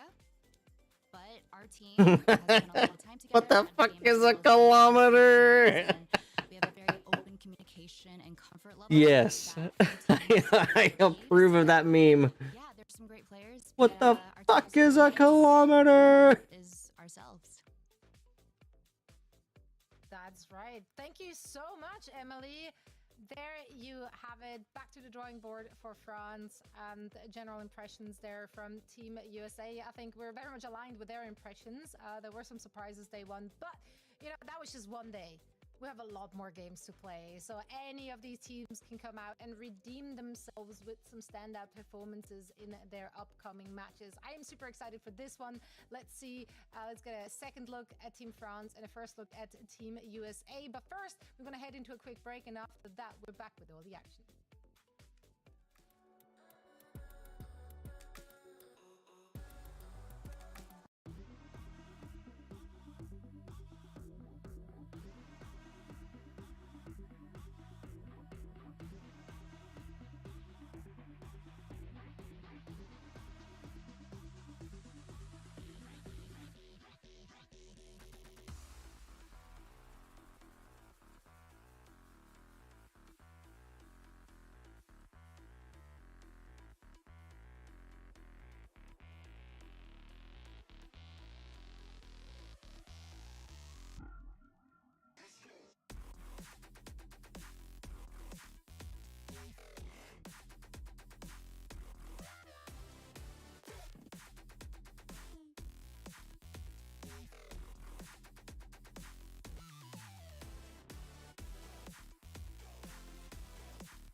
Welcome back, everyone, to the Overwatch World Cup. We hop over to Group D to get our first look at USA, and we get to see also if France have a comeback in them after yesterday. Yeah, obviously, taking that initial loss to Japan was not how they wanted this group stage to start. It was a very close game, back and forth. Japan threw this very strange strategy of playing a lot of Doomfist, and I think it caught Team France off guard. So I'm curious to see, going up against USA, especially with Collusion in the lineup, we might see more of a Sigma mirror that Team France might feel a little bit more comfortable with. Yeah, it's interesting that France may be feeling like they have to change their composition up and at least their players around. Nico won't be starting. It's Pack, who very, very new player to the scene, has experience in Contenders Europe.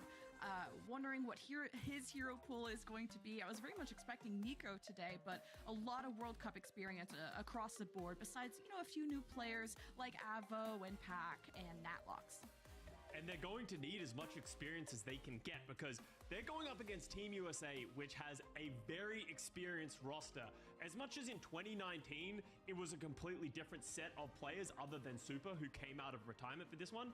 Everyone in the lineup that you see right here is a first time in the Overwatch World Cup, but they are no slouches. They are great players within the Overwatch League, and that's why everyone is saying Team France, they have their work cut out for them against this squad because USA, they have a lot of depth and they have a lot of skill.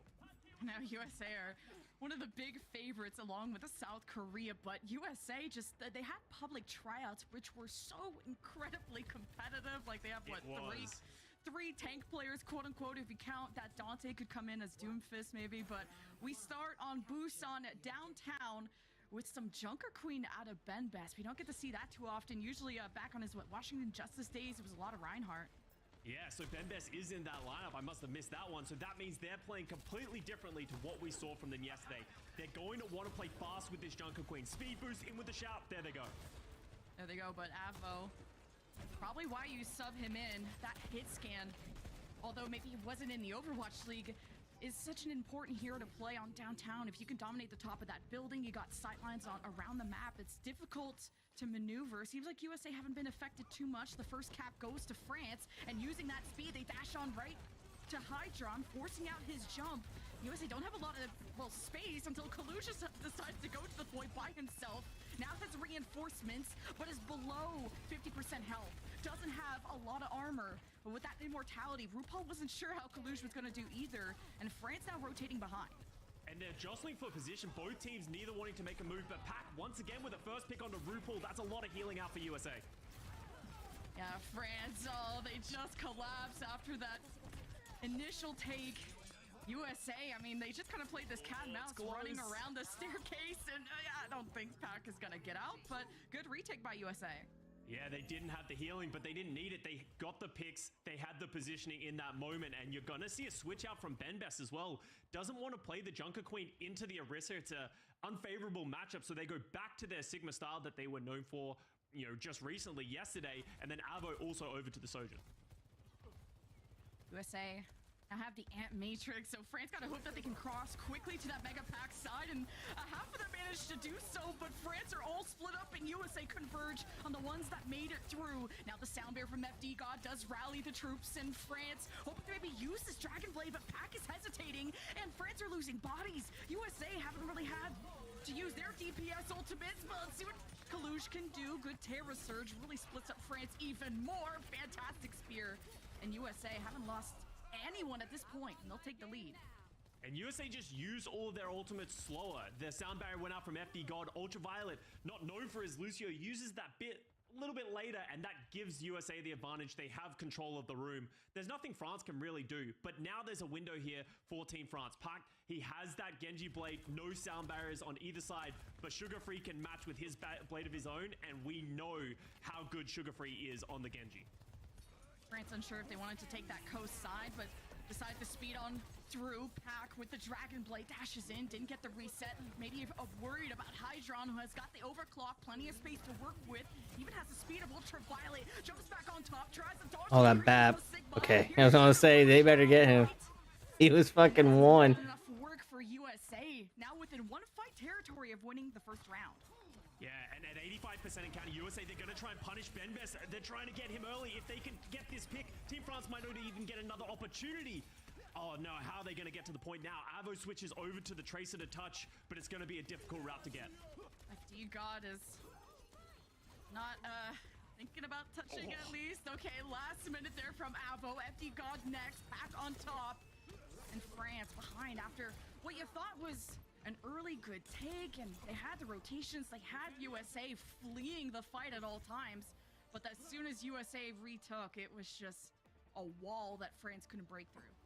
Yeah, and USA just using their ultimates better and better and better than Team France. It just felt like they had a little bit more synergy and coordination. And, you know, we just heard from Emily talking about Team USA. They have a lot of experience playing together. A lot of them are friends. So there is that synergy that they have from just playing in the Overwatch League, but also just understanding and being able to be honest with each other to be able to play as a whole unit. Now we're going to see switches coming out from France, and we're going to see Bembes go over to what I would consider his signature hero, over to the Reinhardt. Yeah, that's what I remember him being subbed in for, but there's so many good options. I mean, Orisa, I think, is more flexible when you can have the range Yeah, he's gonna damage, think better of it. more sustain. Yeah, if that's what Kaluj has been known to play too, it's a good matchup. But with the Mei, I wonder how well this can enable Bembes. And pack on the Mei should give France an advantage because Genji is nowhere near as good. Yes, you can play to a high level if you can get those dash resets, but Mei, with the wall, you can isolate your players just like Kalush here. Oh, Hydron letting loose. Immortality is keeping France up, and Hydron will not be stopped, and not a lot of attention is being given over to him. Really, just France is overwhelmed by Team USA. And with Mecha Base being such a defendable map, or I should say round, this is going to be troublesome for France to attack it again. Yeah, because it gets difficult here for the team trying to reclaim the point because there's two very small chokes that you're coming out of and they can see you coming. You can see USA waiting at the top of the stairs, waiting for Team France. They're going to have to use so many resources to just get out the door. They use the wall to cut off the sightlines. That's a great play from France. Amp Matrix, I wonder how much space is going to be created, but this neutral fight is also decided by the Bastions. You can punish these rotations as someone out in the open. It was Sugar Free. FD got able to chase it down. Ant Matrix here from the high ground of France. Spraying and praying as USA caught in the open here, hoping to keep defending this point, but they decide to retreat and France cap again.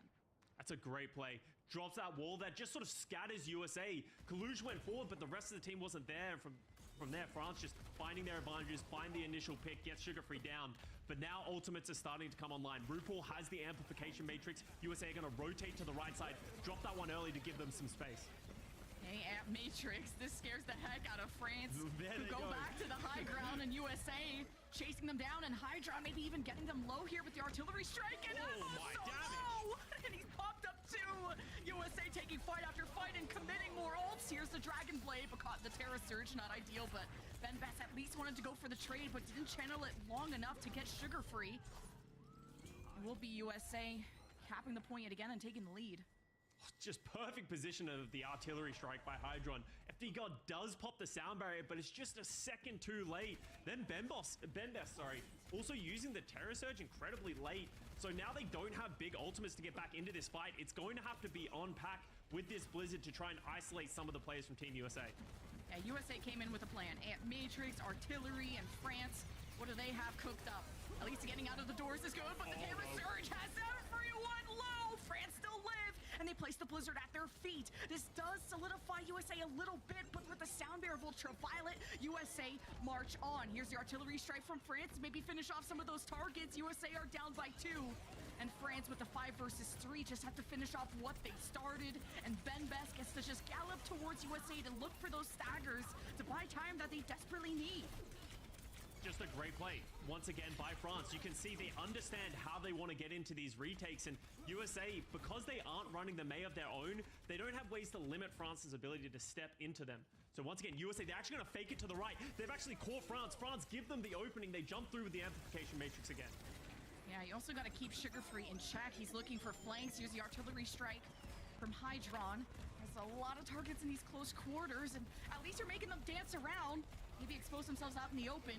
USA have them trapped in this small room, and USA are also trying to flip the point, but somehow as Kalush was doing that, he's removed, and France don't have a tank standing in their way, so they'll use the speed of FD God to at least leave the room, see if they can match USA on the high ground.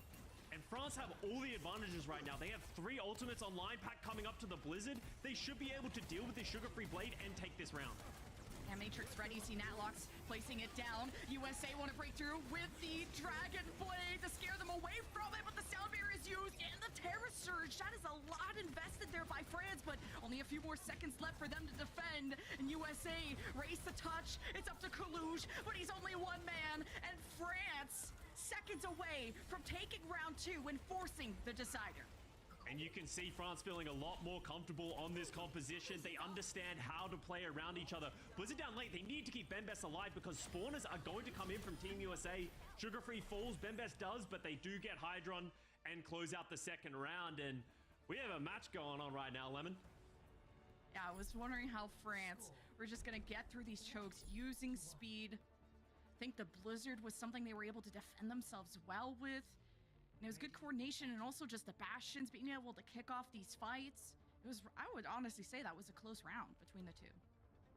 Yeah, and now we're going to see potentially Team USA switching over. They are playing double flex supports with Ultraviolet and RuPaul in this lineup. Very mechanical players, and if they go over to this Sigma with the high damage output of the supports, they're going to try and spread themselves out and make it impossible for France to move around the map. Seems like France have a very similar idea of how they want to play this round as well. This time though, FD got on the Ana and Avo on the Soldier of all picks as well. Hydron actually mirroring. It's important how those first picks go for Pack. A lot of pressure on this new player's shoulders up against Hydron. Already on the Pack side, taking initial damage, may give up this position. Now the Sigmas will have to duel for this drum position for the point, where you can defend this for a long time. Pack gets that headshot that we were talking about against Hydron on that left side. That was an important duel. This is a power position that looks over the point. USA can also counter-rotate to the opposite side where the Mega Pack is, but they seem to still want to push Pack away, who's now got his flex supports by his side and the shield of Benbest, and USA want to get around them. And first flip over to Team France, and now, because they have the numbers advantage, they're trying to push away Team USA, but Avo's the one who gets punished. Benbest rocked, but back on his feet, but very low. FD got two as one. God, that Hanzo's one tap. Yeah, nice. USA just Hydron's a really good DPS. And it paid off even despite losing Hydron early. You only give up 22%. That's winnable for USA. Absolutely. Hydron comes back on the off angle, just able to pick at Team France, and they just couldn't hold up to the amount of damage that was coming through. It's a very greedy pick of the Hanzo from Pack here, because Hanzo's inconsistent damage, and you'll really live and die by the value you get from the Hanzo arrays. Obviously got a very important opening pick, but because of the Hanzo, they also weren't able to close out the fight against Team USA. Oh, and that's a great pick from Hydron onto FD guard. Just 1-2 punch with the left click and the rocket. And that's that niche that Soldier has, is how quickly you can rotate around, but that is a 3-man flux. Natlocks down, and so is the rest of France, caught off guard by USA taking these early positions. Yeah, and USA really starting to get in their groove now. This is where they should feel most comfortable on these heroes. Kaluj is a self-proclaimed best Sigma in the world, and we're starting to see glimpses of that right now in this round.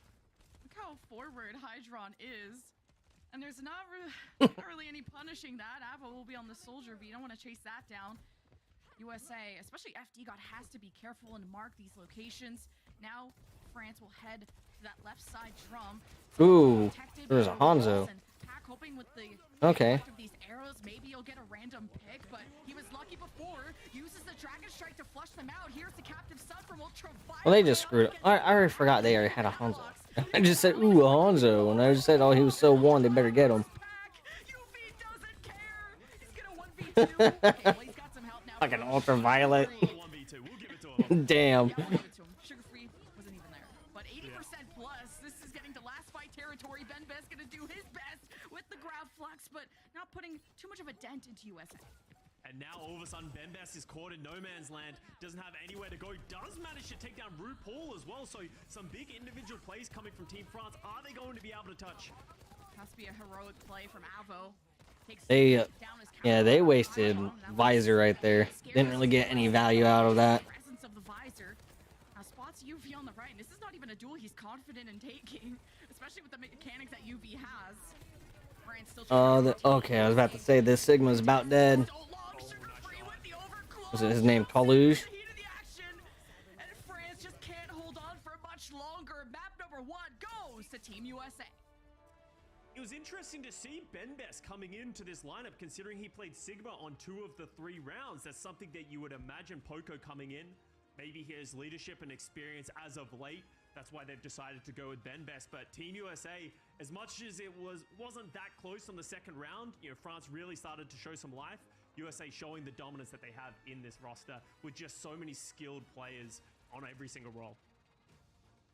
It's been cool to see just Ben Bez versus Kaluj, and USA have a lot of options too if they want to go towards Super. Maybe on another map. You thought maybe the Reinhardt would work there, but clearly Kaluj has proven to be just that flex god when having to be that solo tank for Toronto Defiant back in that day. But here are the highlights of map number 1. It went all the way to round 3.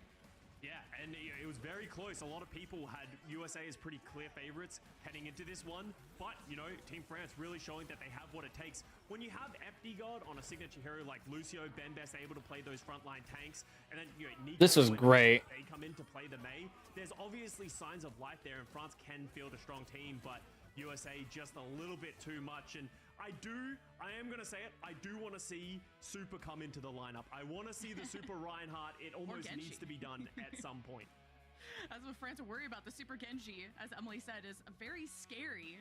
But also Pac, I think, was able to hold his own against Hydron with the Hanzo versus Soldier matchup. That went pretty back and forth. We're waiting for the map pick, by the way, from Team France, as USA are on match point. And I wonder, depending on this pick, is Nico going to come back into the lineup? Are you confident in the Avo Pac DPS line against Hydron and Sugar Free? We'll see. I think France did a good job at keeping also Sugar Free more in his place when he was on the Genji flanking. Yeah, exactly, right? When Sugar Free wants to play on that off angles, the problem that you have if you're France is that there aren't really any clear weaknesses of the way USA wants to play. Because they have such a deep roster, they can go to the Super Genji if they need to. They have Dante waiting in the wings to play Doomfist or Sombra or any of those heroes. USA really does have a wealth of opportunities to play anything at this point. Yesterday, we actually saw France go over to Circle Royale, I believe it was, and it was close. They very almost closed out that map, and they are going to go there again. Actually, I'm going to correct myself. They went to Blizzard World yesterday, that they were very close. So actually going away from the map that they chose yesterday, maybe thinking they'll have a better chance on Circuit Royale. And I wonder if that means Poco will come back into the lineup as their signature Sigma player, but we'll find out what those substitutes will be on the other side of this break.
can't wait to be in person with everyone because I can already hear the USA chants going on. They're on match. Could read the chat, ma'am.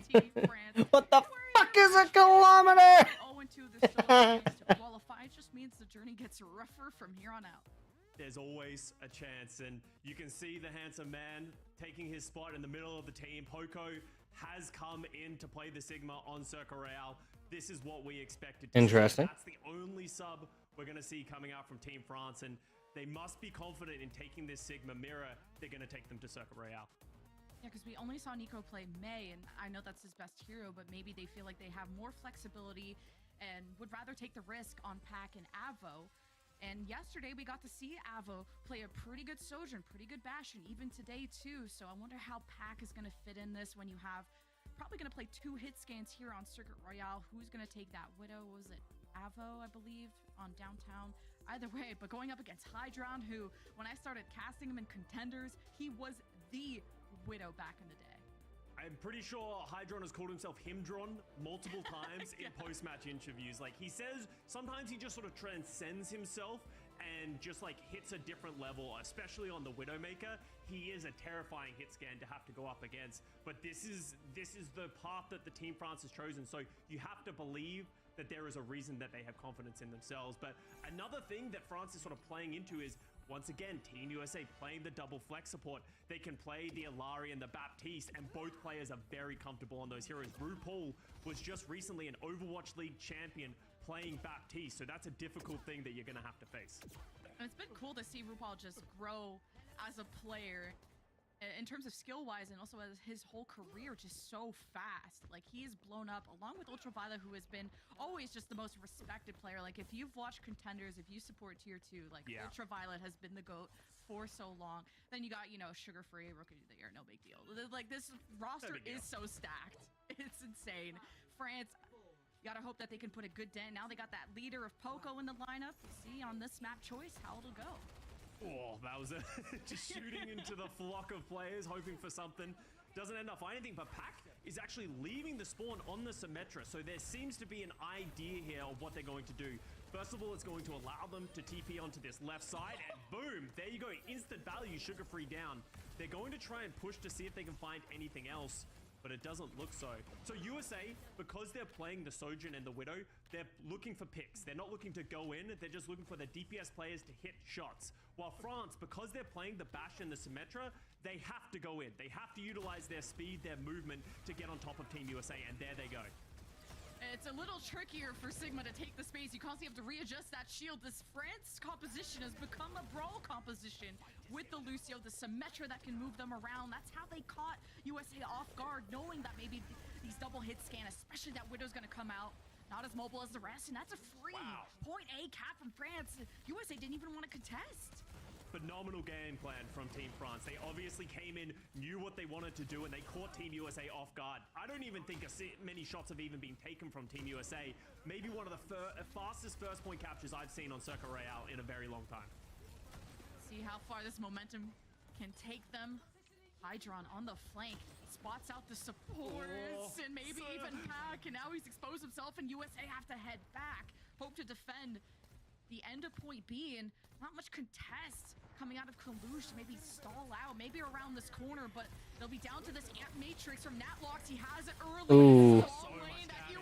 Very nice window. They'll take shelter on the left side, but they've lost Ultraviolet. They'll respond with their own Amp Matrix here from RuPaul, but that's an easy disengage from France. Yeah, France are more than happy to take that. They've pushed the cart so far on this second point as well. Now they can set themselves up for a teleport play with Pac on the Symmetra. Pac's gonna go in alone, put some pressure onto the Widowmaker. We need to see some shots get hit from Hydron. He hasn't found any purchase so far in this map. There's the graph for Lux from Pogo. Oh no. Oh no. Able to contest here at the end of the day. They are having to force their way through this photon barrier placed there by Pac, and USA haven't stood a chance so far, haven't had a stop. It's France that have been Poco popping off, bro. He popping the fuck off. I said Hydron needs to hit a shot. He can't hit a shot if there's a wall of shield sitting in front of his face. And right now, Team USA are getting absolutely run over with just this faster composition. And that's why you're going to see the switch from Hydron. Goes over to the Bastion, realizes I can't get anything done with how fast France is playing on the Widowmaker. I need to match the damage. And even the random bastion nades that stick to you have been just forcing Hydron to be a lot more careful. This is a good swap. USA have the Grapplux of their own, and France are all grouped up together. I mean, maybe you could try and teleport out if USA get too aggressive.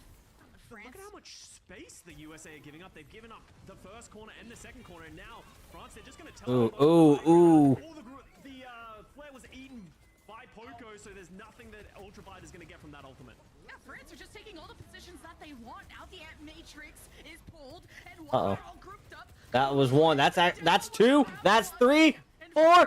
USA get their first fight win. That's a team wipe. And like you said, they just gave so much space that it was one fight for Holy shit, they got him right there. Well, not even a fight for point A. Like, this is going by very fast. Yeah, and Team USA, they have to use a lot of ultimates to sort of slow that push just there as well. The Flux, the Overclock, and the Alari ultimate. Now they have absolutely nothing, only RuPaul with this amplification matrix. So France, how are they going to maneuver? They've been so smart with their TP so far. They're going to teleport underneath Team USA, take the positioning, and get control of the cart once again. Good turret placement from the Symmetra there of Pack in case USA do decide to drop down. Now the sound barrier and the artillery. USA getting overwhelmed again. Now using the healing of the pylon to hold to their position and use the Ant Matrix to fire back. It's just chaos. And USA just have better focus fire at the end. France were hiding and maybe weren't able to deliver as much damage. And either way, France will have to reset. A much better response there from Team USA, realizing that France are trying to maneuver around them, so they actually push into them, don't give them the freedom of just sitting in that room, and Pac actually got himself split off next to the stairs. They just couldn't keep him alive. So now all of a sudden, the clock starts to dwindle. That's 2 minutes off the clock, but France still has 3 minutes remaining because of how quick their first 2 points were. France can teleport, but they also have the photon barrier. Oh, and they just decide to speed right into USA while Hydron is in tank Foreman. He's the first to drop. He's so immobile in that state, and France knew, and they pounced. The 5v4-2, USA escaped without having to lose any more bodies, but France are teleporting into them. Grabflux only focusing down Kalush, and he's just getting pummeled to death. But somehow Kalush still lives on. RuPaul and Ultraviolet, great support! Oh, nice! And Ultraviolet holds on to that window position, and he can free fire on that backline. Great disengage out of USA. Yeah, Ultraviolet showing a little bit of a flick there onto the aggressive FD god Lucio. And now all of a sudden you're going to see a switch over. Pac goes over to the Genji. Ooh, Paco going from Poco. I read that name completely wrong. Shit, it said Paco. Poco fucking swapped from Sigma to Diva. His Sigma was good. I don't see why he needed to switch. Probably just try to get on point and... Jesus, dude. USA is just now fucking him up. It's like, alright, we're not playing around no more. Hydron going as back. Oh my god. Can't even discount what the flex supports of USA are doing. And USA, Diva already got destroyed? I didn't even know Diva died. And without the teleporters, I was even looking at the kill feed. I overlooked it. Oh my god. Deflex Poco can sort of mitigate some of the damage on the Diva. But right now, it feels like they're just an uphill battle, literally, that they're never going to be able to close the distance unless they start getting some ultimates online. At least France were able to start that snowball, which turned into an avalanche, but USA seems stabilized. Here is Hydron with the Ant Matrix, plus spraying and praying as France burst into flames, and they'll be back into spawn yet again with only being able to get 1 kill or 0 in these fights. It's tough for France to just even scratch the surface of this defense. And USA is cycling their ultimates very well. Ultraviolet now has the Alari ultimate, so if France group up, all of a sudden they could end up getting hit by that big AoE damage. So Poco's going to need to be focused on eating that one. But even if they get through that, Kalush is coming up to the Gravitic Flux. So many threats they have to deal with for Team France. And it's tough to forward face. Wait, FD God, did he just Ajax? Oh, no. Jesus. Jesus! Front-facing tank, as I said, with Poco only having just limited amounts of matrix, so France are just way more exposed to damage than they previously were. Yeah, that hurts right there for FD God. They needed that extra health, that overhealth. silver lining, they do have 3 ultimates on. They're going to need some individual brilliance from both of the DPS players. Pack with the Genji Blade, Avo with the Overclock. They need to find some picks. All right, the last fight for France after several minutes. They're gonna just go on the underside and force, just try to get as much meterage as possible while Poco takes the attention and Pac pressures them back. USA are on the coast side and France now have the card contested. It's up to Pac to really pull through for France once and for all, and France have so many ultimates that they can maybe even make the full France push. might make this. They have to use 2 of their DPS ultimates, but they are getting an advantage. Natbox Like, cannot fall here. Needs to Pac be just very got careful. a good fucking ult, and then ooh, Ana. Get rid of Hydron.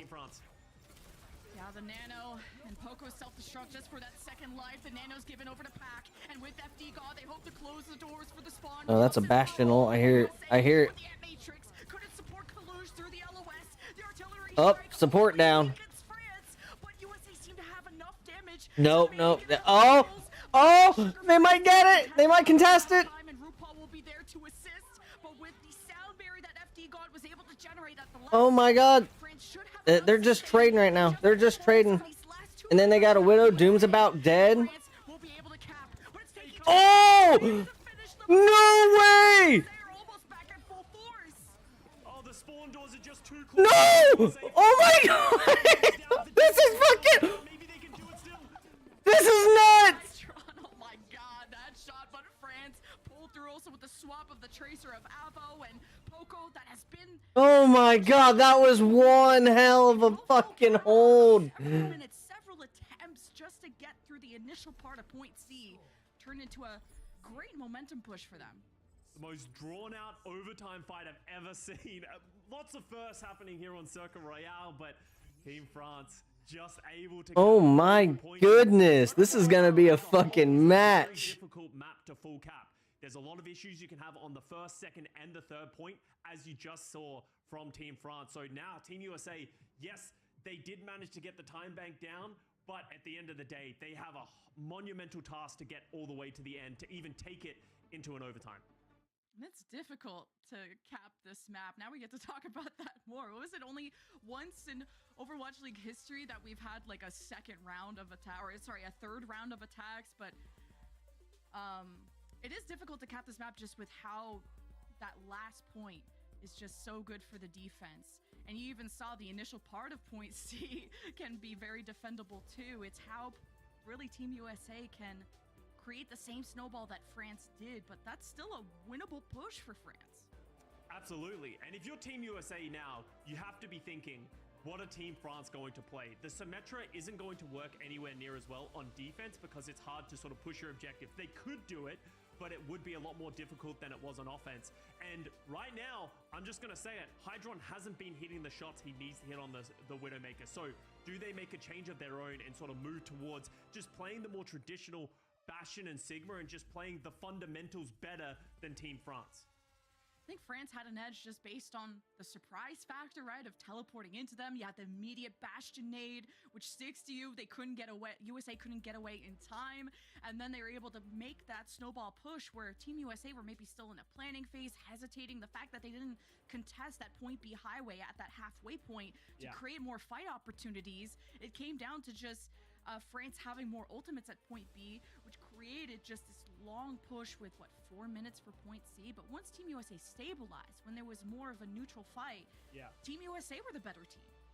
Absolutely. And I think you've seen bright spots for both teams so far in this series. I think a lot of people were worried for Team France after their loss yesterday against Japan. Even though it was a close series, people, I guess, have high expectations for Team France because of the history that they've had in Overwatch. But they're taking it to one of the teams that we consider to be the favorites right now in the Overwatch World Cup and Team USA. So some bright spots here for Team France, and maybe if you're a USA fan, maybe a little bit of like, ooh, this is a little bit closer for comfort than I would like.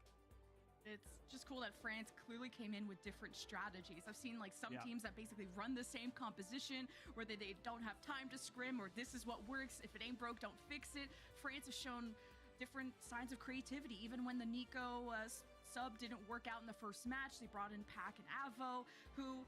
This is what World Cup is all about, to feature new players, to have that chance to travel to BlizzCon, to face Overwatch League caliber talent on the other side. Like, that is a once in a lifetime opportunity. And well, that opportunity is going to have to wait a little bit longer. We have a technical pause coming out of one of our players, so we're going to take a break. We'll see you on the other side.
What is a timer? What is a kilometer? I have so many questions. Nobody knows. Unbranded search engine is free, but I'm busy casting right now because we're going to be getting into game very soon. Technical issue is all resolved, and will be France defending up next. Yeah, and Team USA have their backs against the wall right now.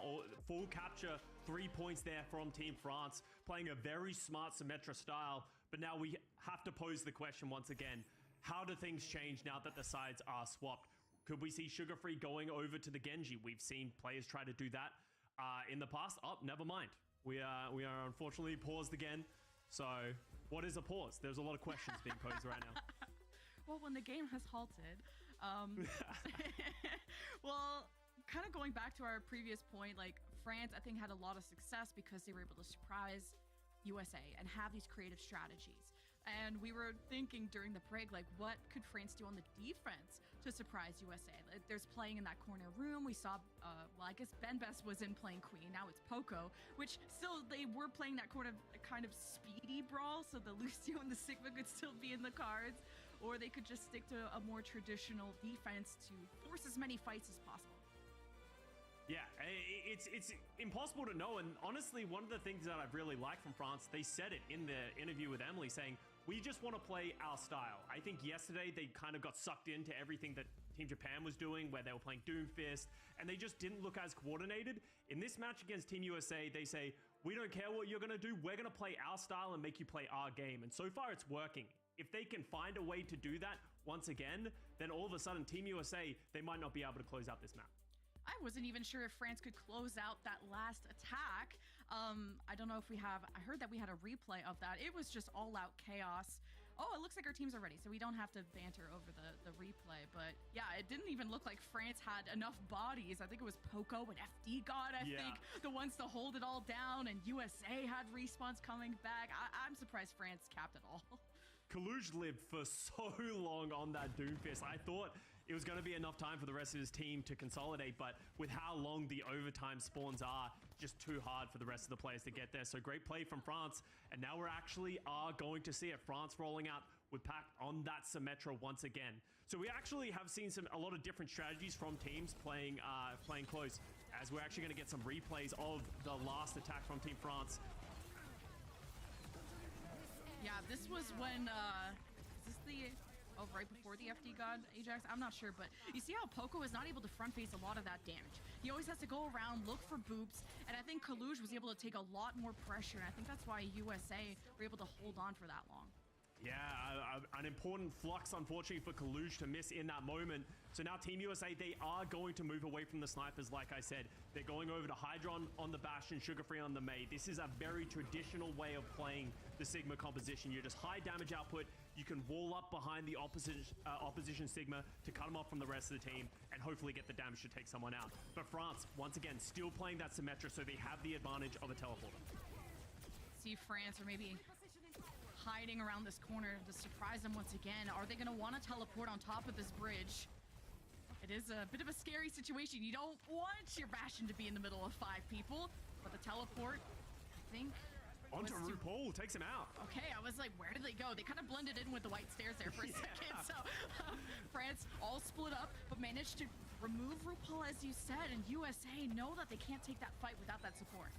And that's what France need to keep doing. They have the Lucio, they have the teleporters. They need to be proactive and teleport onto the backline of USA, find some punishes. So that's a minute off the clock already for Team USA. It's about building up these ultimates and eventually finding picks for Team USA. So far this match, they haven't been able to do it much. Poco goes through the teleporter, uses the grasp, but this time Team USA saw it coming. He's got the speed of FD God. I like that FD God's also looming on that wall to try and boot people out of that shield. But France have lost that first corner. Now ready to fire back with the Ant Matrix there from Natlox, but the timing was a bit off. USA weren't even there. Yeah, I think they were hoping to catch someone who was wide peeking from Team USA, but great discipline from Team USA. See it coming, fall back, and now that's an ultimate advantage. Kaluj goes up in the air from the Gravitic Flux. Can they keep him alive? Looks like they can, and now it's Team France who are losing members. I think France are really desperate to confirm the kills that Poco set up off the Flux, and then the Ant Matrix from RuPaul was beautifully placed to defend Kalush in that moment. And as France got desperate, USA took advantage, and that'll be the first cap, which may be slightly slower than France, but still, the card is rolling. It didn't cost them very much. That's the important part. All of a sudden, they have a Gravitic Flux advantage, which is very valuable, especially when you're playing the Bastion. You can combo the Gravitic Flux. Everyone goes up in the air. They have to come back down, and the Bastion can drop the artillery right where they're trying to land. So keep an eye out for that one right here. It's Kaluj up too. Did he just whiff that Flux? Is that another whiff Flux coming out of Kaluj? I believe it might have been. Yeah, I didn't see that hit anyone. The artillery Interesting place to pylon. right behind USA. It'll work. Into a fight, and now the Photon Barrier was Don't want the enemies to destroy it. Oh, she placed the other bile on there. Okay, good. But that was just to counter the Blizzard. Blizzard artillery strike. Hydron with the fucking Bastion. Just so fucking god tier, bro. I love it. I love it. Maybe a point B cap in sight. Yeah, I believe France should get another opportunity to capture us. I think this is going to be the only time I stream I haven't played a game. If they use this a little bit better, but RuPaul will... Like, I'll say that right now. I think this is going to be the only time where I stream and I haven't played a game, but I watched people play a game. So hopefully y'all enjoyed. Even if I've been relatively quiet. Concede the positioning a little bit and just sort of step back, but they're coming back in with the Ant Matrix. I like this Ant Matrix from RuPaul. You were hoping to catch France crossing in front of the cart to help Poco out, who's kind of on his own island there on the left side. Natlox placing the Ant Matrix to help France. Them Bastion. The shield still alive and well from Kaluj, but he needs to defend Sugar Free while he's Kaluj is just fucking going in ham. Poco is sitting there trying to do everything he can, but he's gonna die. He's literally, yeah, he's dead. Yeah, to block off the healing from that tank, and France will just have to dump bodies. Ultraviolet though, bro. With the Ilari. And you can see why Team USA, they're wanting to play the slower composition. You can see if France aren't able to get into the fight and sort of apply pressure with the Lucio and the Symmetra, they will lose the long drawn out fight. They don't have as much healing. The Lucio doesn't do anywhere near as much healing as the Ilari, and the Symmetra doesn't do any range damage. So it feels like right now, France need to go back to what was working for them. They need to get back to playing their own game. That's why they're trying to route around the left side right here. And USA already have the high ground. France are on the coast side, and that's not really where they want to be, especially everyone is grouped up. And fluxes are coming online for Poco and Kalush. France just using the Bastion, the try breakthrough. Ultraviolet is insane with this captive sun. Procs on most of France, and they just burst. USA take the fight. They still have 3 minutes and half a point C to complete. They still have one more fight they need to win. France are going to have the closest spawns. They will get another fight, and they have a lot of ultimates to combo. They have the Gravitic Flux and the Bastion Artillery Strike once again. And you're going to see Team USA, they're trying to play it slow, play around their own advantages. Poco getting a good ult. Most of Kalush's team is hit. Oh, oh shit. The artillery strike from Avo just to send USA back a little bit. For now, Evo got fucking Ultra. FD God got the Pylon. The best, character, the best player in the game is the Pylon. Oh my god! From contesting from the France side, the sound bear from FD God should be enough sustain to push back USA in this fight. Such a smart play from Pac, realizing that they need to touch the Speed boosting, speed boosting. Symmetra teleporter to touch it, slow down the cart, and then teleports out right before they get frozen. So that's just great heads-up play, understanding how to play around the Symmetra and deal with that sugar-free C9 Blizzard that we just saw, and now it gets difficult for Team USA. We saw how difficult it was for France to close out this third point. USA is going to have the exact same issue. They don't have any ultimates up Lemon either. It's only Kalush with the Flux who's been questionable at best so far with this ultimate. USA wanted to take positions around poolside, and Poco has spotted it out. France are going to give it up. USA, are they going to want to drop the card? They're going to be forced to with this photon barrier up Pac. And even with the teleport, I don't even know where that went, but France are on the chase thanks to this Lucio of FD God. France can force the fight even if USA aren't ready. But it's currently USA who are up now. 1, 2, and 3 kills as France couldn't finish off the targets. When it felt like France had USA up against the wall, it's USA that will be capping shortly with time to spare. That's great play from the USA supports. Ultraviolet and RuPaul somehow keep Kalush alive. He was getting chased by The fact that USA got more time than France, this is going to be a free-for-all, one hell of a match. We'll go into overtime, and France will get another opportunity to attack because we are on escort. But Team USA, they're going to have a minute and 16-second advantage. That's a difference of what, a fight or two, and with how difficult it's been for both of these teams to get through point C, you're going to need all the time you can get. But with 1 minute, France, I think my expectations is, can you at least get point A with that 1 minute? Yes, on their last attack, they made that very swift, but it was off of a teleporter play that maybe USA weren't expecting. So now that, are you going to want to rinse and repeat that strategy? France are going for yes, but how are USA going to adapt to that? Yeah, the jig is probably up for Team France. I believe Team USA are going to expect the Symmetra come out. They're going to be more prepared for these teleporters, so their backliners can play a little bit smarter, and we can see Kalush trying to sort of handle this one. And this is how they kept Kalush alive. Look at how far that lamp was from. The supports were nowhere near Kalush where they needed to be, but then Kalush just able to live long enough, just able to stay up with both supports, and then boom, Kalush lives long enough, drops the Flux, and USA close it out. And that's tough. I can't count the amount of times I've missed, just jumped out of immortality. Just there's so many colors, so many people in front of me. You don't notice that barrier. But either way, France broken out of their spawn room doors. USA keeping eyes on them to see. Well, I guess there's not going to be a teleporter playing. Yeah, they're just going to go for the May. They want to just play the May. I think realizing that the Symmetra's probably not going to work a second time around, just go to the May, give themselves a little bit more of an advantage. So the only difference right now is the Alari for Ultraviolet versus the Lucio of FD God. So how are France going to use this speed boost from FD God to give themselves an advantage?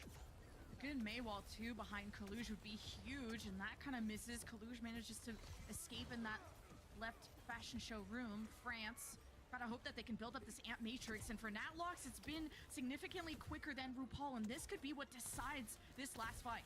Yeah, this is going to be a make it or break it for Team France. Sugarfree's getting very close to a Blizzard. They need to keep an eye on that one. Oh, just goes under the cart, so it's moving. Oh, and Hydron peaks too much. Sugarfree's in trouble as well. Oh, this might be falling apart for Team USA unless they can. Oh yeah. Such a big brain amp from Natlox, as you said. Yeah. That fucking window just helped out a lot, and then the May just cleaning up. Poco and FD God, damn, bro. And France, it was all up to Natlox stocks in that Amp Matrix to win them the fight. And with that 1 minute, we were hoping that they got the point A cap, so they did. But now how far do you go from here in overtime? And importantly, RuPaul trying to turn that fight around, use his own amplification matrix so they don't have an advantage in that respects. And we're in overtime. In overtimes on escorts, if Team USA loses one fight, they'll lose the second point. And they'll likely only get one, maybe two fights on the third point. So every ultimate matters. They need to stop this push right now. Otherwise, their time advantage isn't going to matter. Lavo is going to force USA back. This ultimate. Seems like USA want to be ready to engage off of this Blizzard. Sugar Free can even go through this right side if he wants to catch France off guard, but just decides to go through. France are in front. Sugar Free dies! He's not able to use the Blizzard! The sound barrier from FD got 2 is more than enough sustain. France have to send the house, and USA are around the corner hoping to play as conservatively as possible so that they can contest again from the May wall and the Blizzard. The fucking Blizzard. Oh, but he got booped out of it. So he was able to survive it. USA can't do anything about it. That was so smart from Team France. They realized they have the player advantage. Oh no, they got walled off. Everything moving. They're trying to find another pick. Can Hydron get out? No, he falls as well. It's getting from bad to worse, just cascading effect of just finding. About this time, you pull out the Junkrat or the Far and start laying hell on them. To handle this as well, they gave up their flux and they're moving in, and they're going to have to deal with a Poco flux of their own. As long as they can stay on the comp versus this sugar-free Blizzard, they should be in a good spot. Yeah, France's fight planning has been so good at removing Sugar Free earlier on. Artillery strike from Hydron right on top of Avo. He's in the immortality. Oh, he got. Damn. That's an even trade so far. Now it's uneven.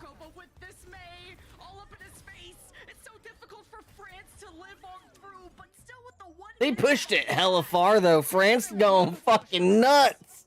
Can't be unhappy with that push. That was great play. About halfway through that third point just there. Regardless of the 2 minutes and a quarter, the Team USA, they're going to have to find some similar type of push where they find advantages and they're able to snowball it. Circa Royale, positioning is king. So if they're able to just continue to hold that position and find their advantages, they can do the same thing, but it is difficult. If France stay composed, they should be able to close out this map and take us to map 3. I like the switch up from France too. The fact that this may worked out, and when it's maybe Nico's gone as a coach, you know, it's just okay. This is how you play May, and I think just the fight planning we've highlighted from France, the May walls, the win conditions, realizing what USA have with that sugar-free Blizzard, which felt like USA were hesitating on when to really throw that Blizzard. They almost wanted to react and counter what France were doing, but the initiative from France is what ended up winning them so many fights. So. Wish that sugar-free Blizzard came out a bit earlier. Well, I have to give props to Poco. That accretion rock onto sugar-free. He was trying to drop that Blizzard on the second point, and Poco actually rocks him off the side of the U-turn, and sugar-free falls. And from there, that big tool that they needed to close out the fight was no longer there. So Poco, we know him for the Poco bombs, but we're getting to see some Poco Sigma right now making big plays as well. Oh, they're going in the room. They're going in the room. They're sneaking behind. Oh, fuck. Oh, no. Oh, no. They managed able to get one, but they lost 2 in that whole entire fight. They're going to lose. Yeah. Damn. Fucking damn. I like the idea there from France. They just weren't able to execute. That was a great rock from Kaluge. Instantly hits Pack on the way out of the door. But that's what France wanted. They wanted to take an early. You got Ultraviolet still on Alari, so that's gonna be fucking nuts. The one thing that they are going to have to be worried about, because Kaluge got that 4K, he's already 60%. Oh, the ricochet, bro. Oh, the Bastion. Could close out this first point very quickly. MTP above. Oh my God. Big win condition for France, and they're both around the same percentage. It'll be that. Oh, they hit their Bastion. He still got the support. They lost the second one. They're going to do it. Come on, USA! Sorry, I'm getting excited. USA! USA! And with Avo gone, France don't have the DPS to even make this win. Holy so USA fuck! will be capping A. because of that great sugar-free wall, Natlox gets picked off, and from there, France just don't have the healing, and that should be a first point capture. And if you're Team France, you need to not panic, right? You have time. You still only need to really win one fight. Okay, never mind. They're going for the last second contest. This is a dangerous play. Hey, Captive Sun, but Natlox probably has immortality. Now that you spot that out, well, USA actually winning without ultimates. What a drop. France maybe weren't expecting it. And France didn't know how to get out of that situation, mainly keeping Pac and Avo safe, which are the most vulnerable members on that team.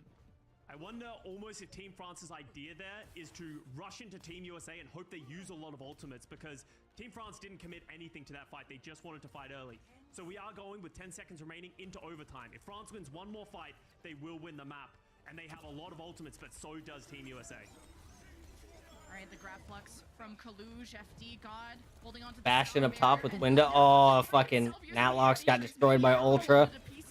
Repositions the Baywall still in his face, and France are still getting organized. Time to solo ult that Bastion. All over Avo, but France still Time to keep getting people alive. to USA. It's not Oh! versus 3, it's up to USA. Damn! And Poco is the anchor for France, but for no longer, as USA only have Oh my God! sight. It's overtime too. It's do or die. That was absolute chaos, and USA used absolutely everything as well. FD Gold with the sound barrier, Pac with the photon barrier. You have to believe that Team France has a big advantage in this fight, especially because Team USA... They have to be careful now. trying to reinforce the point, while Team Oh, France they're still TPing. They're TPing. Nope. They're going to try to wall off. From Pac, photon barrier. There you go. At least keeping their half of the cart. Team USA can just hold their own. He has beat. He wants to pop it. You know he wants to pop it. This will be the sustain that they need, and there is the engage. France running after USA, having ultraviolet. Oh, fuck. Cannot continue on. The fight planning just too good out of France, as they will even up the series 1-1.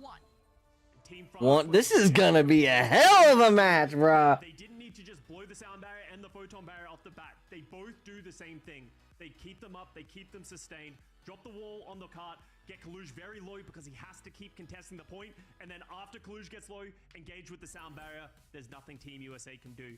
Great team play from Team France, taking it to Team USA. An unlikely matchup. People didn't have Team France pushing Team USA this close to the edge.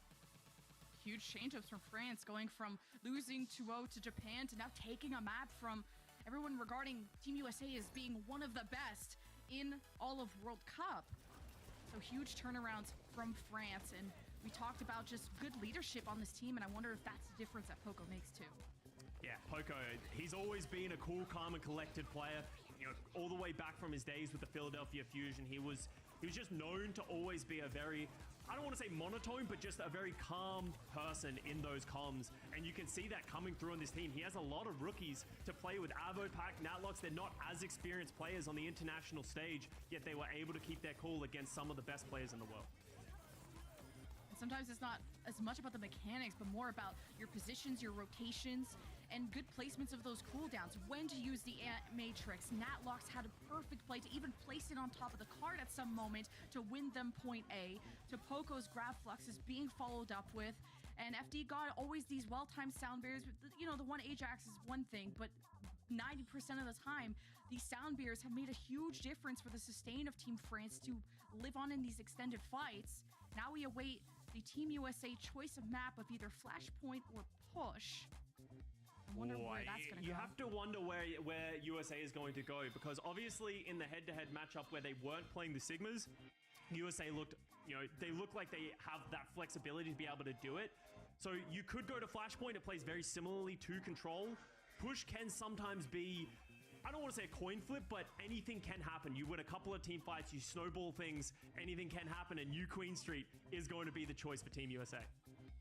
I feel like with Push, a lot of teams like to play Lucio, and France already having kind of that Sigma Lucio brawl may bode well for them too, but USA have been one of the most confident teams probably in all of World Cup, but especially in their group. They think they're number one, and France want to prove them wrong, and we'll see who's right or wrong after this break.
see today. It's a close battle between France and USA, and what a turnaround for France. First look at Team USA, they look pretty beatable. Yeah, and that's really the big takeaway that I've had from this series. Like, we know that Team USA has strength, but the question, not just this series in general, but is Team USA going to be able to go the distance? Can they repeat what they did in 2019? Because they are the reigning champs. We all saw the picture of Super sitting in the throne, aka gaming chair, in front of the trophy, and they're trying to defend their title.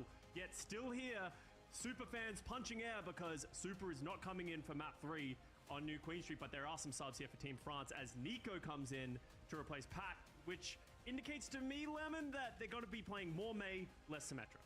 Yeah, I think the Symmetra had some cool ideas to get to certain positions on the map that are difficult to rotate to if you're exposed to a lot of poke, and maybe that surprise factor that France used to win a couple of fights against US. Photon Barrier, very, very strong, but it's a difficult brawl character to play in the middle of all that chaos. She's very vulnerable, so I like that. If you're Mei seems to be their plan B option, and if Nico, that is his bread and butter, then you go with someone who is more confident, more experienced, because Mei is very cooldown dependent. If you miss that Mei wall, that is a big win condition that you're creating, right? The ice block, if you ice block at the wrong position, that could just kill the fight for you and really kill your Mei as well. So like to see Nico back in. Yeah, no, absolutely. Like, I think there's so many intricacies that comes with Mei, and I think the best Meis in the world really show how it's done. And Nico, historically, when he played in the Overwatch League, he was known for his Mei play. He played on the Paris Eternal. He came in to be sort of that Mei pinch hitter from time to time. Let's see if he can do that once again here for Team France. But on the other side, for Team USA, I think you are starting to see some of the weaknesses of having the Ultraviolet RuPaul support setup, because they are trying their best to move away from playing the Lucio. They didn't come with 3 supports. They decided to not pick up a primarily Lucio player, and at some points it felt like they weren't able to keep up with the pace of Team France. I wonder if that will be a common thing as we go further in the tournament. Yeah, OG did end up trying out, and I thought he did very well, but yeah, the lack of Lucio means the double flex that you thought was going to be meta with maybe Sigma coming in, and you have a lot of poke, and that's where RuPaul and Ultraviolet were best at. But with the speed that FD God brings and his experience on that character, France can dictate a lot of these fights and sometimes just overwhelm United States just in all the chaos that is being surrounded by a bunch of people. So Poco, I think, was a really good leader for France. I'm glad that he's staying in the lineup, and he frontlines very well. And he made some big plays, not only on this, D.Va in this final push to get, Team France across the edge, but, playing the Sigma, he took toe-to-toe with Kaluja, who's a great Sigma player, and he hit some important rocks, right? That big rock onto Sugar Free in the overtime push. And, Kaluj, we also saw great plays from him on the Sigma, but also the Doomfist. Like, this very narrowly was enough to close it out, but he just had nowhere to go from here. Goes down to 11 health. Yeah, that Circuit Royale was so close. And we go to our map decider of New Queen Street, which is Team USA's choice, with a substitution from France, where I thought Pac and Avo were doing really well despite being sort of contenders level players, or at least they lack that Overwatch League experience. Going up against Hydron and Sugar Free, you thought that this was going to be the hugest DPS gap, but it was about fight planning. When you have a leader that can calm your new players down, maybe this is your first time at the World Cup, nerves are there, and you just have a stable team. It doesn't look like a mixed experienced team on the France side. And that's something that makes Overwatch World Cup in general special. You have some of the teams of the best players in the world, and some players that would potentially never get the opportunity to play against these guys are able to do it and show what they have and what they can do, right? Not a lot of people had sort of slated Team France to be able to go and step up, but you said it, Avo and Pac have really stepped up in a big way and taken it to the likes of players like Sugar Free and Hydron, like you just said. And right now, I think they either are going even with them or potentially even getting a slightly better edge of the stick, at least on Circuit Royale, because right now, Sugar Free and Hydron, they are this DPS duo that's supposed to be a powerhouse. They haven't shown up that way so far in this series. And if things don't go well for USA and they drop 0-1, it's just going to make Group D even crazier. Like everyone's been saying, Group D is feeling like the group of death with KSA, Japan, who have been sort of that dark horse, that underdog that everyone's been talking about after how well they performed against France. USA being, you know, that world champion, to France also having a good roster. Like, who knows who's going to come out of Group D if USA don't pull through in Game 3. Absolutely. I completely agree. I would say France is definitely a stepping stone for Team USA. Tomorrow they go up against KSA, like you just said, and that's going to be an interesting match because KSA plays a very different style. They're more than willing to go to the Farah. But just today, we saw KSA play, and they played up against Japan. It was pretty close, but KSA definitely with a dominant performance. And if they can get that, you know, win over, you know, some of these other teams, all of a sudden it starts to be like, well, can Team USA match Team KSA? And we'll have to see. So everything on the line for Team USA. They need to close it out on their map pick of New Queen 3. Well, at least Team USA don't have to worry about a random Symmetra teleporter and having to keep your eyes behind you too, because France were good at teleporting behind USA and creating these pinch scenarios that are often successful for France. Eventually, USA were able to crack that and hold their focus a bit better in those moments. But now that Nico is in, you're not going to see the Symmetra. You see FD God in the lineup. That's been mostly Lucio that we've seen out of France. So USA, as long as they respect that spacing, they know how to disengage, which they've been really good at on Circuit Royale, I think USA can handle these fights a lot better. Absolutely. And the player that I want to keep my eye on in this map is Hydron. So Hydron is going to play the flanking soldier. Hydron's going to play their completely own game. They're just going to try and be a constant thorn in the side of Team France, trying to get these angles, put out damage, and try and find picks onto the backline, while the rest of Team USA is just going to try and hold their ground. See Hydron too.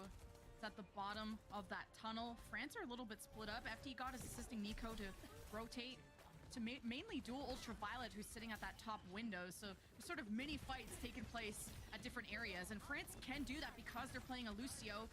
USA having Ultraviolet play at these off angles with the pylon is a good idea too. Hydron with the speed that soldier provides, as you mentioned, can just keep rotating around USA, but look at his aim. Just managing to take down Avo. That is a bulk of France's damage gone. They have to rely on Nico. Poco is Freeze dead. Damn. And this is all Ooh, but they got two. And USA just being better at that. And you can see why Kaluge is playing the Orisa. Kaluge and Sugar Free lived for so long with the entirety of Team France running them down. And that just gives Hydron Fucking Orisa just... Ultraviolet as well to find those picks. Also I love my Orisa. I'll say this right now. I love my Orisa. They're going to be going back and forth. Even after nerfing the bitch, she's still fucking wrong as shit. Like literally fucking, oh, I just press a button to stay alive. Okay, I don't reduce 50%, only about 45% now, but still I'm not dying. I was like, god dang. Oh, he mistimed it. I do that shit too. Is getting random picks. He's over on the statue side, and Ultraviolet's also on that off angle. So they're losing. USA maybe not winning this fight. You slowed France down with these picks, and the Hydron soldier is scary as fuck. Thought Bastion was scary. Soldier's scarier. I've seen videos of Hydron, bro. Nah. Try and run them down. They're just going to run away, and then all of a sudden threats come from all over. Just nah. USA really putting on a masterclass of how you play what has been dubbed shooter comps, where you just sort of spread around and just shoot the opposition and don't give them any options to run you down. Yeah, I will be right back. So enjoy the stream. Or maybe they believe in the more individual prowess of their players versus maybe the more team chemistry that I'm seeing out of France. For now, though, USA playing around the corner, but Hydron, he's going unseen. He has a tactical visor, but France are quite far away, and the ground flex from Poco is used to zone out this soldier, and the captive stun 3K explodes France, and USA continue on to get the forward spawns. And that was just so many ultimates Team USA threw at France. Yeah, they tried to engage with that gravitic flux, but it just was not enough to hold up. Even FD God using the sound barrier.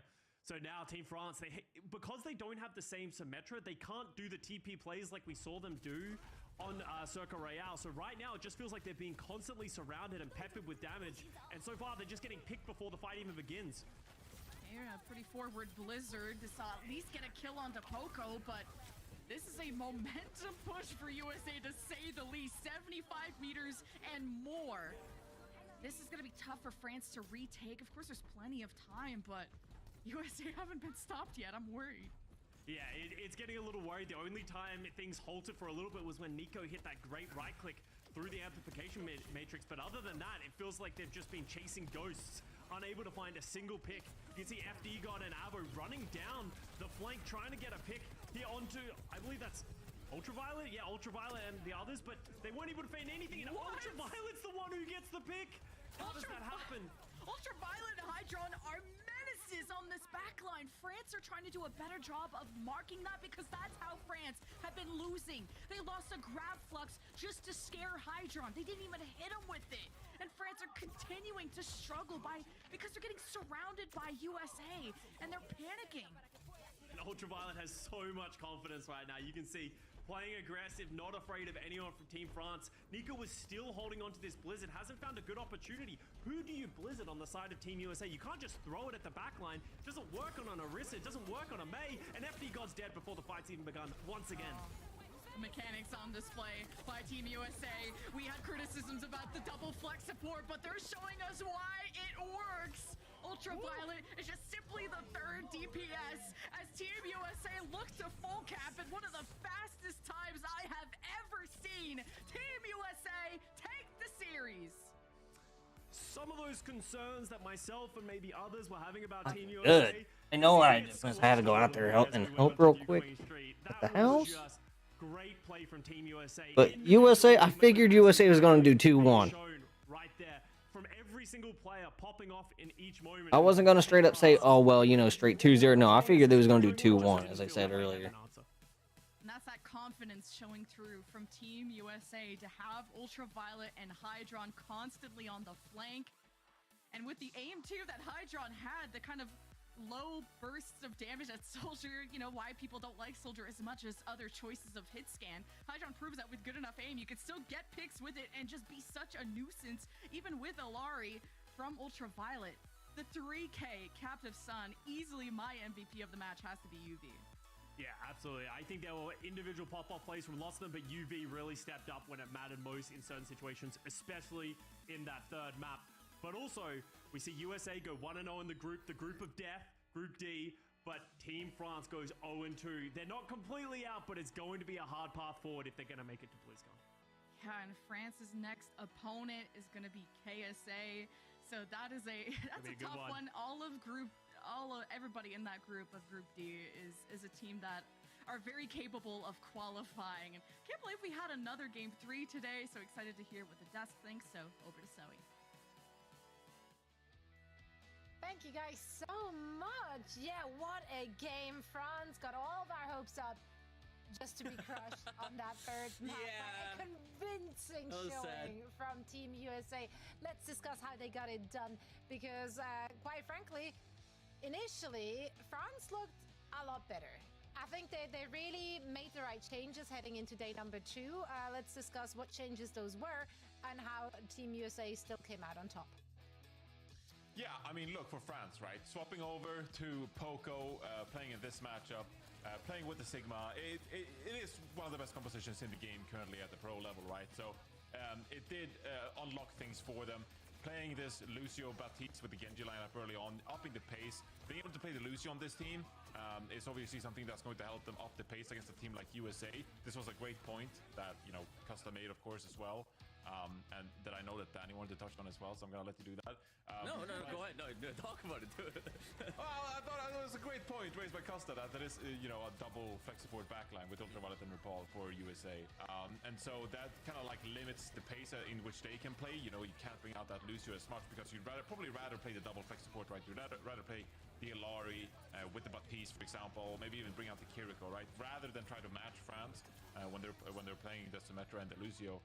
So that was, you know, a big kind of like scary circuit reality for a Team USA fan.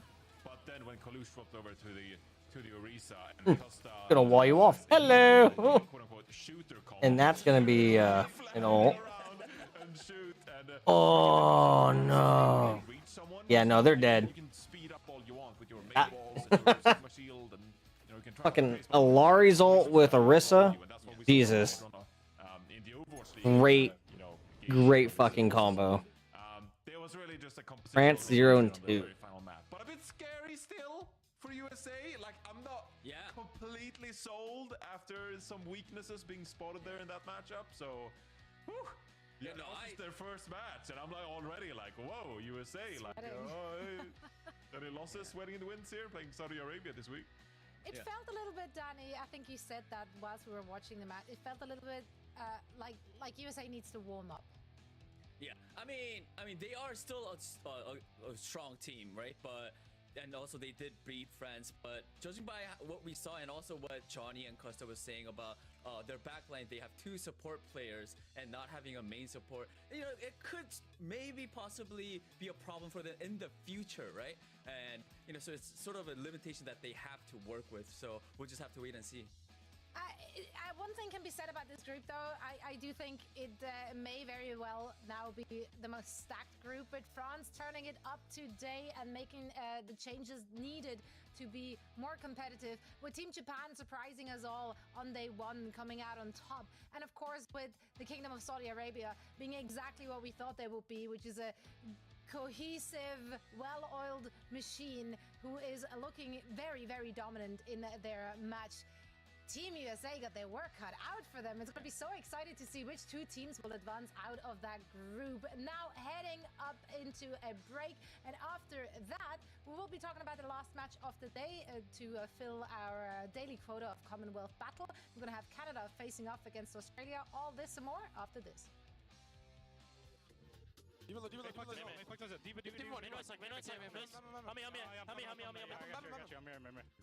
Trainer, eh? Trainer. Nice, push cut. Nice. Okay. Holy USA, baby! Yeah, baby! Oh, wait. Whoa, what's that over?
No, the Lucio.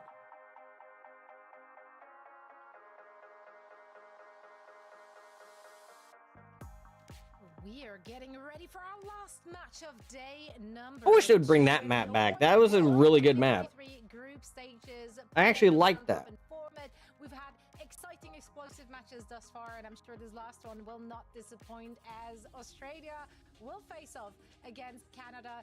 Two teams which a lot of people had highly rated. In fact, this is one of the groups where we all felt like it's going to be very difficult to predict the outcome. So maybe after this match, we're going to find some answers. Or not.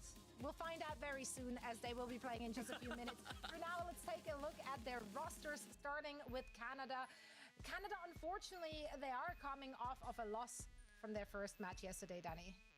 Yeah, I mean, they did take the L against Great Britain yesterday, and Johnny and I, got our predictions wrong. But hey, I think they had some signs of life.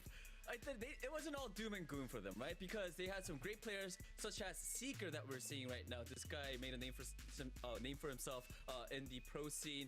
Great DPS player. He was popping off yesterday on that Bastion, as we're seeing right now. So players like him, Canada has a lot of those. So I think that's the starting point. We saw France, they take an L yesterday too, but they came back. Of course, they lost again to USA, but they made a lot of improvements. So I'm hoping that Canada sort of did the same thing, take the loss and then make some improvements for today's match against Australia. Yeah, the opposing team, however, is riding the high of their first victory against Brazil. What did we learn about Team Australia from their match yesterday, Johnny? That they play the fun heroes, all right? They played a round of solid, Tracer Echo, Winston. This is like a solid composition. Like, who doesn't like watching Tracer Echo? True. Always fun. Winston, solid gameplay. This is entertaining World Cup. This is what I see.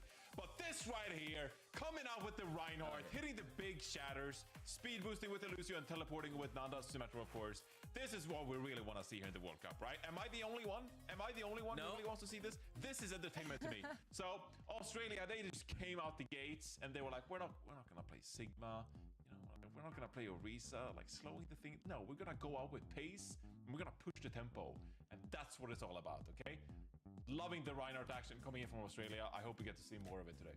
Yeah, I mean, they made it hard for Brazil, really. Although there were some moments where Brazil looked competitive, in the end it was Australia taking it handedly. Let's see if they can, continue their winning ways, or if Canada is going to redeem themselves in their second match. Let's take a look at our predictions. I went with Australia. I think they looked spot on yesterday. I don't think there is much that I felt like was egregious or anything they needed to improve. They had fun, they played with tempo, it was exciting. I want to see more of that. What about you, Danny?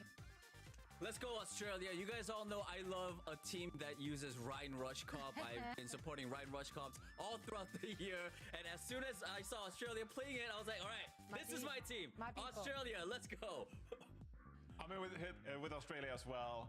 2-1 here. Of course, it's really entertaining to watch them play. But I also feel like for Canada, Canada was hyped up going into the World Cup here. We know they have great players on their team, and Canada historically always does perform pretty well in the World Cup. They always feature at BlizzCon in these later stages and try to fill their best roster. I'm excited to see what they can do today. I don't think they're too proud of yesterday's matchup against Great Britain. So I want to see the best foot put forth from Canada and just see what we know these players can do. They're a really good team. Let's see the best gameplay we can from them. Absolutely. Yeah, as you said, historically, of course, Canada has been featuring up in the top. 2017, they placed second. 2018, they came third. 2019, we don't talk about that one. But other than that, a lot on the line for both teams. I'm excited for a good showing. We, of course, always want to know everything there is to know about the teams, so we need to get the inside scoop. And once more, Detective Emily has been on the case to find the truth. Let's hear it from her. Thank you so much, Zoe. Yes. Prior to today's match, we were able to catch up with Coach Danny from Team Canada, who was able to share some insight. He said that every team is beatable, given the right strategy and depending on the map selection, including the top dogs like Korea and the team from China. Everyone has a chance if you play well. Personally, for Team Canada, it's important for us to stay relaxed and composed during the match. We wouldn't have made the same mistakes in scrim, but given the pressure of the match, we forgot some basic reminders and autopiloted, which costed us in the end. I also asked, well, are there any interesting stories from your time in Anaheim that you could share with the fans? And he said, on the first day of our arrival in Anaheim, we went out for dinner and Magic Mate Ball, as you can see from the photo that we're about to provide, was wearing a wolf shirt. It was a full moon and he did a pose. He's really channeling his inner wolf to make him play well. Incredible photo shoot. I think that's the start of his side hustle. So just seeing all the players from the other team was fun. Eating together at breakfast and having the teams in the practice area was also really fun. It's different and much more personal than just talking online. And lastly, he wanted to say that magic is also their secret weapon today versus Australia. Now sending it over to your Canadian and Australian casting duo, Levin and Custa. Thanks so much, Emily. Oh, yeah, we're here. It's Lemon Canuck and Australia here to cast the match of the day easily. You're going down, okay? This is a battle for the Commonwealth right here. You know, everything's on the line. It's honestly the group for the Commonwealth because we also have Great Britain in here as well. So everything to fight for. You guys went down 0-1. Canada went down 0-1 yesterday to Great Britain. We're riding on a high, 1-0 up against Brazil. So honestly, everything to fight for both of these teams. Yeah, well, we got the wolf pack. Okay, whatever that Magic Mate Ball put up on the screen. That was the worst edited photo I've ever seen. They literally put a moon in front of the palm tree. It was, if you're going to put that level of performance into today's match, we're not even going to break a sweat. Yeah, that's because all of our talent is into Overwatch, okay? Well, look at that pose, okay? He's that's hard to deal with. 6 foot tall at least.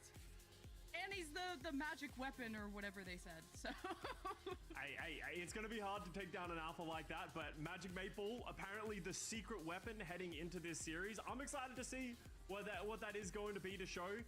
They're going to have a lot to deal with Team Australia. I think we saw yesterday that they're more than happy to move over to the Reinhardt and play like a rush composition and just run you down. How are Canada going to be able to handle and adapt to that? Well, Canada started 0-1. Owen, I barely know him. This is how we go 1-1.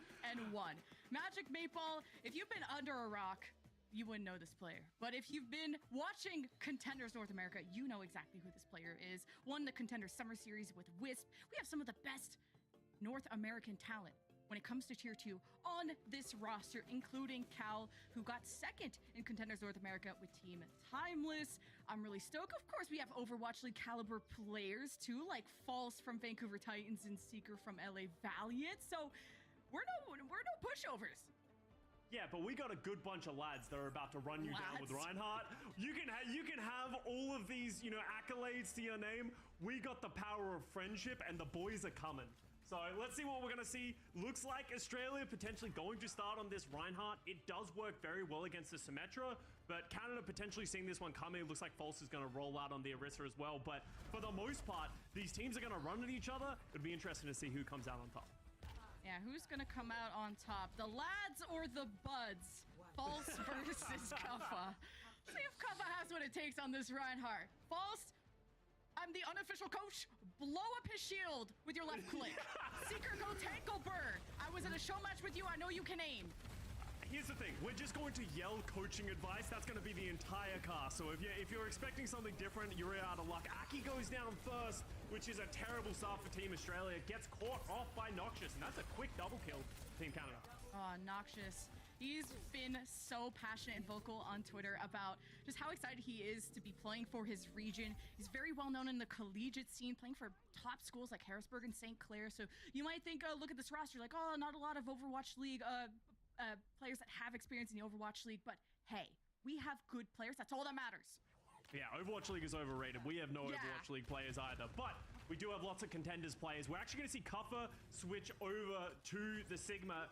The Orisa versus Reinhardt match is very in favor of the Orisa, but the Sigma favors against the Orisa. So we'll hopefully get an advantage from Kuffa as we see, but now they're going to want to poke and sort of stay in that mid-range with the Bastion and the Sigma just poking out damage against Canada. The issue that they have, though, is that they don't have the points. So all this time, they're losing percentage, but False goes down. Yeah, the bigger issue is the Sam Matrix plus a Bastion, but somehow the kills are going to Australia. They're teleporting to both sides of Canada, and they don't even know what Ocean to look at anymore. That'll be Australia taking back the point. Clean play. I think False just gets a little aggressive, isn't able to be healed by Crimzo on that rush. We're actually going to see them sticking with this composition. So Australia, taking control. And now ultimates are starting to come up. Nanda has that photon barrack, gives a huge advantage. And Aki is coming up to that amplification matrix, and Crimzo doesn't have his because he used it in the lost fight. Photon barrier, ready to split up this point. Do you want to keep your half? Do you want to split up the fight into two halves? There's different ways to place this, and Australia trying to defend the point, and Noxious using that ice block puts him in such a precarious situation, and I don't think Canada can save their buddy. So Australia are going to continue to try to run them over, but not really confirming these kills quite yet. Australia are really struggling, and now getting pushed away by the Noxious Blizzard. Will be also Canada during that moment flipping the point. Yeah, Australia used all of their ultimates to try and win that one. Aki then falls on the re-aggression. Sound barrier out from Magic Maple to counter the gravitic flux, and that will be Canada winning a pretty decisive fight. I like the idea from Australia to try and go proactive against the Canada squad, but it did not execute in the same way that they planned it out. Yeah, it took a while to get this done for Canada, but the job is done. 70%. Don't sound so smug. I don't want to hear that from you, 11. Don't sound so smug. 75% and counting. We can make it back. We have no ultimates, but we have a dream. We'll see if the dream dies, though. Australia. Good disengage from the artillery. I've been seeing a lot of bastions throughout this whole championship. See, he's just waiting for them to step up. Australia's going to go all the way to the beach, it looks like. I know it. Canada And quite a bit of maize also. Where is Australia? Now they teleported. Canada's unsure. Terra Surge at the ready. 99% for in overtime. Yeah, losing Crypto is huge. Not a lot of healing. Now none at all for Canada when they felt like Oh, fuck. taking the Okay. despite it's Australia that just out-rotated them.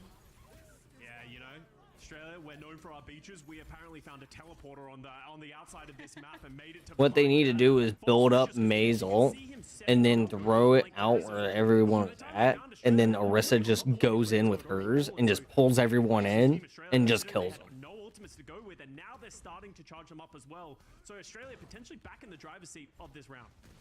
Yeah, Matrix from Aki could be starts off the fight for Australia, and Canada choosing to go down this long lane could hurt them in the end, but the teleporter as Nanda tries to meet Australia halfway with Canada.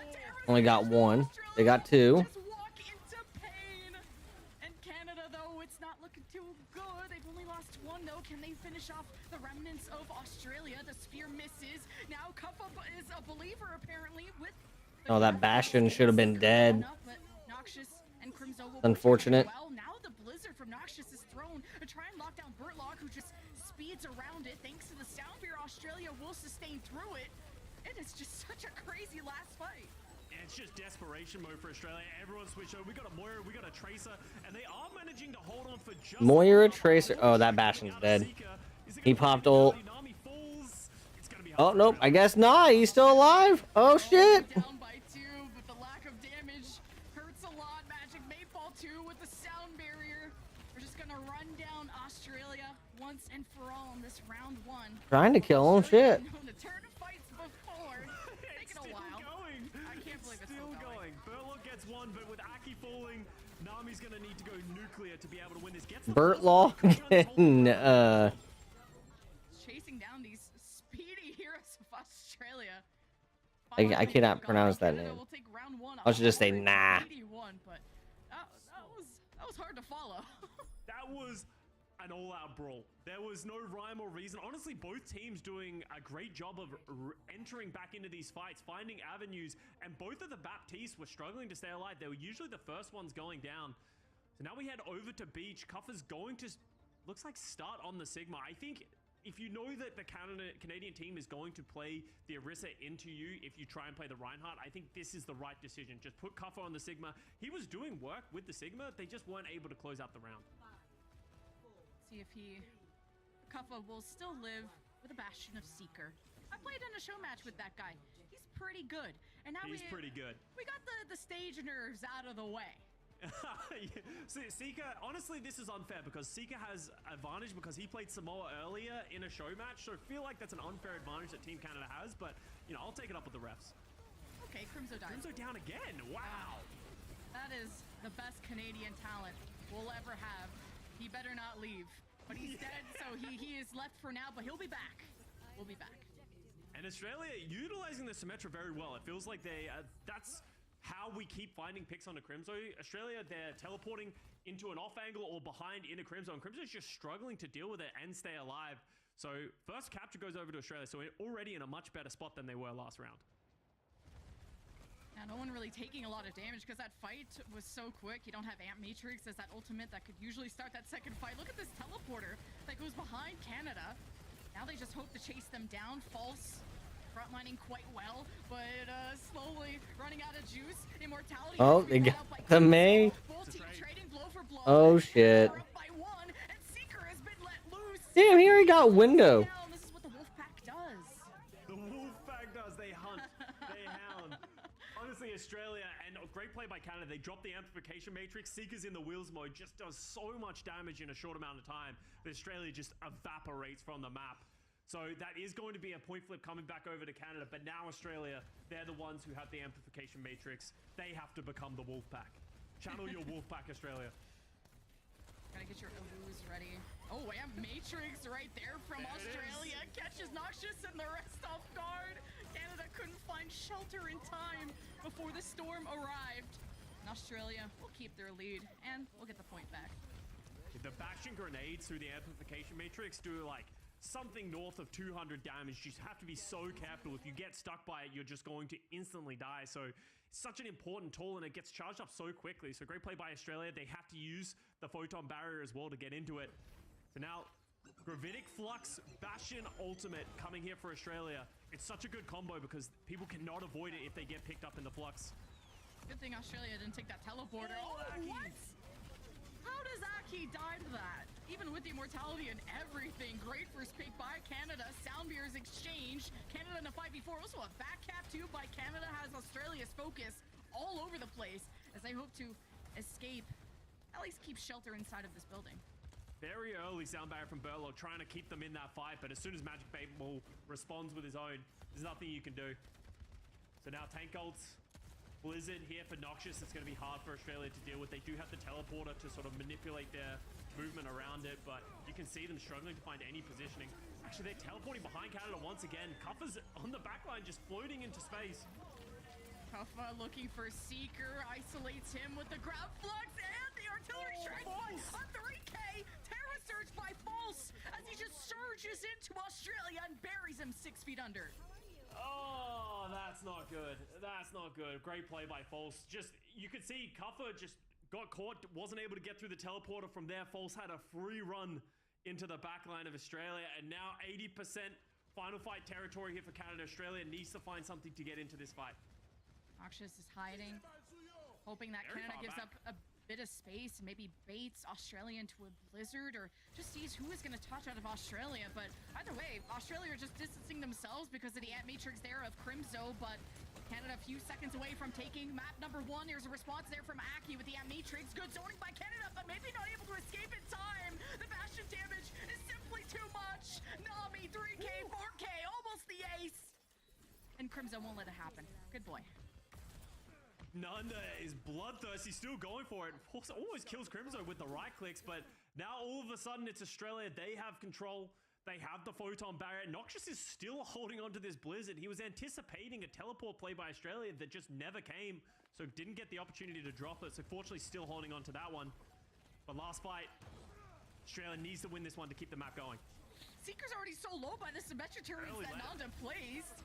And just to heal back up, Aki stunned. Nami brought back to almost full health. The protection of the photon barrier helps Australia out a lot as Canada are still hoping to flip, but without Magic Mayball, they won't have the speed. But they'll have an Amp Matrix. Noxious holding on to the blizzard, hoping Australia get a bit closer, hiding from the rain of damage. Here comes more. It's Nami with the artillery strike, hoping to flush out the rats of Canada. 99 to 99, almost a flip though, but not quite yet. Australia still have the point. The flex from Kuffa kind of zones himself off from the point. Canada will cap, but they really don't have bodies to keep protecting it. It's just Seeker, and Australia will be forcing round 3. And Nami just going nuclear on this Bastion right now, putting out so much damage in pair with the Amplification Matrix, just finding kill after kill. And right now, we talked about how strong Seeker has been as a player in the Overwatch League. Right now, Nami's taking it to him. Everyone's been saying this was, you know, our bias said that this was going to be the match of the day, but really this was going to be the closest in terms of skill. This is the Terror Surge we saw off screen. Wait, Nami's he's just gonna let it happen. Yeah, it's just like, well, I'm going down, may as well shoot some bullets on the way out. Doesn't find anything, and wow, that was great play by False, but now we're tied up. We head over to Volcano as both teams stick with the same compositions. This is a pretty close-knit point too. Now it's Orisa versus Sigma.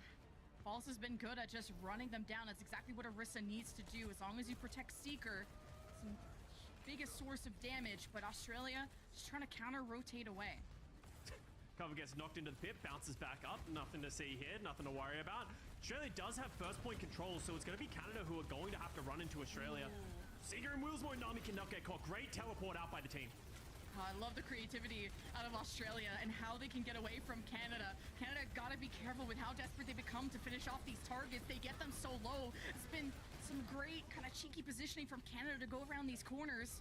Australia did cap earlier on. Canada's going for the flip and Matrix. Australia are not even going to contest. And somehow only just now has there been a death. Nanda removed. And Canada... Oh no, that fucking wall. From Noxious. And Kuffa is just going to reset with the team. And that's the issue you run into when you're playing the Sigma versus the Orisa. The Orisa can walk forward with no fear because she has so many defensive tools, while the Sigma, you're trying to poke from mid-range. So even though Australia got, you know, capture point first, they eventually got pushed off by Canada, and then all of a sudden Australia gets a little sporadic, and they're the ones who get picked first. We are seeing Aki come up to this Amplification Matrix. They could do the same thing that Canada did, step onto the point, drop the Amp Matrix, force their opposition team away. Canada have good shelter, though, on this high ground, and they're really not letting Australia get set up a law at all. The Maywall from Noxious kind of broke things up. The Amp Matrix came through, but as Australia were just squeezing in this tight area, Canada just blew them up. Canada will hold on to this lead, but it feels like Australia are fighting back, all thanks to Kuffa. But False will end that.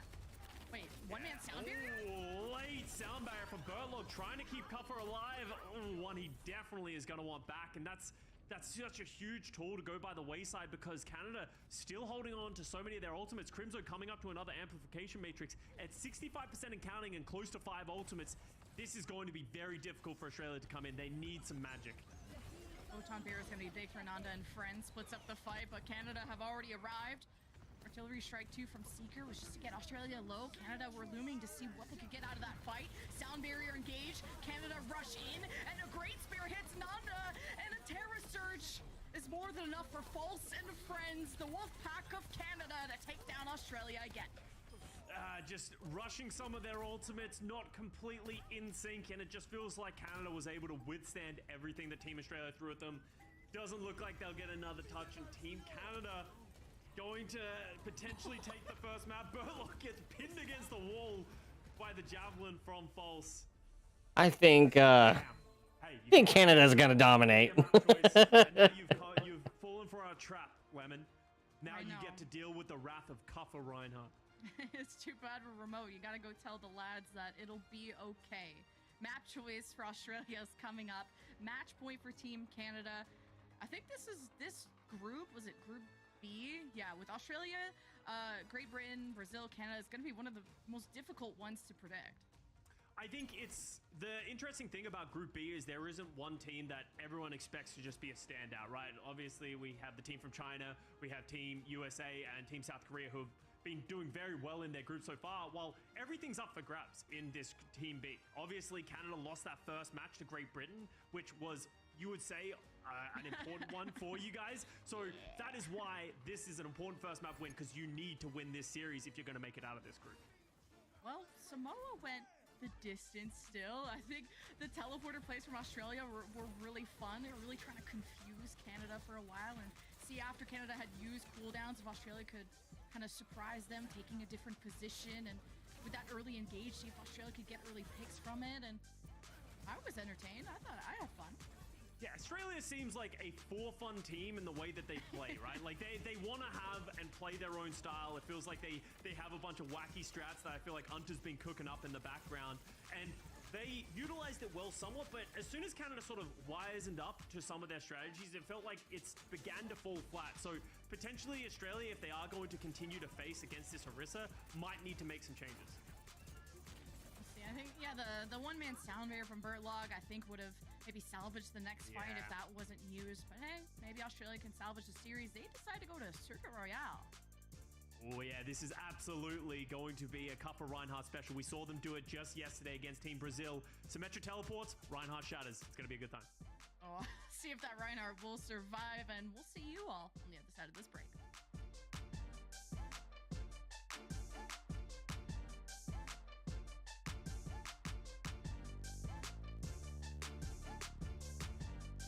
They pop your ult.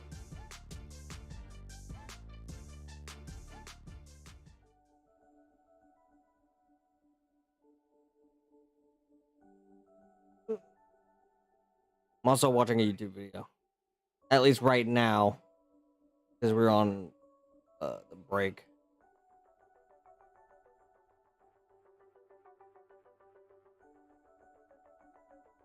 And can you guess what it is? It's Overwatch.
Winter is coming.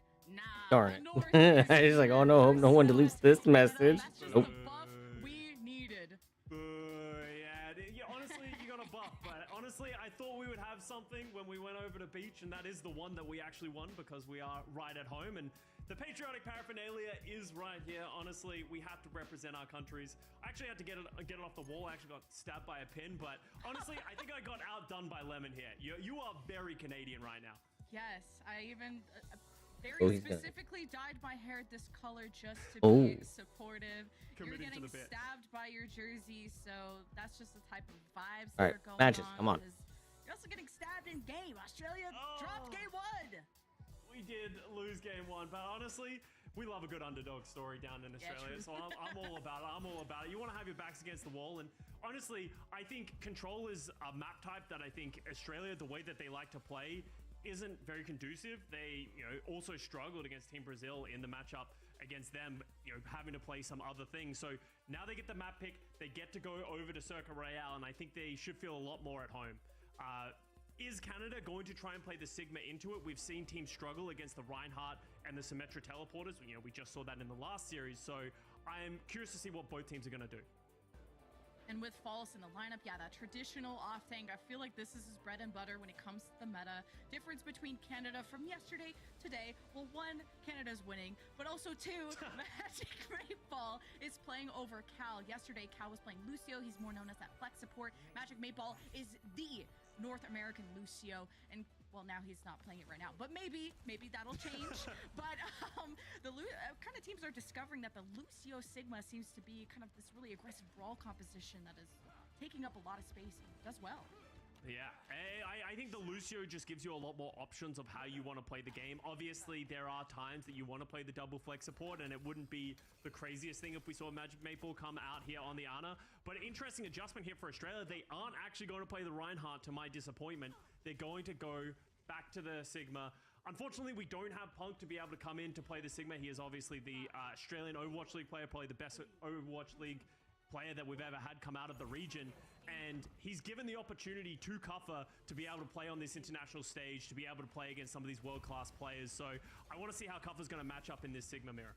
Yeah, low-key only think it's close because Punk isn't here. Thanks for giving us a chance. So charitable. But Canada are just speeding right on in, have Australia trapped in a tiny room, and as Australia try to break out, they may lose some bodies in the process, but they use the teleporter of Nanda to get to the high ground to try and put damage above False's shield, and they kill Crimso. They constantly are just targeting my man's Crimso. What's up with that? Yeah, honestly, you gotta attack the carry. Crimso has been such an exceptional Baptiste in the past, and they are doing a great job of playing their strategy and then teleporting in a way that is catching Crimso off guard. And honestly, the entirety of Team Canada, it looked like a bad strategy of all of Australia backing into that room, but you can see the communication and the coordination really coming out in spades for Team Australia. That's a great first point hold. Canada going to the top left now and trying to get a better angle above this shield. Kuffa adjusts. Nami's trying to go maybe behind them, but no, maybe just shielding himself from the damage, and doesn't probably know where he is. Might have missed the teleporter, and he's by himself. Aki trying to support, and Australia got kind of mixed up with the teleporter play there, and Canada took advantage. Yeah, I just complimented them and sang their praises about how flawless that was. That second attempt was nowhere near as flawless, and now Kuffer is actually getting staggered, even though he gets both of the backliners. Oh, he is going to die later as well, so that should give Canada an opportunity to step up and take position before Kuffer can get back to this point. But honestly, that's 2 minute and 40 seconds off of the clock for Team Australia, holding close spawn. If they get an effective fight at the back end of this fight, that was a perfect play. Australia have a chance to recontest off this Amp Matrix from Aki, but has to get the right angle on it. Even Nanda could get some pegs. The Symmetra right click can be pretty deadly at range. Canada have the sound barrier too. Who's gonna pull the trigger? It's Australia with the Amp Matrix walled off from Noxious, but it buys Canada enough time to round this corner and not face the damage head on. False is getting bullied. Noxious has his back, and Australia will have to rely on plan B. Yeah, even though Magic Maypal is down, if you try and push into that small room, there's so many things that could go wrong.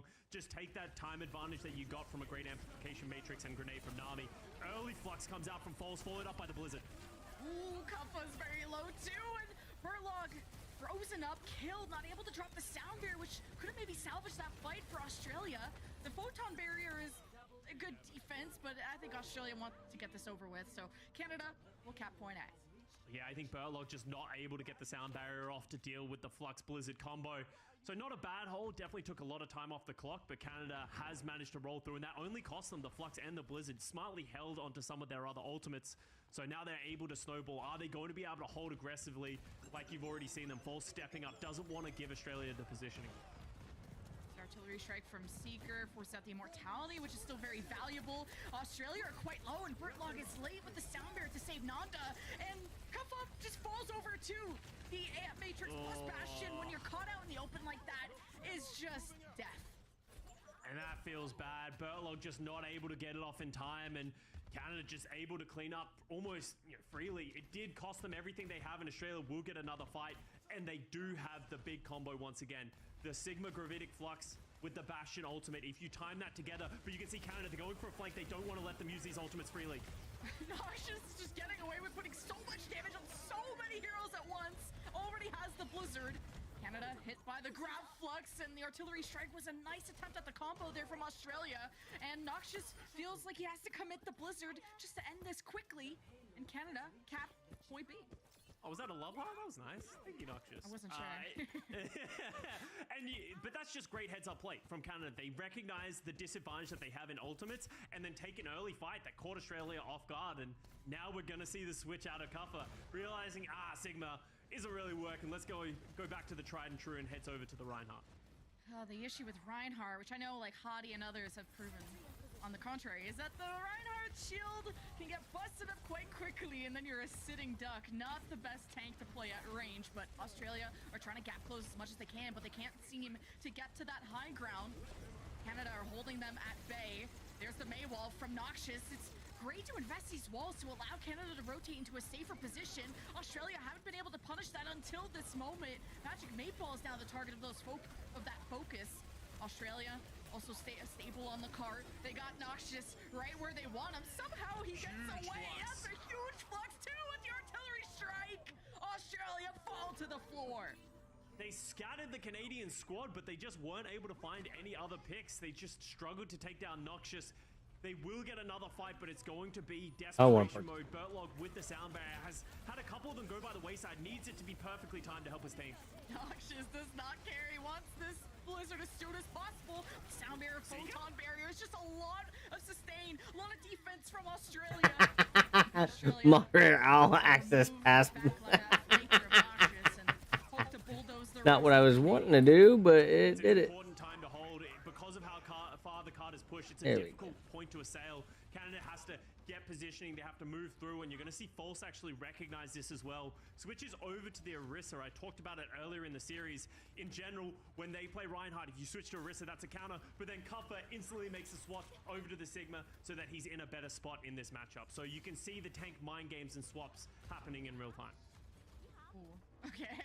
I've never seen someone get flown off that side. That would have been hilarious. That cooldown, that would have been hilarious. Well, I would have been crying, but Canada hope to let her in here with the Blizzard. Magic Maypole is just pushing people into the Blizzard. No one is frozen though, but here's the sound of Magic Maypole to give them a bit more time to really solidify Canada in this fight. There's no healing for Australia, so all damage from Canada will be permanent. Kuffa has to hope that he can contest as much as he can. 2K might have just saved this fight. I didn't think Canada was that low, and Canada are still hoping. What was that? What was that? Can do in the next fight. We have some Canadian observers in the production truck as well. They're like, okay, run it down. No, Canada won. You know, they're trying to wrap this up early, but no. Oh, they deleted my message. Exceptional hold with Nami on the Bastion. I don't know how he comes up with a double kill with the artillery strike. They finally did it. Right in the nick of time. So Australia are able to hold. A minute remaining here for Canada.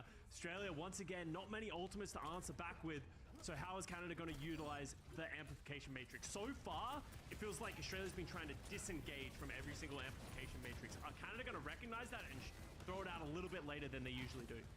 Crimso's smart. He won't use it here. Australia have a great moment to round this corner and avoid it. The Maywall is trying to isolate someone from Australia with the speed of Bertlog. They managed to get out, but that costs Bertlog's life. 5v4-2 with the Crimso at Matrix. Oh my god, the spam is real again. Oh no. They can just stay on their side of the field, and Canada got to wait it out around the corner. Yeah, and that's, once again, Nami seems to be the player who's coming up with all the picks when they need. God damn it, quit doing this. Quit doing this. Quit doing this. In this series. And now Final Fight territory. False with a Terror Surge is a scary prospect if you watch map 1, but Kuffer can respond with the Gravitic Flux of his own. Yeah, Orisa can take pressure really well. Oh fuck, what did I do? Tankiest of tanks. Also anyone who gets close, the Terror Surge will end them. Crimso being down, a lot of healing is gone. There's no sound barrier, no hope for Canada to complete Circuit Royale. What a defense out of Australia. Yes, great play from Australia, able to just hold on by the skin of their teeth. So because they're able to hold there, they don't have to worry about getting to overtime. It's a simple strategy. All you got to do is get it to the end of the third point. The question that I have for Australia now is, because False can't make those retroactive swaps over to the Orisa, do they decide to come out on the Reinhardt and try and run down the Sigma of False, or are they just going to try and take that Sigma mirror? Because when they were in the Sigma mirror, it felt like Canada had the edge. It's also been you're looking at the tanks, I'm looking at the Bastions too. Not gonna lie, Nami kind of saved that fight for Australia with that 2K. Still don't know how that artillery strike got the 2K like that, and even Seeker has caught Australia off guard, just catching them in the open with the Ant Matrix. That's really well timed with Crimzo, and with Magic Mateball in the lineup, Canada just look a lot more decisive on these Lucio pushes.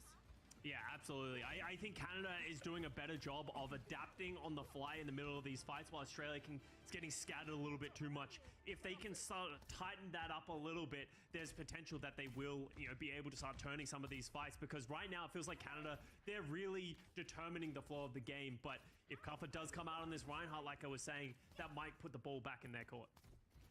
Yeah, the Reinhardt would be great at dueling close range, but now seeing maybe the Sigma come out again, does he want to mirror it or not? And with the teleporter, that's going to be a great gap closer option.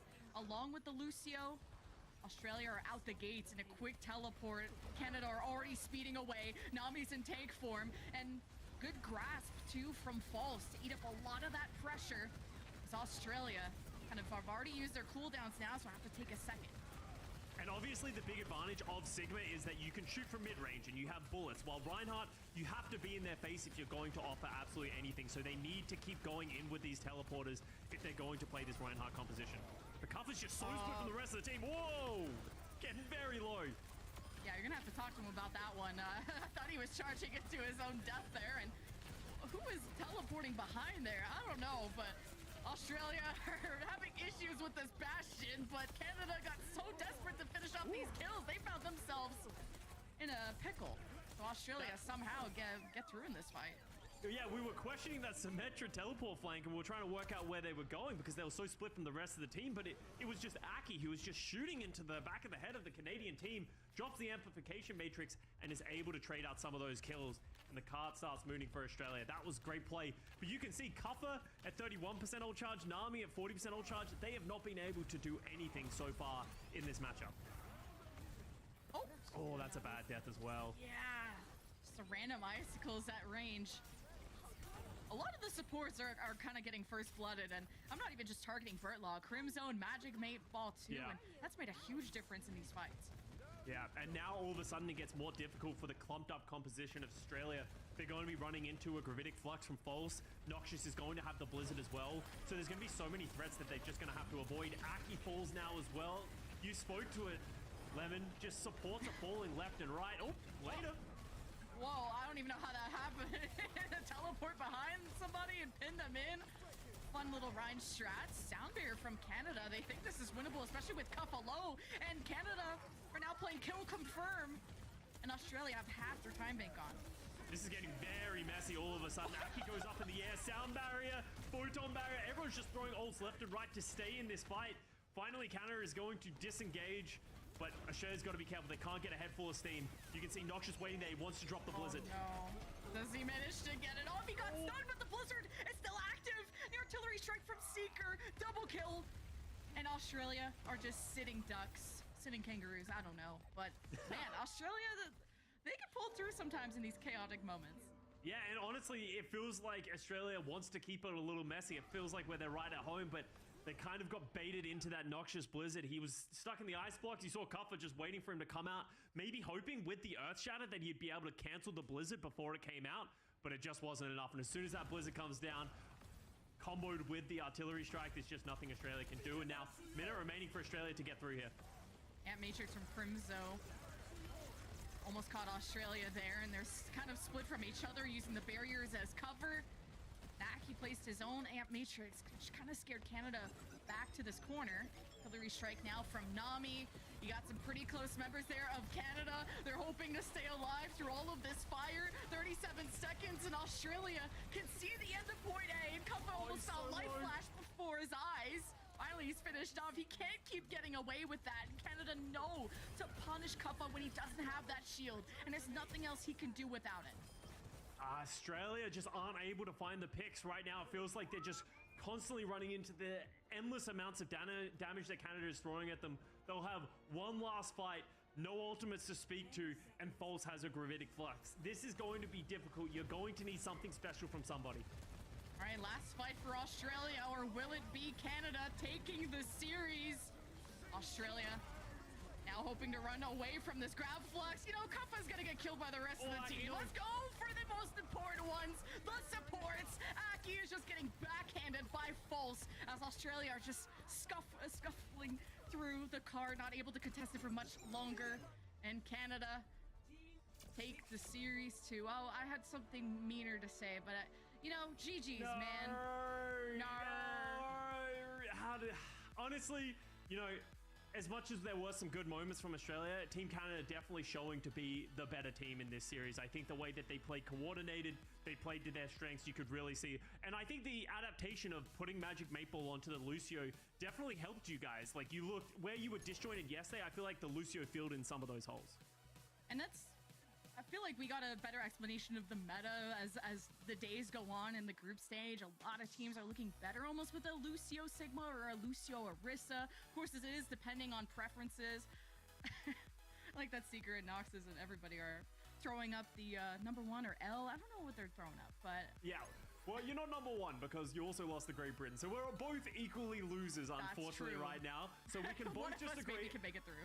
Australia will take down Great Britain and it'll all be fun and we'll all have our good time. And then the group will really be busted wide open. But so far, Australia just not able to hold up to what was against them. The Reinhardt not working out like I had hoped it would. Oh, it's a tight group B. Oh, I don't even know who's going to come out of it. Maybe both of us can. I don't know. We both have to beat down Great Britain there. It's going to be up to you. But let's go check in with the desk and how their predictions went. I appreciate your predictions. Costa, wow. you know all. Yeah.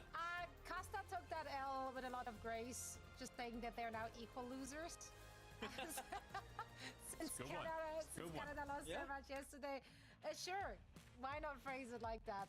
Very gracefully done here, Costa. Let's talk about how they got it done. Canada, they definitely made the right adaptations heading into the match today. They had a very good idea of what they want to play and how their win conditions are going to look like. And they look dominant, honestly. Look, I predicted Australia because of Reinhardt, Danny. I don't know about you, boy. Same. Same? I wanted. That was our entire plan. I said in the prediction, I was like, hey, I love a good Rhine rush, but you know, Australia, we only saw a glimpse of that, I think, towards the end. But I mean, fantastic shot from Canada, right? I mean, yeah, but before going into the match, I said, you know, they are going to be making some adjustments, and I think those adjustments came in clutch. Like having Magic Mayfall on that Lucio, I think helped a lot for Team Canada. Plus, they seemed a lot more organized. They seemed a lot more synchronized. I think the whole team in general looked a lot better today compared to yesterday when they were fighting against Great Britain. I mean, they pull a fast one on Australia. Really, they did, because they were like, okay, well, we're gonna agree kind of that Sigma is meta, but when you play Sigma, we're gonna play Orisa, and we're just gonna push the tempo and make life really difficult for Kuffa. And then Kuffa was like, well, I'm done with your shenanigans, we're gonna play Reinhardt. Well, the problem is, Kuffa, as much as I love you and as much as I love Reinhardt, it just ain't it currently, for the most part. Reinhardt just ain't it. It's very difficult to make happen against, you know, the likes of Orisa and Sigma, for example. So it's tough. It was a tough matchup for Australia, but you know, given the fact that they already got one win against Brazil, Still can't believe the fact that Canada won. Great Britain, and you're looking pretty. So it's not boggles my mind. I mean, I figured that they were probably gonna win. Honestly, the only But I really wanted Australia to win. Currently in the best possible spot is, of course, the United Kingdom, but that can change as well. Here are the current standings, and man, it's close in a lot of those groups. I absolutely love to see that. I love when our predictions are absolutely got off wrong and the team surprise us, because why not? This is what the OH World Cup is all about. I'm gonna say it. I got 4 predictions wrong and 2 right today. I'm still winning. I got 2 right. What a day. I got 2 right. Honestly, yeah, let's go. Woohoo! decided I and might have done. been the same, honestly. To be fair, was though, tough. again, we're predicting with our hearts. We're just cheering We those are. players on. We're We're vibing. just excited. We're We're just vibing, vibing. yeah. We're just vibing. Speaking of It's vibes, fun. it is fun. Speaking of fun, you make me change my transitions. Takeaways of day 2. There was a lot of great matches, a lot of highlight-worthy moments. So I want to pick you guys' brain to find out what got you going. Starting with you, Danny. What's your personal highlight? For me personally, it was seeing Team from China play. We haven't seen them yesterday. Today was their debut, and it was just a joy to see. They were amazing. You know, some of these players, or all of these players, Shai, Leaf, Gushui, Monk, Linksa, we all know them and love them, and so I was actually very excited to see them perform today, and they delivered. You know, so honestly, after seeing their performance, I honestly think, along with South Korea, I think a team from China definitely is another team that could really make a deep run in the tournament. I've been telling you. I've been telling you, yeah. You know Team what? from China. He's also this been might be telling the you. year. You know what, Johnny? You We've you been also telling told each me. other. Yeah, you also told me the primal platter. But it didn't. Yeah, we didn't see that much, huh? We didn't. Yeah, he had a slip up there calling Gushui the primal bladder. We did try to save it with. He's definitely having a lot of drip on the server, but I don't think that made it There better. are no recordings of this. There is. You are just Now coming it's up out with stuff there. out of thin Now air. it's out there. It's just there's no evidence that this was. You can't just make stuff up, Danny. I You heard can't it just too. do that Yeah. on I the heard internet. it too. Sure, yeah, I just made it up. I mean, I'll take credit. I think that's a very funny line. Primal Gushui primal bladder. Well, regardless, Gushui got his eyes on the prize. So do, of course, Leaf and Shai. All 3 of these players have been participating in the last 3 OH World Cups, and they're eager to finally get that first placement. So let's see if this is the year. Johnny, what was your highlight for day number 2? Magic Mate Ball. Yeah. I'm a fan. That's all. I'm a fan, all right? This picture is everything to me. The fact they photoshopped in a massive moon. What do you mean? That's a beautiful moon. Look at that moon. That's the That moon is massive. And look at that It's wolf. also in front of like the palm tree, which means that would be the largest close. palm tree possible if it wraps around the moon. But yeah, this picture is everything. So Magic Mate Ball, you got a new fan in me today. And surely a lot of others, especially the way you dominate Australia. Honestly, though, like, yes, it may or may not be Photoshopped, but that night it was a full moon. It was the Hunter's moon. Wolves are Was it? hunters. Coincidence? When I was the don't last think so. full moon? At the 28th, it was the Hunter's moon. Really? Yeah. Do you keep track of this stuff? Yeah, because I can't sleep during full moon. Oh wait, like Really? like I werewolf? genuinely struggle. I don't know Because what of it the is. light, or because like It's you just the there's some energy, the science? vibes. Oh, okay, They're- the energy. All right. So I hate when so that Magic happens. Maple is a werewolf. I can't sleep without the moon. What are we talking about, guys? Get it together, guys. Come on, we gotta be professional. I need a moonlight. Sure. I want a moonlight. I said what I said. I will not retract my statement. Yeah, vibes. It's all about the vibes. We had a lot of good vibes on the server and out of the server. Player cams were my personal highlights, especially during the game of Team Spain and Team Taiwan. Look at Help go. Look at him go. And Tito Bot is like, you what, mates? Yeah, You wanna go? You wanna Thailand go? and Spain, they brought it today. And this is exactly the energy I want. Mexico and Colombia, they were also having fun with it. Getting the wave started there. Nice. Yeah, no, it's great to see these players. You know, they're literally in the same room. They're playing the game that they love, and you can see that they're enjoying it. It's fun. Yep. No, that's what we want to see. That's what we want to see. Have fun with it. You know, give it your best, but also don't forget to actually just enjoy the process, the journey, being there on land with those other teams and playing against some of the best in the world. What a joy. What a joy for them to do it. What a joy for us to watch. And we have much more of that coming our way tomorrow. Let's take a look at the schedule for day 3 of our group stages.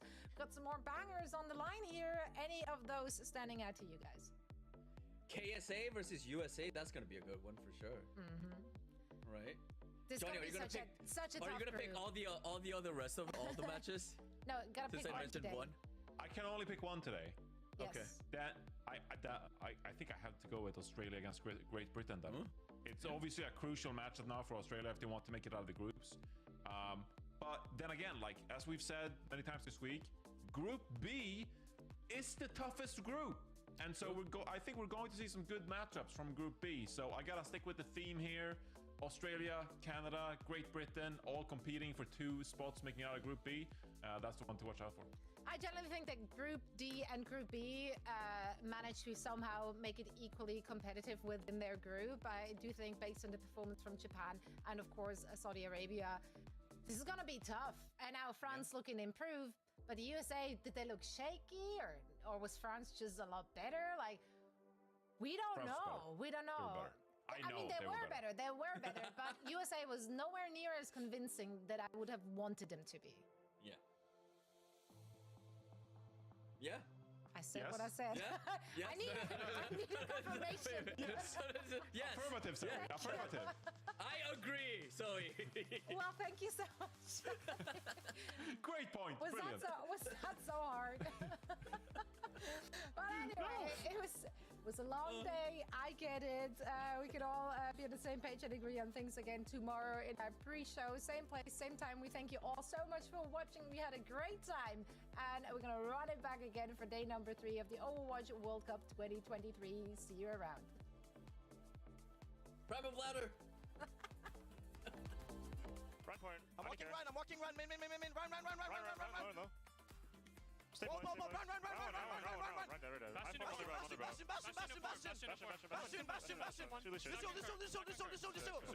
Nice. Good job, guys. Let's go. Nice. On the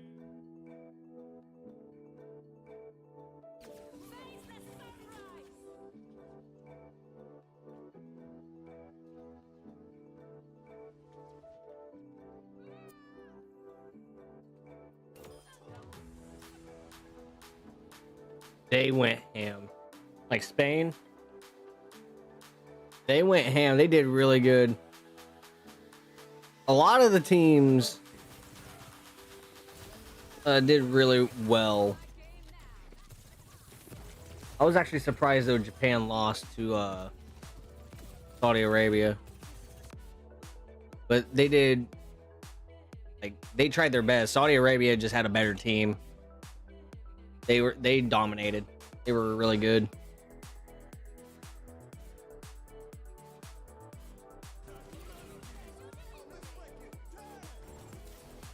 That was a fat beat too. I mean,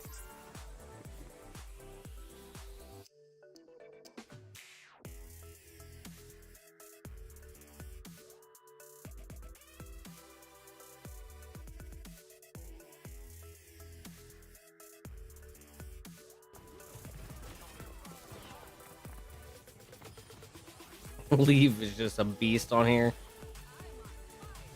Same with Shy. Shy was actually really good. But Lee would just go in and clean out. Like, the teams that played today were really excellent. Now USA though, I called it 2-1, and it was 2-1. Hydron and Ultraviolet just dominating. And even though they weren't running a Lucio to help speed boost in whatever, the Alari pick just sitting there killing everyone and everything. I mean, that was a testament to their skill with that character.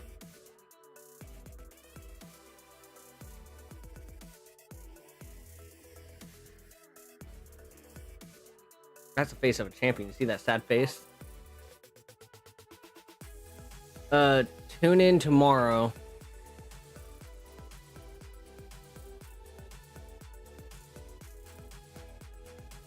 So it starts 11 a.m. PT. All right, so tomorrow I'll have to sit there and figure out for my time. But I am going to go ahead and I'm just going to call it right here because we did pretty good on the streaming. just really watching it for like almost 7 hours. So that's practically the entire fucking time of the Overwatch contenders, because they went on for about like 7 hours. So normally I'd play a game. Right now, though, I just really felt like just chilling for the day.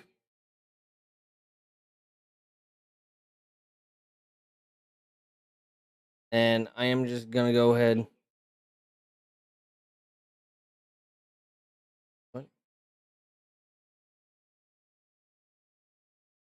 Okay, weird. Anyways, I will see you all later. Y'all have a good, good night, good day, wherever it is. And I will see you all tomorrow. Steady, guys. And yes, I'll have my stream up and running for tomorrow. Actually, no, I won't be able to go live tomorrow. That's right. Shit. I will be doing the haunted house. Shit. Well, but the stream starts for the Overwatch League, starts whatever.